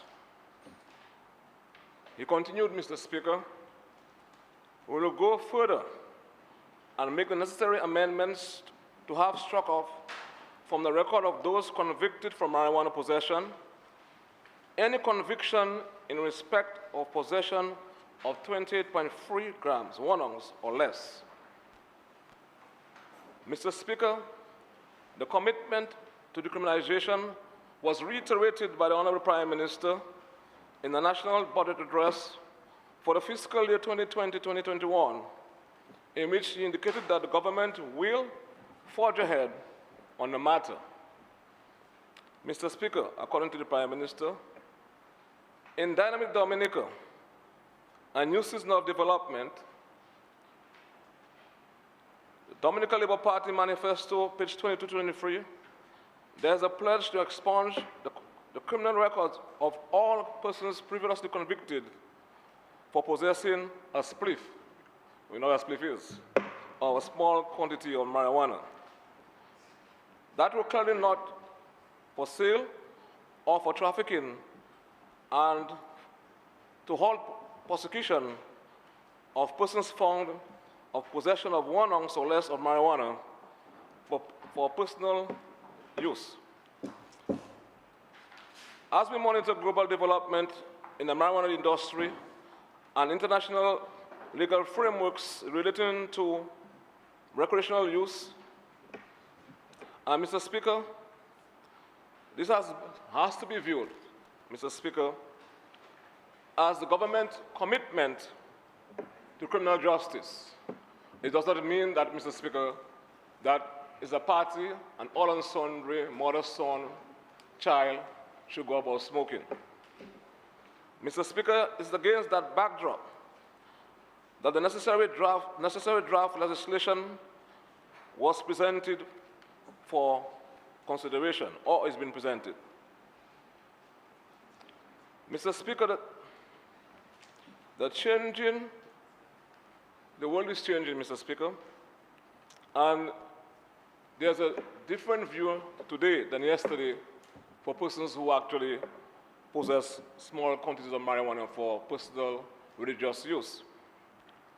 And we are therefore, Mr. Speaker, taking a phased approach towards decriminalizing a small quantity of marijuana and to expunge the record of persons in respect of possession of 28 grams, Mr. Speaker, certainly can be seen as a hallmark in our development as a people.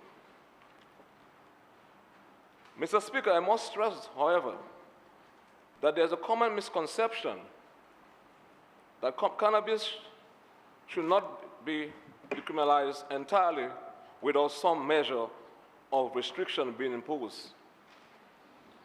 I'm sure you don't like to hear that. Mr. Speaker, Mr. Speaker,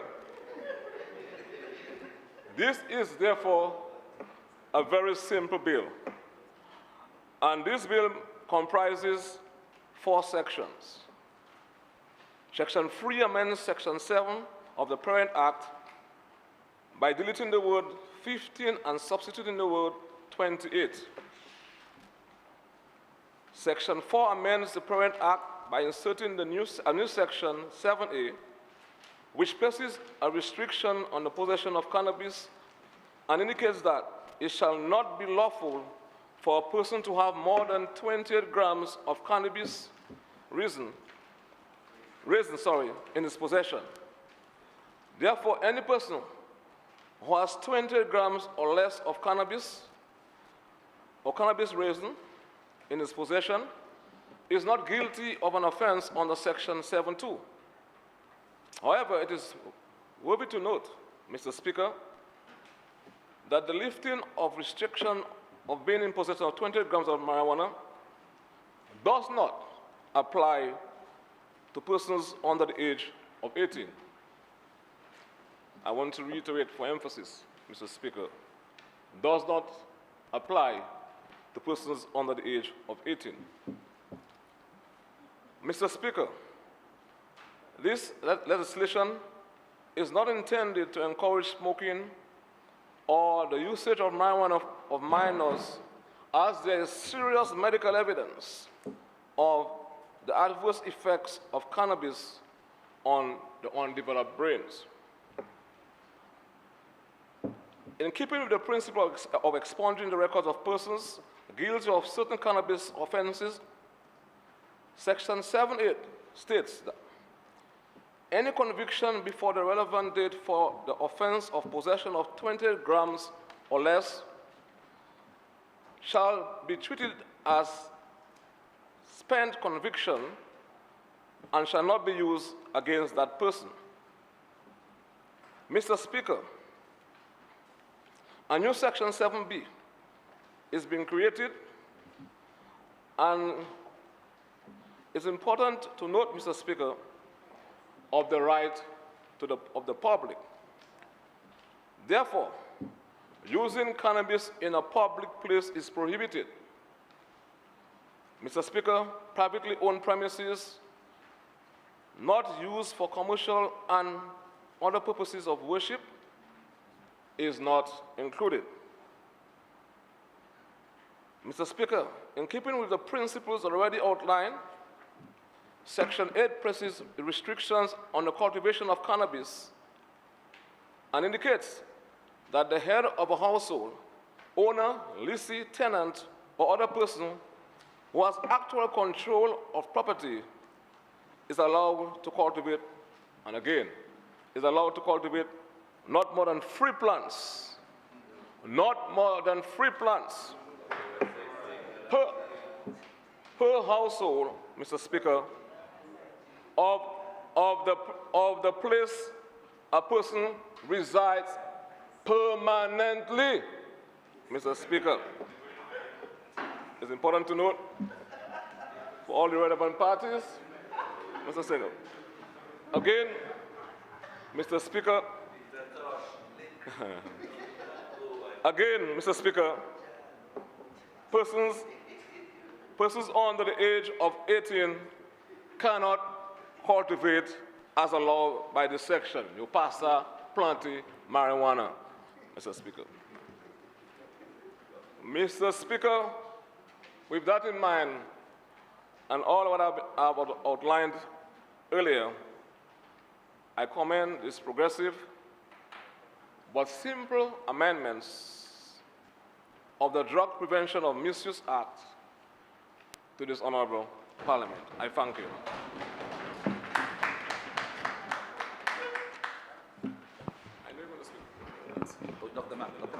The bill is before the House for debate.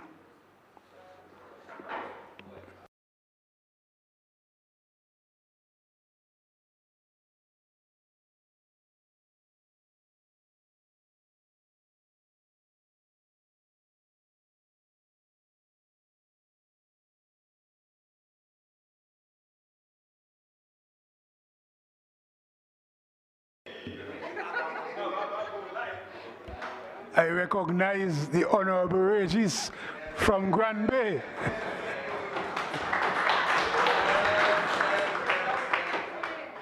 Mr. Speaker, this is a very sobering moment.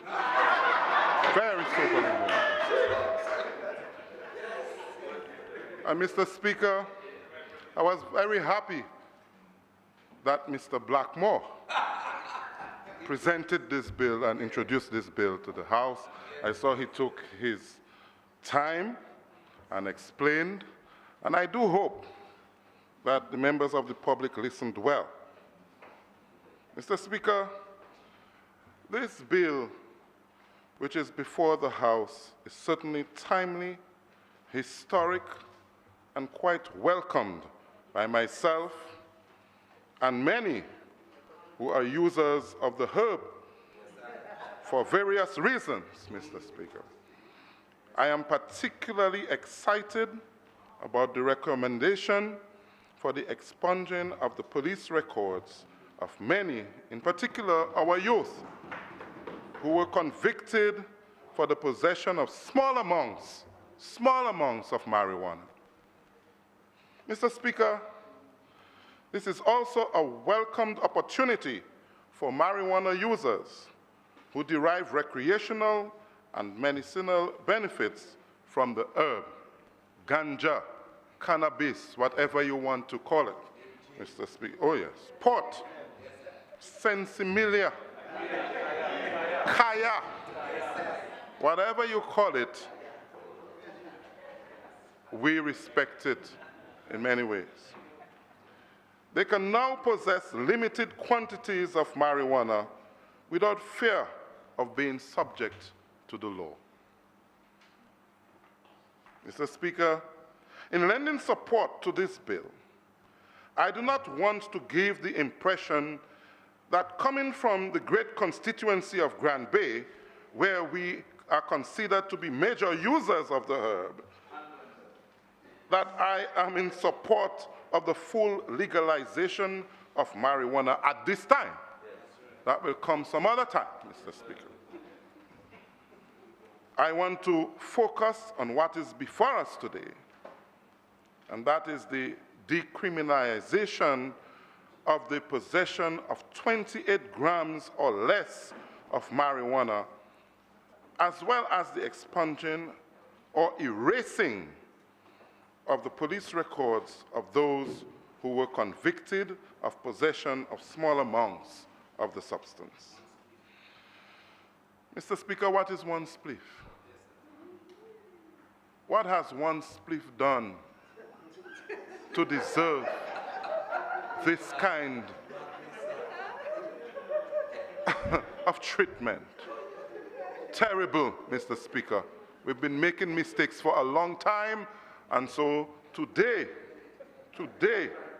is the day when a spliff takes its rightful place in our country and in our books of legislation, Mr. Speaker. Mr. Speaker, this is a significant step towards the commencement of a journey to right a wrong which had plagued us for way too long, Mr. Speaker.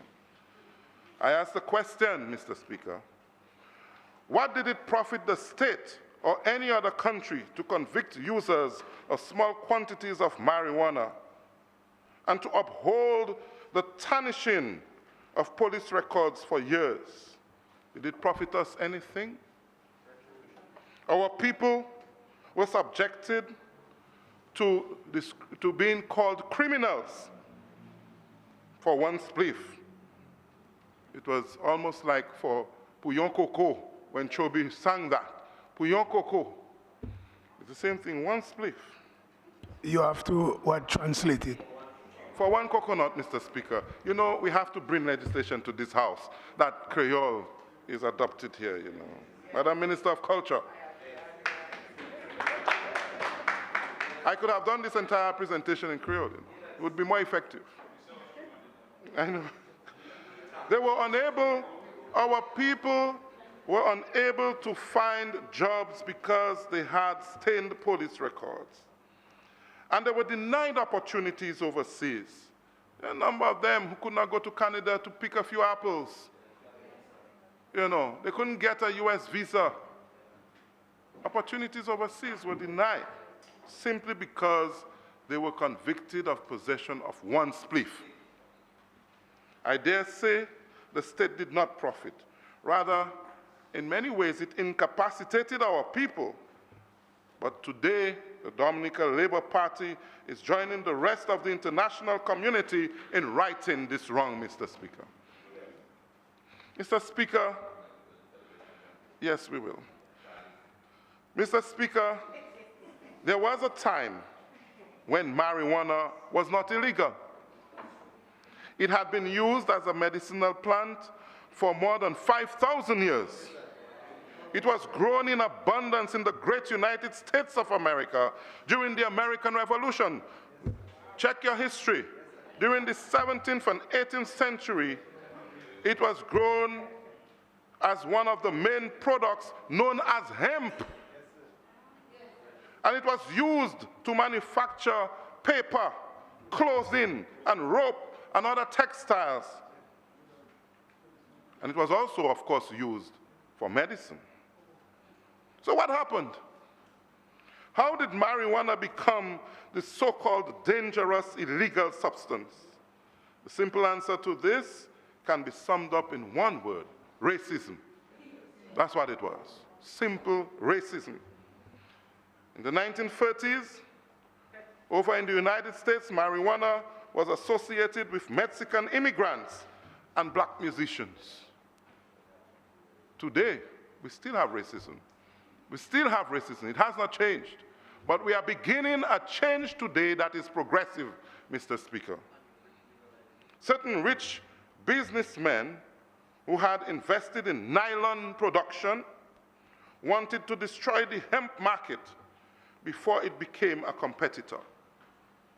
Newspaper owners who produced paper from wood also realized that hemp was a major competitor, and so the media was used to decry marijuana as a drug which caused people to become violent. Has marijuana ever caused anyone to be violent, Mr. Speaker? Very, very cool. No matter how you consume it, it never causes you to become violent, Mr. Speaker. And so in 1937, marijuana was outlawed in the United States and other first world countries followed the US in its war on drugs. To this day, you still hear about the war on drugs. Third world countries like Dominica never had a choice in the matter. We had to follow suit if we wanted aid from these countries.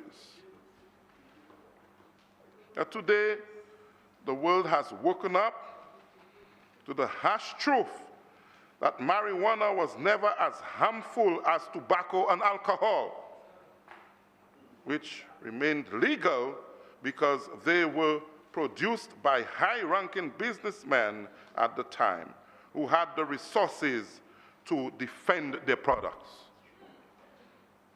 Alcohol and tobacco accounts for thousands of deaths every year. I drink alcohol, don't mind me. I indulge in alcohol. But knowing that it can be responsible for death, we all have to die anyway. But do your research. Marijuana in moderate amounts kills no one. And that is a fact that we have known for many years, Mr. Speaker. So, Mr. Speaker, I look forward to us embracing the opportunities that marijuana can create for our people. And of course, the Labour Party being as progressive as it has been, in our manifesto, our 2019-2020 manifesto, you will find it on page 22, that marijuana can make money. Marijuana is being legalized all over the world. The global legal marijuana and is used for medicine. It can be used for medicine. The marijuana industry can grow, and we can expect to derive, or rather on a global level, we can expect to derive over $147 billion by 2025. Can we stay away from that opportunity, Mr. Speaker? Your Labour government will seek to capitalize on the booming marijuana industry to create a new revenue stream for our country and citizens. That is when we move further down, not at this time, but when we move further down towards the controlled legalization. So you staying focused on the matter? Yes, I'm staying focused. I'm staying focused. Oh, stop it, my friend. You don't know nothing about marijuana. You don't know nothing about marijuana. You don't know what marijuana has done. It has sent people to school. We can't deny that fact. Of course, I know that. Marijuana has sent people to school. So you don't tell me about I'm not staying focused. Marijuana is important, my friend. I'm not going away. All right. Now, medicinal marijuana is another area that our Labour Party manifesto spoke to. Dominica has the land space, soil conditions, and the available water to grow exceptional breeds of the cannabis plant that will allow Dominica to develop its own brand of high-quality marijuana, Mr. Speaker. Medicine. We cannot deny the fact that marijuana can really provide many opportunities. Until such time as there is full legalization in relation to the use of marijuana, our government will do certain things. It will develop a legislative regime that will facilitate farmers to grow and supply marijuana for research purposes and several other things, Mr. Speaker. I don't want to spend too much time on this because I know we're doing the right thing. But in the same vein, as we speak in favor or in support of this bill, I caution our people not to seek to abuse the new dispensation that will arise today following the passage of this new legislation. The legislation states very clearly, and you heard Mr. Blackmore as he presented, as he introduced the bill, that we are allowed to grow 3 trees and to possess 25 grams or less, 1 ounce or less, 28 grams, 1 ounce. That's just about an ounce. Yeah? All right? Yeah, it's about an ounce. Yeah, about 3 joints. 3 joints, 3 to 5 joints. Yeah, according to how you wrap it. Okay? And you can do so, you can possess it without fear of prosecution. This, I believe, is the first step towards greater opportunities. Let us cooperate, my dear people. I speak to all our people. Let us cooperate. This is not a carte blanche legalization of marijuana. This is a first step. Let us cooperate in our endeavor towards harnessing the real opportunities that could be derived from marijuana in the future. Thank you, Mr. Speaker. I support this motion.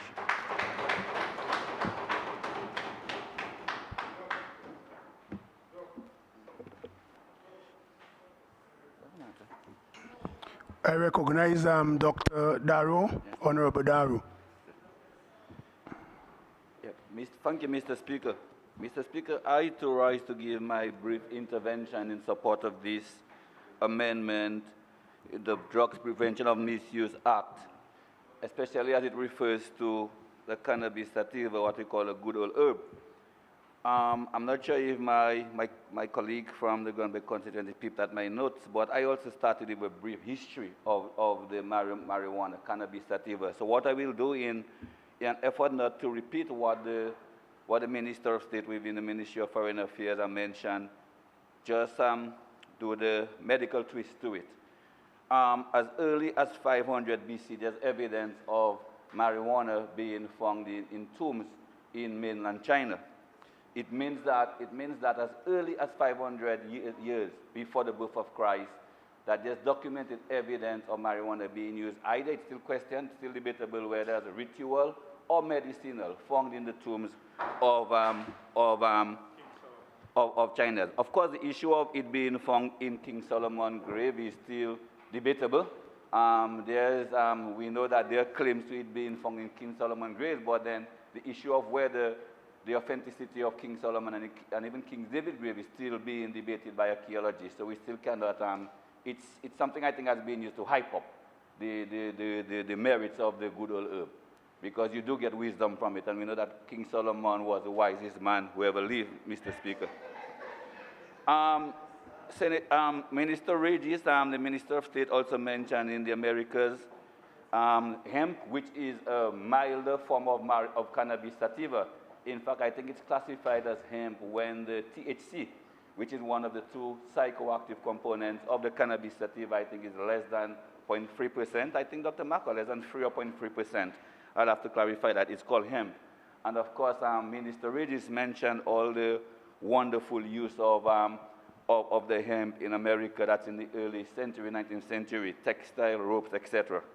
The seeds were also used as food, Minister Regis. In the 1830s, as it pertains to the medicinal use, there's this, I think, Irish doctor who also, when we had the great cholera outbreak of that era, he also found that marijuana was used to reduce pain and vomiting, something that is being explored today as it pertains to treating the side effects of chemotherapy in cancer patients, Mr. Speaker. In the early 1800s, of course, it was also, we had so increased use to treat what we call gastrointestinal issues, abdominal pains, vomiting, etc. Minister Regis also, of course, mentioned that in the early 1900s, it was introduced to the mainland USA by the Mexican immigrants.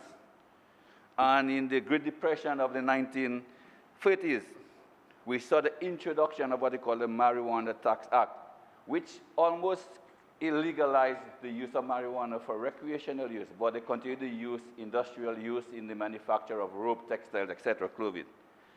Then in 1970, we saw that American President Richard Nixon, and Minister Regis also alluded to it, the war on drugs, where what they call the Controlled Substance Act all but repealed the Marijuana Tax Act of the 1930s, which made marijuana almost illegal.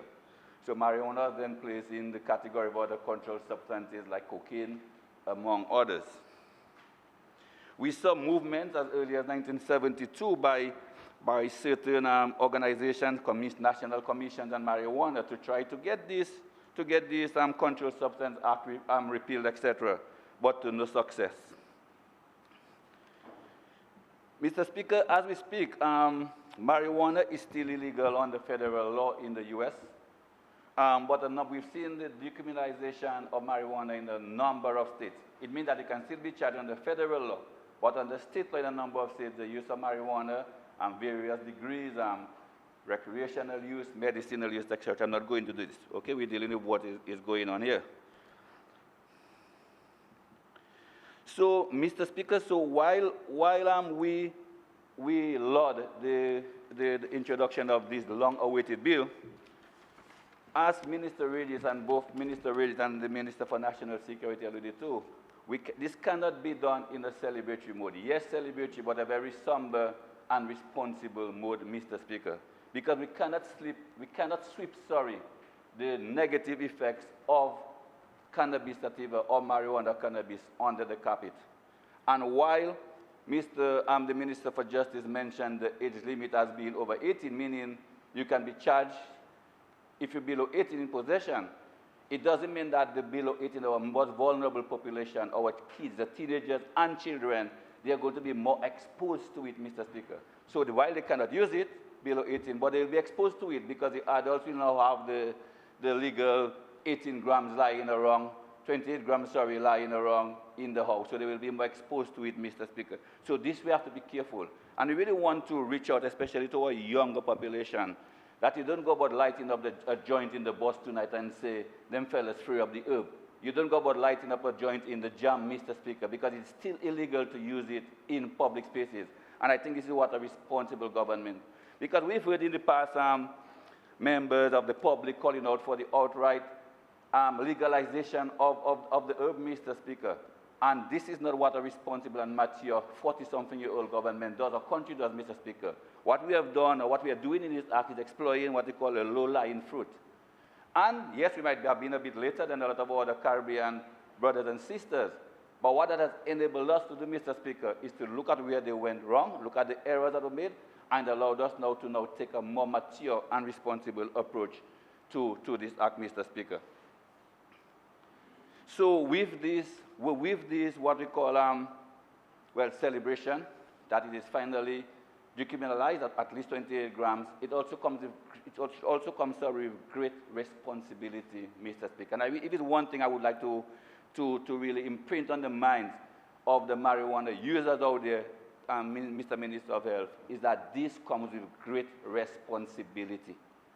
So this is why Minister Regis came with a very somber attitude, and I want to applaud him for this, and not in a jubilation mode, Mr. Speaker. Because while many of us are pro-cannabis, Mr. Speaker, we do recognize the dangers that this legislation is now going to expose our vulnerable population to. The school children, Mr. Speaker. And I think I'm happy that the Minister of Education has raised some concerns.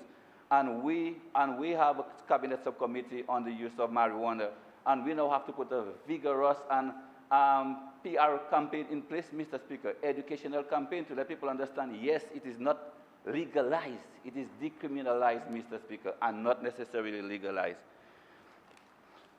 So, Mr. Speaker, as it pertains to the current medical uses, of course, we also know that while a lot has been said about the quote-unquote medicinal use of marijuana, and it cannot be denied, there are studies that have been done showing the use of medical marijuana in the treatment of HIV/AIDS, especially people in the end stage, the anorexia and the weight loss associated with HIV/AIDS, chronic pain, neuralgia, what we call glaucoma, seizure disorders, Crohn's disease, among many others, Mr. Speaker. So we cannot deny the use. But we also have to understand that as we speak, the FDA, which is the Federal Drug Administration of America, had only approved the use of one cannabis-derived substance, just one.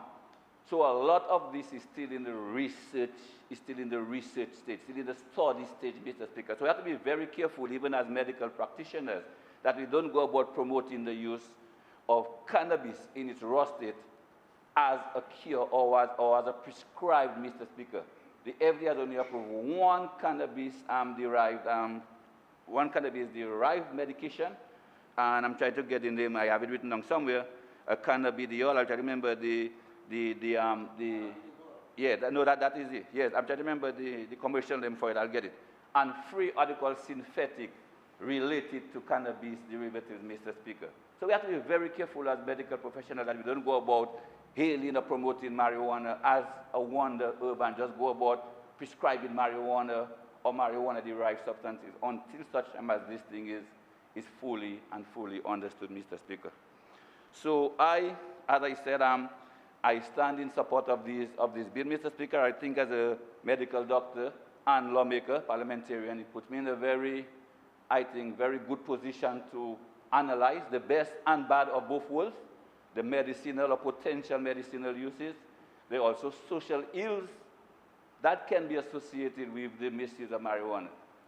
I mentioned in a previous address, I think it was in a national consultation, Mr. Speaker, that we have seen a drastic increase in accidents and illnesses and incidents relating to the use or misuse of marijuana in a number of these U.S. states, Mr. Speaker, where marijuana has been decriminalized, ranging from accidents to outright psychotic disorders, Mr. Speaker. So we cannot deny that. We cannot deny. So that's why I said, I think as a medical doctor, it puts me in a very, very good position, a good vantage point, Mr. Speaker, to try to analyze it both. So which is why we have to approach this thing very maturely and very carefully.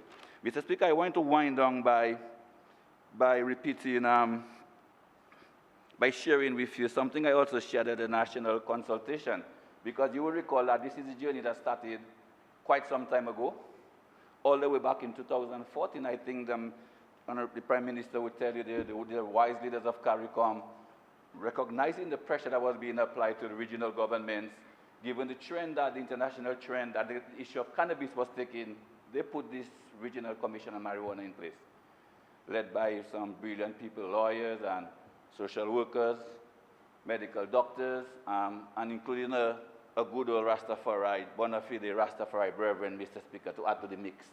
And they came up with this report a couple years later, which basically recommended that they were not recommending, the outright legalization of the herb, but exactly what we're doing here. Decriminalization, and then explore the potential, Mr. Speaker, in terms of this, the money to be derived. And yes, we talk about billion-dollar industry, Mr. Speaker, but we have to understand that it's not just a matter right now of going and tell guys, you just go and plant herb for medicinal use. There's technology and infrastructure, Mr. Speaker, that has to be put on the ground before we start exploring these possibilities. Because we will find, without the proper technology, without the proper infrastructure, with the proper monitoring and regulatory processes, we'll find that we might be doing a lot more harm than good, Mr. Speaker, in opening the floodgates. So I want to share two songs, Mr. Speaker, or rather lines from songs from a couple reggae international superstars, Jamaican rather.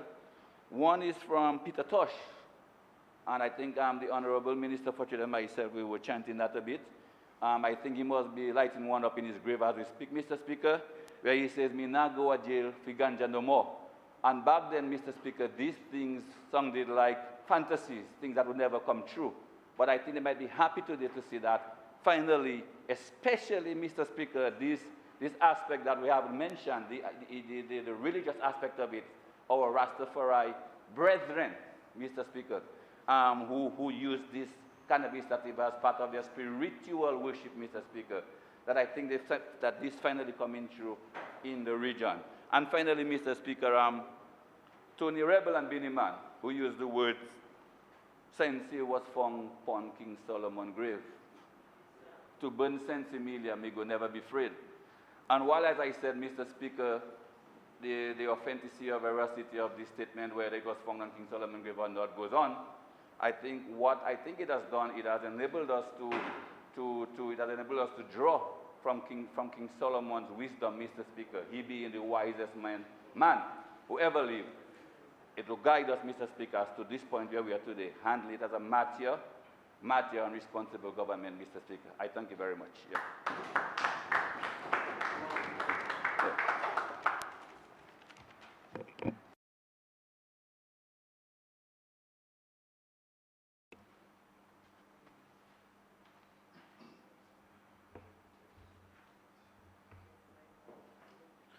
Mr. Speaker, I too want to chime in on the amendment that is before the House. Mr. Speaker, in listening to Honorable Regis and in his long historical perspective, he adroitly validated the reason why it should be progressed into an industry. However, Mr. Speaker, in looking at the subject, the amendments before us, Mr. Speaker, there are some immediate concerns. I would implore the better judgment of the majority side of the House to consider the following. Mr. Speaker, and Dr. Darrow rightly pointed out, there is also need for monitoring of this particular amendment that we're bringing forward. And I humbly suggest, Mr. Speaker, that some method should be placed to ensure that we could capture the amount of cannabis that is being planted, taking into consideration, Mr. Speaker, that there's the potential for households to have free plants of cannabis, but considering the nature of the plant itself, some species come into maturity within 6 to 8 months. So which means, Mr. Speaker, one resident could cultivate free plants in 6 months, harvest, but bearing in mind each plant could go from anywhere to a pong or 2 pongs of cannabis. Mr. Speaker, what we would want to know is that we are not allowing our citizens to gradually progress into more serious crimes, Mr. Speaker, and therefore some monitoring tools should be placed, Mr. Speaker, to ensure that within a particular time frame that no more than 3 plants are cultivated, and that would lessen the impact or the pressures on our police service to really give us and protect the citizens against themselves, Mr. Speaker. Mr. Speaker, we could also look at this approach, Mr. Speaker, by using digital tools, Mr. Speaker, to track and to monitor and gain data as to what is happening locally, Mr. Speaker, so that government could have some level of control and awareness and knowledge as to what is happening on island. Because, Mr. Speaker, we are not taking these efforts, Mr. Speaker, to create an underground industry, Mr. Speaker. But, Mr. Speaker, we are mainly looking at taking away the records or the previous convictions from our young people, Mr. Speaker. And we should be mindful of that and to assist in wherever way we can. Mr. Speaker, I humbly suggest that also the section that speaks about the various genus of cannabis can be planted. Mr. Speaker, and Mr. Honorable Daru rightly pointed that out, there are various strains, species of cannabis. Some literature supports 780 strains or species of cannabis. And the legislation we're bringing forward mainly speaks about the genus. Now, Mr. Speaker, that opens up a new dimension, that you may have sativa or any other type of species of cannabis which may not be indigenous to our country, Mr. Speaker. Once we grow that cannabis, because of the potency of that particular strain, or potency of that particular strain, Mr. Speaker, we can have further issues as it relates to the THCs in the cannabis. Mr. Speaker, the legislation brought forward does not refer to what quantity of seeds would be considered as legal. The fruit trees can only emanate from a seed, Mr. Speaker. And one tree can produce in excess of 10 grams of seeds, Mr. Speaker. 1 gram of seeds would constitute anywhere from 71 to 75 seeds, Mr. Speaker. Mr. Speaker, I humbly suggest that even at the stage when the bill gets to committee, that we could include that anyone in excess of 0.14 grams of cannabis seeds would be in contravention of the law, as that would allow you 10 seeds, Mr. Speaker, and that would help, Mr. Speaker, in reducing minor infractions with the law, Mr. Speaker.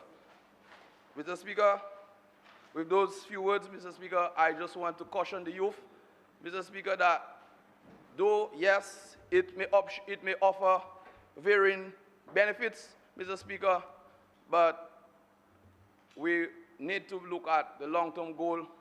We need to be able to veer away from quick cosmetic fixes and look towards the holistic development of our young people. Thank you, Mr. Speaker.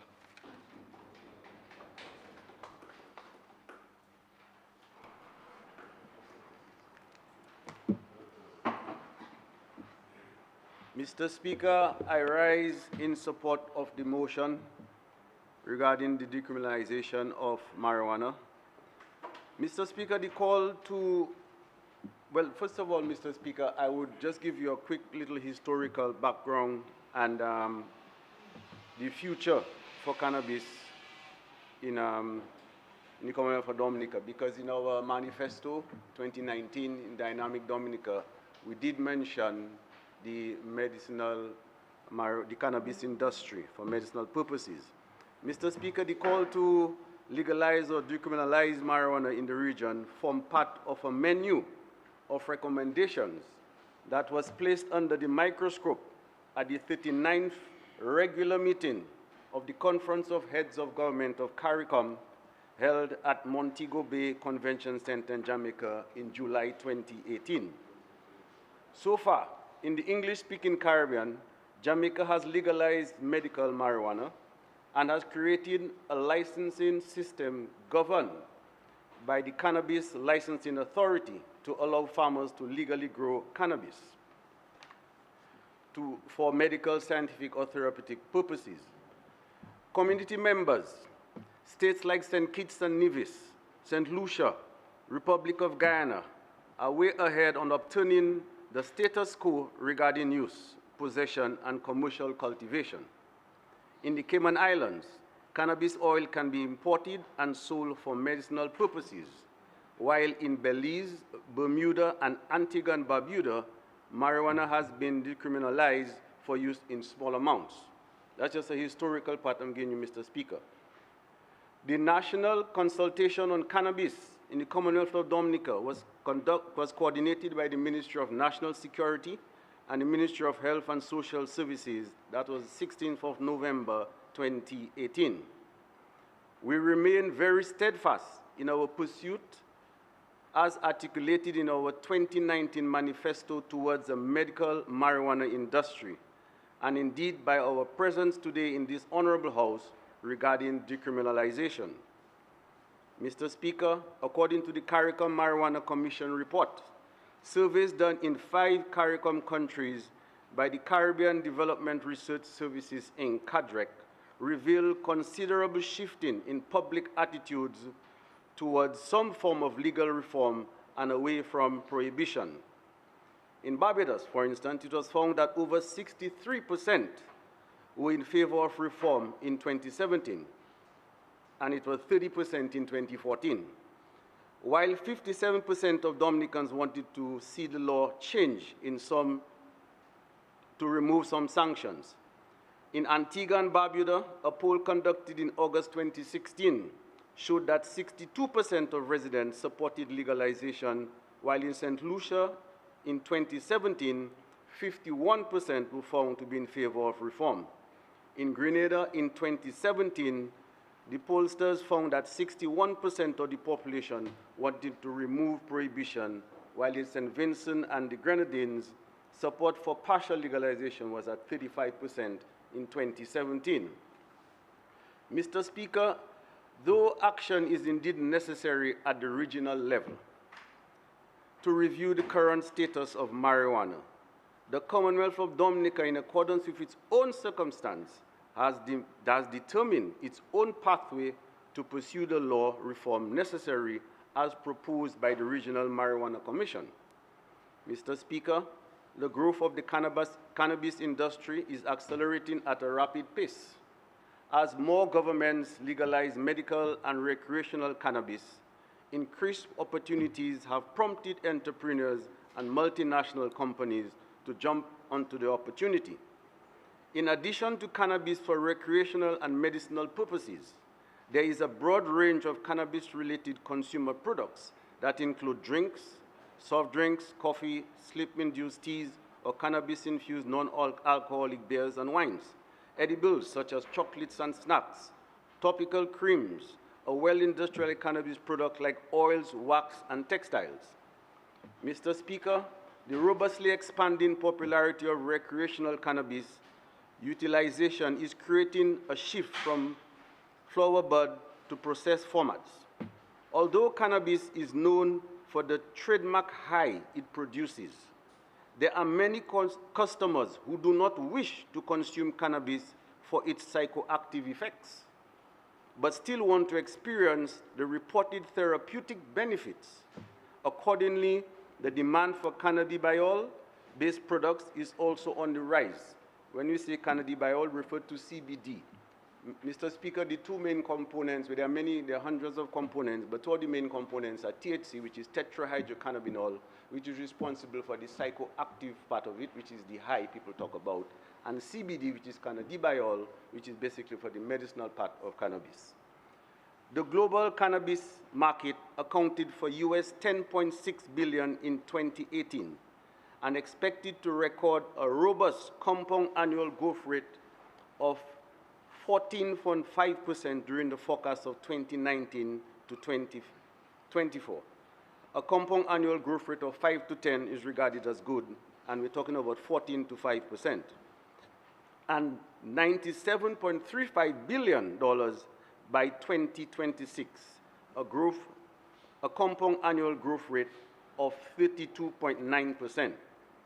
Some of the key factors, Mr. Speaker, propelling the market growth are medicinal properties of cannabis. Also, obviously, increasing legalization of cannabis and increasing advances in genetic development and intellectual property of cannabis has also propelled the market. But one of the main key factors is the medicinal growth, the medicinal properties of cannabis. Mr. Speaker, the perceivable and validation-based benefits with the consumption of cannabis and its essential role in therapeutic applications are a significant growth engine of the cannabis market. The medicinal use of cannabis is not a recent development. It is the recreational use that is touted to become a transformational development. The World Health Organization, WHO, report of 2018 presented to the UN Secretary General outlined that the 1961 Single Convention should be changed in such a way that the use of medicinal cannabis is liberalized and legalized, recommending that the inclusion of cannabis and cannabis resin in Schedule 4 may not be consistent with the criteria for inclusion in Schedule 4. Basically, Schedule 4 refers to narcotic drugs.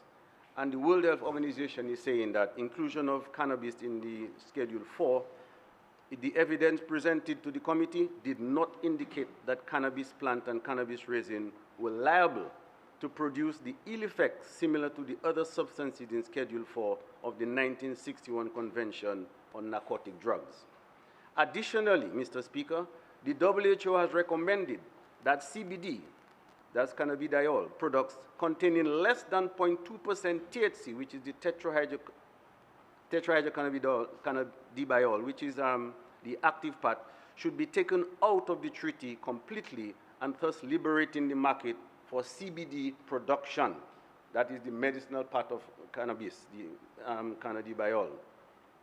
Mr. Speaker, the recent passing by the U.S. House Committee of the Secure and Fair Enforcement Banking Act, a bill that would enable financial institutions to serve legal cannabis-related businesses without fear of federal prosecution, is a landmark development for cannabis banking legislation.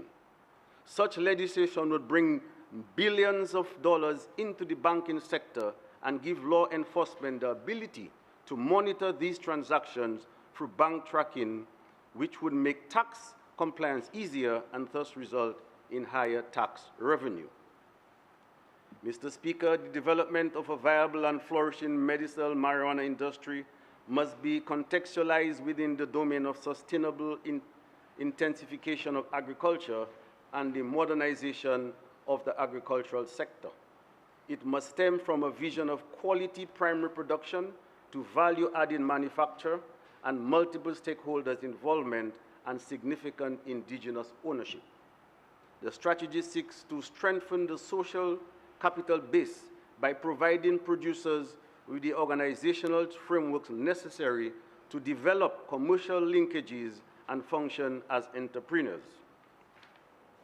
Mr. Speaker, cannabis cultivation on a human scale rather than a corporate one shall be considered within the ambit of building wealth within local communities where opportunities to amass assets have been denied. Mr. Speaker, no one policy choice will be superior on all dimensions.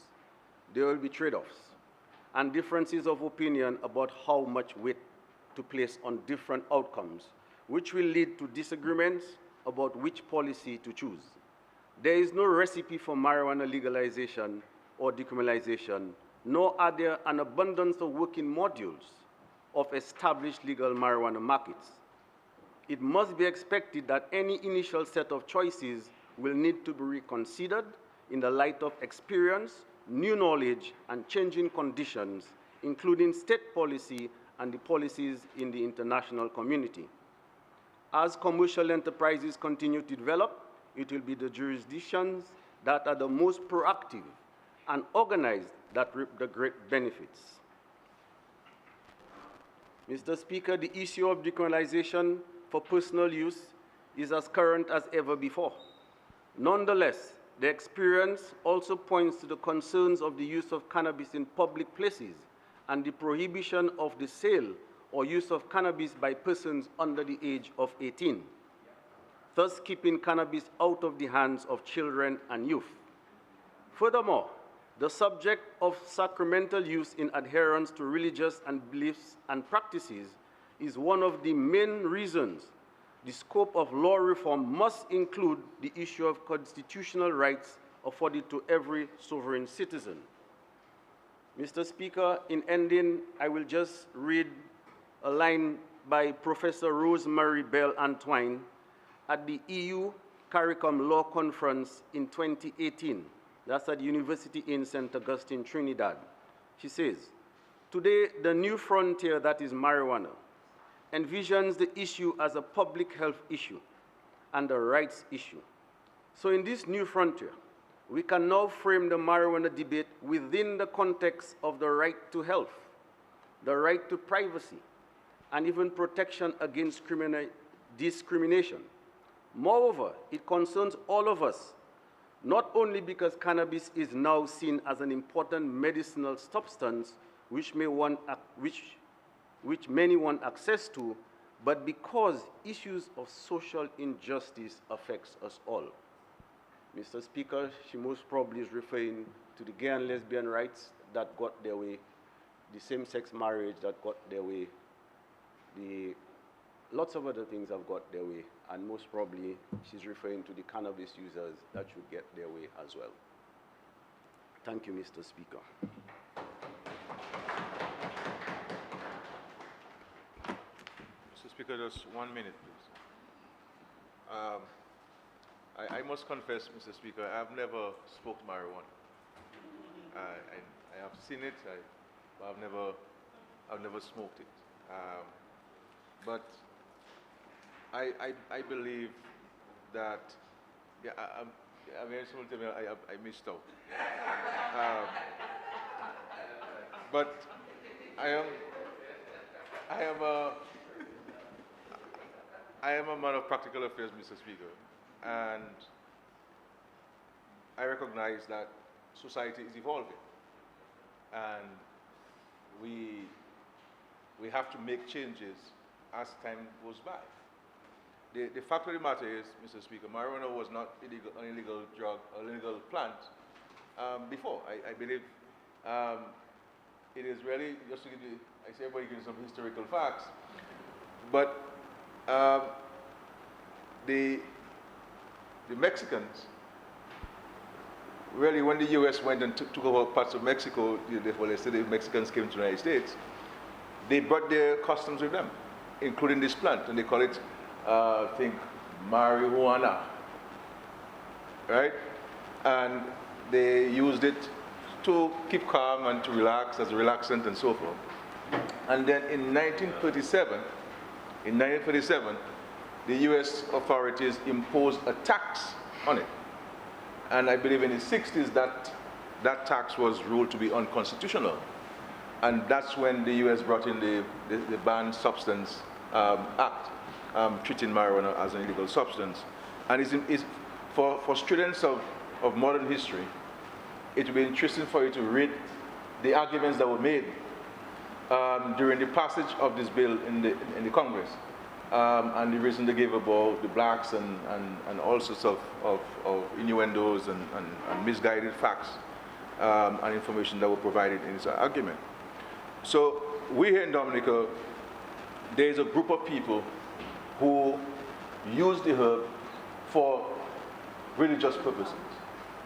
And I believe it is unfair to them that we allow other religions to use whatever they use as part of their rituals, as part of their religious practices, and to deny this group of the opportunity to use this herb as part of their religious practices. And I think for them, I am really promoting this effort by the government, in large measure because of the Rastafarian community, and especially my friends at the House of Nyabingi, who use this herb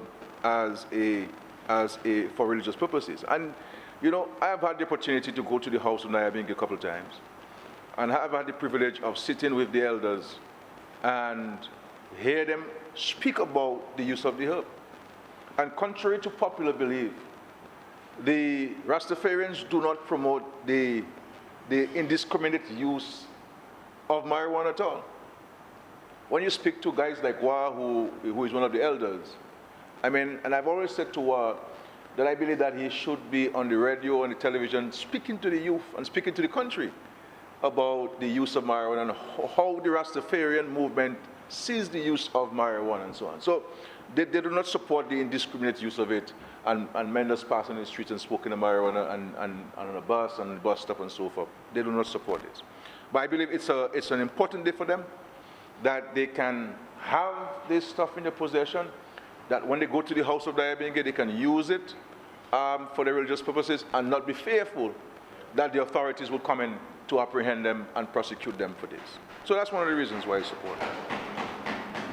I also see this, Mr. Speaker, as part of the criminal justice reform agenda. The law is the law, the police have to administer the law. So we cannot blame the police for arresting somebody if that person is found with marijuana, albeit a small quantity. But the challenge is that you go to somebody's home, person has 2 marijuana cigarettes and he's arrested, or he's found on his person in the streets and so forth. And this stays on the person's record for a very long time. And many young people have been denied a second chance in life, opportunity to move on and to be law-abiding, progressive, and productive citizens because they cannot get a clean police record. And so this will arrest the situation, arrest this from happening going forward and so forth, 28 grams or less.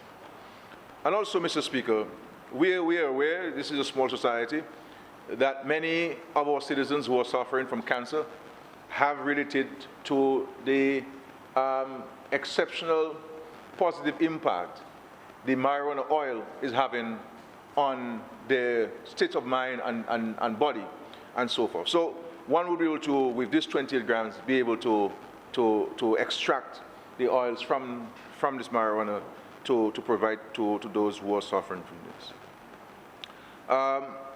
It will also reduce on the demands of the police and the prosecution team, because now you have more matters going to court these days than you had 25 years ago. And every charge a police provides, he has to prepare a case, he has to go to court. And the police work, or the police time rather, could be better spent otherwise. And of course, even the court's time itself could be spent otherwise, but rather than pursuing a 28 grams or 10 grams or 5 grams of marijuana possession and so forth. So there are a number of attendant benefits to this and reasons for it that are all progressive and important in a modern society. But in everything, Mr. Speaker, we have to guard against its misuse and overuse. Sugar is good. If you use too much, you can get diabetes. Salt is good. If you use too much, you can get hypertension. And therefore, there are, in fact, we can have arguments about it all we go. We can have all sort of research documents and that have been done that says it has no impact and so forth. The fact is, it will have an impact on it. We've seen it. We live in a society. We see people. We know people who've been using it, and we see how they behave sometimes and so on. So we have to continuously educate our people. This is not the end of the process, as has been articulated by all of my colleagues who spoke, including the Minister for National Security, that this is a step in a broader, within a broader framework of moving towards the legalizing of marijuana for medicinal purposes. These are steps. We're coming from an extreme point of it being illegal to a movement of allowing 28 grams to be used, to be in your possession, and to have 3 marijuana plants in your yard, at your residence. And so we have to guard against this. We should never allow our children to have access to this. Never allow our children to have access to this. And we must always speak to our young people at school, at home, and elsewhere about the dangers of them having access to this. Because with young minds and having this drug, and if you take it frequently and in a continuous manner, it can have an impact on your psychological and mental state. And so we have to approach this thing not with no celebratory manner, but in a very measured and responsible way, recognizing that this will come. Whether it is this year or 5 years or 10 years down the road, this will happen. What we're doing in Parliament will happen, because it's happened all over the world. All over the Caribbean, it will happen, Mr. Speaker. And eventually, I believe that the world will no longer see marijuana as an illegal substance, and it will be able to be traded and so forth. With respect to marijuana as medicinal purposes and legalizing it, there are a number of variables that one has to consider once you move towards this. And so no one country can do it on its own. Countries have gone ahead and passed legislation and so forth, but it's going to be difficult if we here in Dominica, it is legal for medicinal purposes, but we in Europe, between Europe, 2 European countries or territories, Guadeloupe and Martinique, the airspace, talking about the banking system, though there has been some movement in the United States on the banking system, but it is not a global thing yet. And so there are all sorts of implications. And you know the big goal, they can do what we cannot do as small countries. And so they will find ways of restricting us and so that they can take advantage of what we have. And you're going to have big companies that will find ways of manipulating the pharmacology processes involved with regards to marijuana. So this is an important day for us. It is a historic day. In large measure, it is correcting the wrong or many wrongs that have been imposed on the society for a pretty long time. We're not blaming anybody. It is part of international impositions on the governments of the day. That they have to do certain things and they have to prosecute people on these things. But we have an opportunity in this modern time, in this parliament, in the third decade of the 21st century to correct some historical wrongs and present-day wrongs. And I think many people would welcome it, but even those those who have issues with it do support it. But there's a voice out there in the society that is saying, let us approach this thing in a measured, responsible, sober way. And this is what the government is responding to, recognizing that we have a greater responsibility to the society rather than groups having responsibility to group members. We have a responsibility to the whole nation, everybody who lives in this country. This parliament, this government has a responsibility to them, and so we are approaching this in a very responsible, very pragmatic, and non-celebratory manner, because we recognize that there are two sides to this thing, and we have to be careful and not tilting the scale towards the negative side too much, but having mindful of the negatives, the downside of it, and pushing forward the positive. So I welcome this, Mr. Speaker. I welcome this, and you know, and Mr. Speaker, I mean, look at the irony too. You know, my friend, the Minister for National Security, would have had the occasion in his previous profession to enforce the law. And now, in his new dispensation, he is the one proposing the legislation.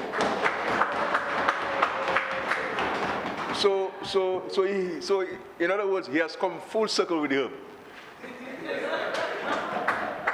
But I must say, you know, notwithstanding the fact that he came from the enforcement side of it, he has been one of the proponents of this justice reform agenda and moving ahead with this particular process and so. So I want to commend him, and of course the subcommittee of the cabinet on cannabis, I believe chaired by Dr. Darrow, chaired by Dr. Darrow and others, for their work, the Attorney General, because drafting this legislation is not as simple as it looks. There are a lot of nuances and intricacies of this, because you have to be very careful what language you use, what you say, and what you include, what you don't include in this. But we're very pleased to put this forward. There's talk, I understand, in the public domain, as I see, about we're missing out on this big industry out there and so on, and billions to be made and so forth. Let us be tempered with this. Let's approach this thing in a measured way, and not get too carried away by what people post on Facebook and what we hear other countries doing or not doing. Understand? Let's be very, very careful on this. Very careful on this. I know people are excited about moving and legalizing. This is not about legalizing the herb and we smoking indiscriminately. Will I, now that one is in possession of, one can be in possession of 28 grams or less, do you think Scared will try the herb? Mr. Speaker, my simple response to that is no. It's no. I may take the opportunity, because that might be the only plant I'm missing on my farm. So I may take the opportunity to sow a seed, but I have not made that determination yet, Mr. Speaker. Thank you very much.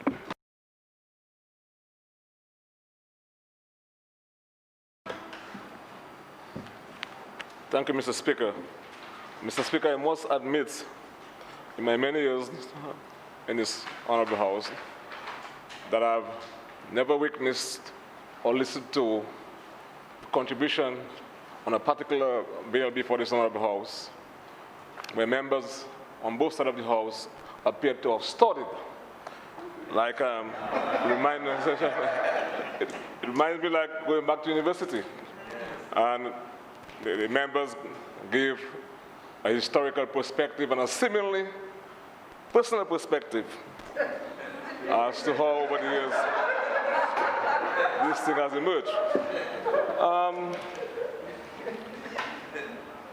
Mr. Speaker, I must say I agree 100% with the Prime Minister's submission. And just to say yes, it may seem paradoxical that I'm the one bringing this bill before this Honorable House and involved in the evolution of the legal framework to give effect to this measure.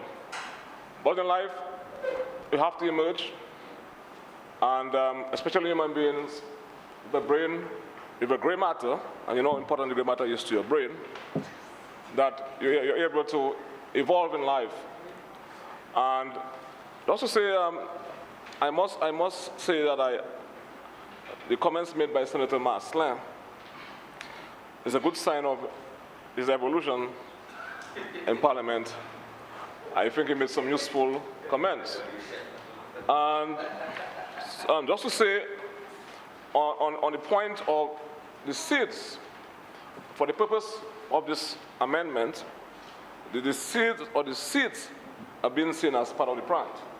So it means that by inference, that you'll be allowed to have only 3 grams, only one ounce of the seed in the possession.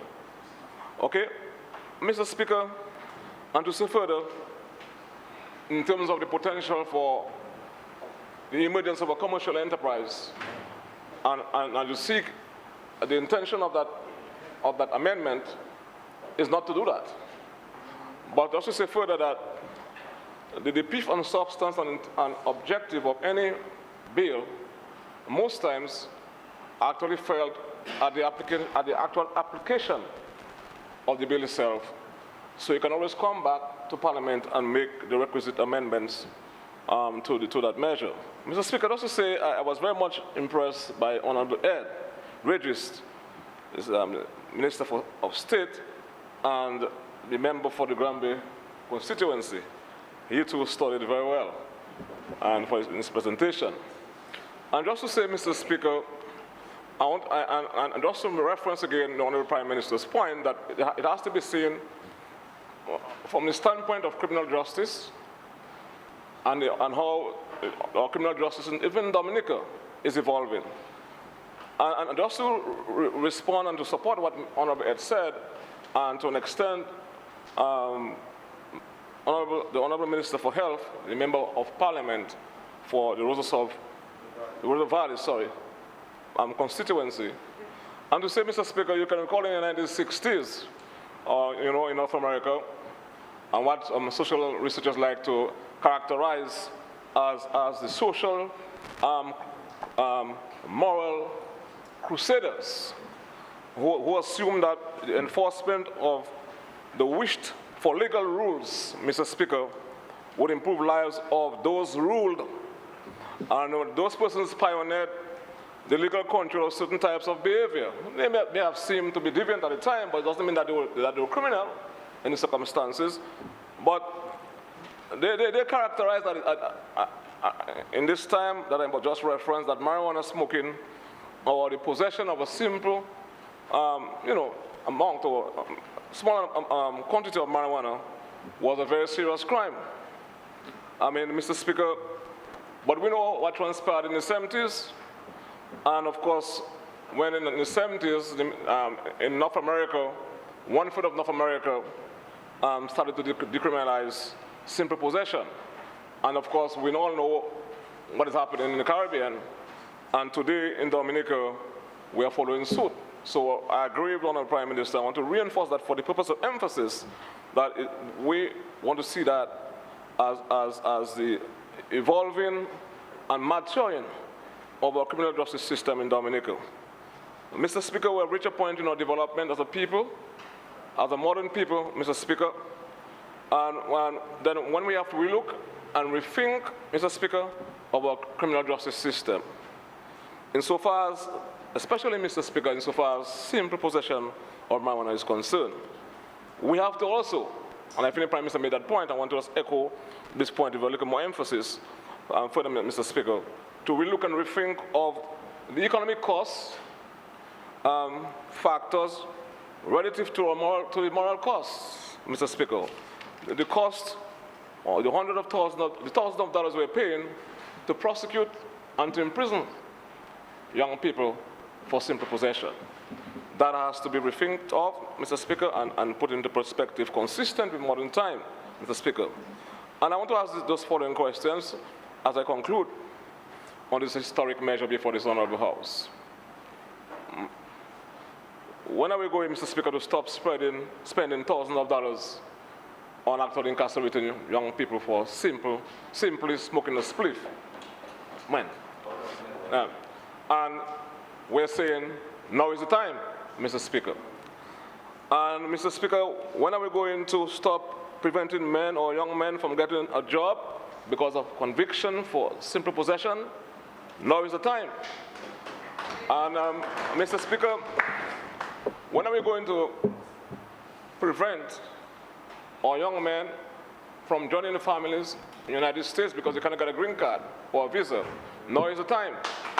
And Mr. Speaker, when are we going to end that legacy of failure that pervade the lives of our young people because they had possession and conviction for a spliff? Now is the time, Mr. Speaker. And Mr. Speaker, you know, as I end, Mr. Speaker, you know, let me give you a joke. I mean, I hope my wife is listening, but she can forgive me for that. I was a young police officer and I was in England. I was 22 years there about. I was there for some months. And a friend of mine, my auntie introduced me to a friend. She was pretty, she was a nurse. But when we started speaking, she told me that she smokes marijuana.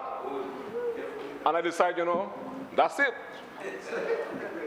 You know, to me, there was something wrong. I say, so I said, Mr. Speaker, no.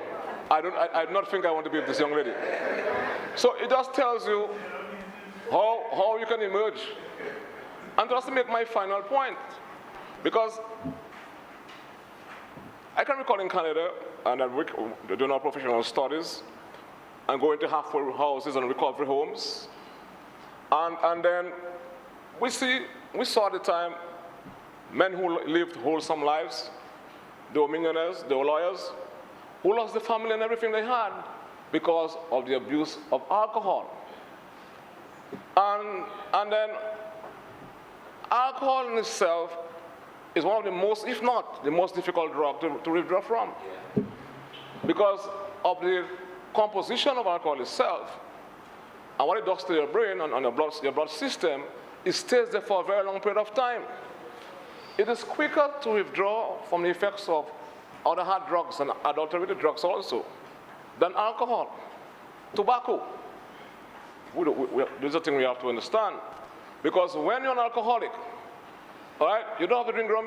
They will send to you so. Once you smell it, you're drunk. Because it stays in your system for a long time. Therefore, those who will for 3 days, a whole week for this will, you know. Because it stays in your system for a long time.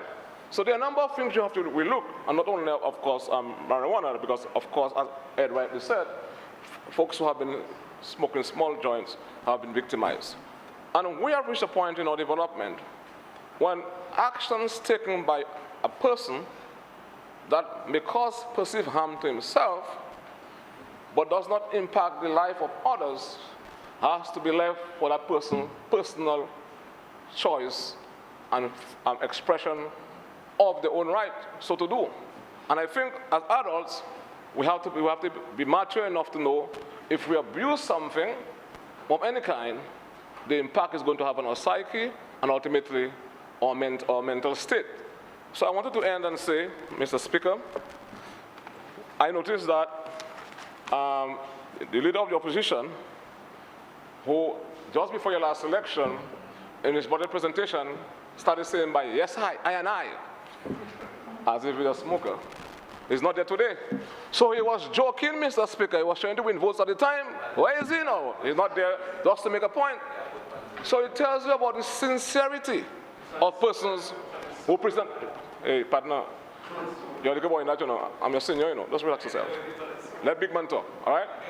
Let big man talk. Relax yourself, all right? Parliament is for big men. Right. So, Mr. Speaker, in a good mood, and you have a reasonable suit for today. Just relax yourself. So, Mr. Speaker, he is not there. So it tells you about who is playing games with the electorates, not the Dominica Labour Party. Labour Party is a progressive party, Mr. Speaker. And I rest my case, Mr. Speaker. Thank you very much, Mr. Speaker.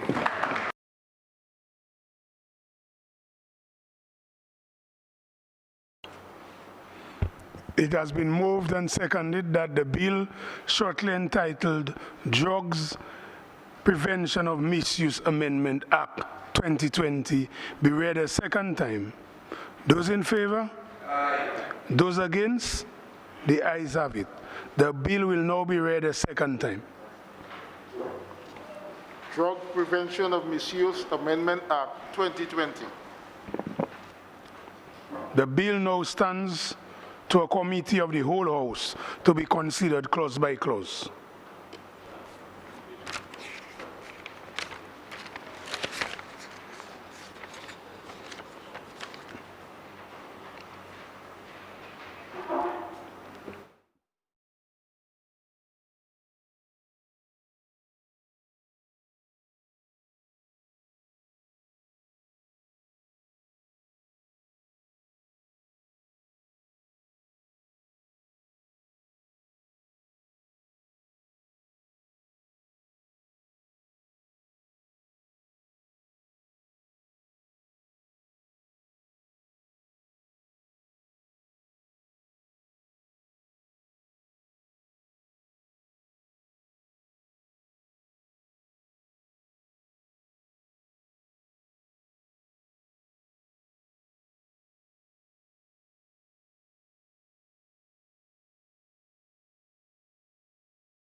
House resumes, and I have to report that the bill shortly entitled Drugs Prevention of Misuse Amendment Act 2020 passed the committee stage with amendments.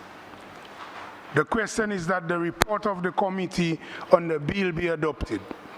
Those in favor? Aye. Those against? The ayes have it.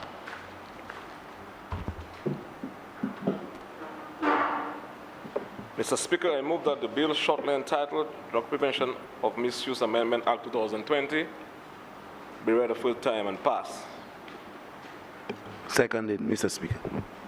It has been moved and seconded that the bill shortly entitled Drugs Prevention of Misuse Amendment Act 2020 be read a third time and passed. Those in favor? Aye. Those against? The ayes have it. Drug Prevention of Misuse Amendment Act 2020. The bill has been read a third time and passed accordingly.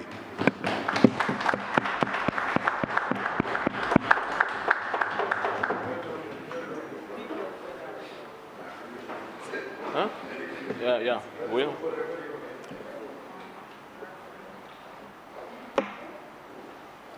Mr. Speaker, I move the second reading of the bill shortly entitled Evidence Amendment Act 2020. Seconded, Mr. Speaker.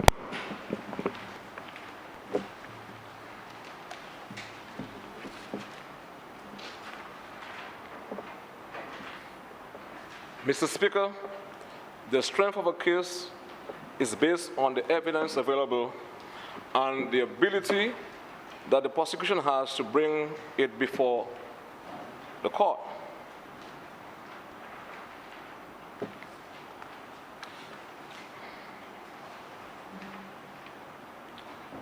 The collection of evidence, Mr. Speaker, especially medical evidence, is often undertaken by an array of expert witnesses who are sometimes out of state and cannot attend the hearings at the convenience of the court. Further, Mr. Speaker, the significant bill by the state to move witnesses back to the country is something that calls for a better and new approach.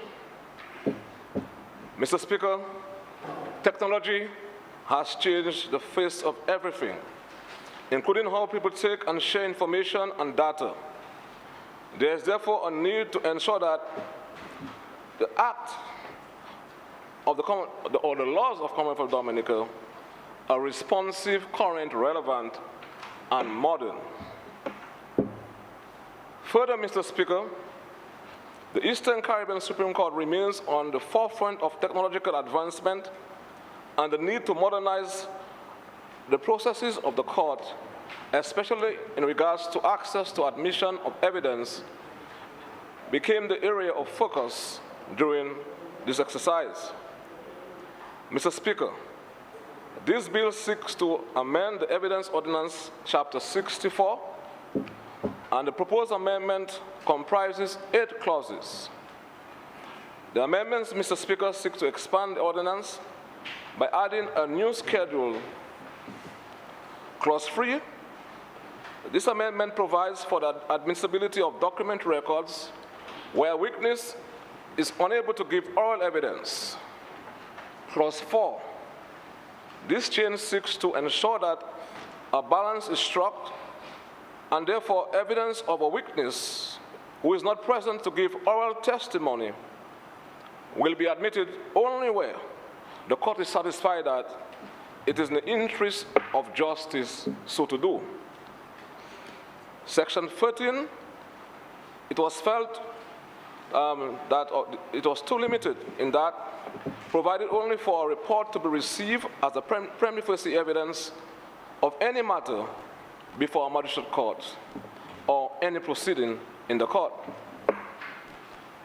The new Section 14 broadens the scope of the provision by providing for general admissibility of evidence reports and the admissibility of expert reports in criminal proceedings, and it's important to stress, Mr. Speaker, in criminal proceedings, whether the maker of the expert report being required to attend and give oral evidence. In this provision, Mr. Speaker, the court is empowered to allow the admission of an expert report when expert witness is dead or physically or mentally unfit to attend the proceedings or is outside Dominica and is not reasonable or possible to secure his attendance, or where he or she cannot be reasonably expected to recall the matters or the information. Clause 5, Mr. Speaker, and that is a very important clause, Mr. Speaker, because sometimes matters stay for a very long time before the court because the next expert witness is not there. So, and no longer, Mr. Speaker, that cases will be struck out simply because witnesses may be dead or ill. And I think that's very important to be underscored, sorry. Mr. Speaker, this change to the law to allow testimony of persons who cannot be present and who cannot be expected to travel to Dominica at this time is necessary. Mr. Speaker, Clause 6 of the amendment will add a new section 43 to provide for the admission of evidence by means of a live link in criminal proceedings if it appears to the court to be in the best interest of justice to do so. Evidence given by live link, Mr. Speaker, will be deemed the same as evidence given if the witness, as if, Mr. Speaker, a witness were physically before the court. Mr. Speaker, the rule of law in improving the state of jurisprudence cannot be questioned, Mr. Speaker. To this end, Clause 8 of this bill amends the ordinance by inserting a new schedule, Schedule 2, that outlines the content of an expert report. Mr. Speaker, we are all aware that ensuring a comprehensive evidence act is a work in progress, especially at a time when technology has become a major impact and method of communication and will constantly push the refining of what acceptable methods of presenting evidence will be. However, Mr. Speaker, we are proud of this amendment which seeks to deal with many of the pressing issues that have impacted proper prosecution of matters before the court. Mr. Speaker, with that, I commend those simple amendments to this honorable House. I thank you.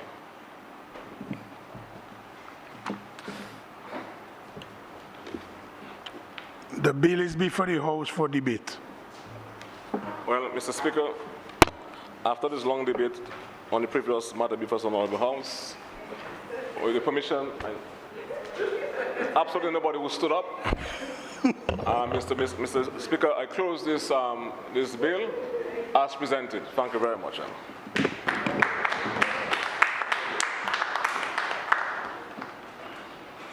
It has been moved and seconded that the bill shortly entitled Evidence Amendment Act 2020 be read a second time. Those in favor? Aye. Those against? The ayes have it. The bill will now be read a second time. Evidence Amendment Act 2020. The bill now stands committed to a committee of the whole House to be considered clause by clause.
House resumes, and I have to report that the bill shortly entitled Evidence Amendment Act 2020 passed the committee stage with minor amendments.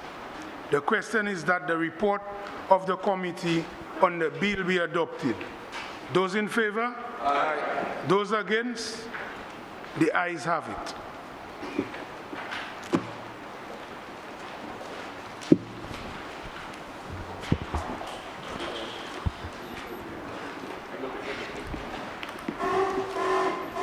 Honorable Blackmore.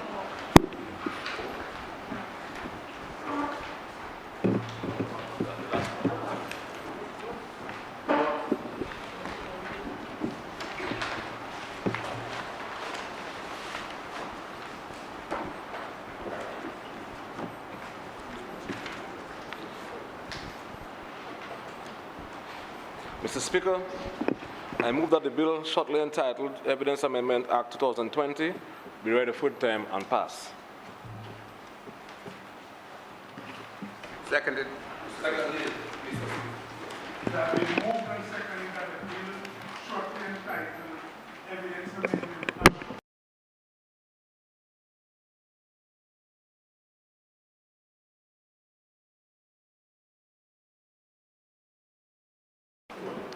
Evidence Amendment Act 2020.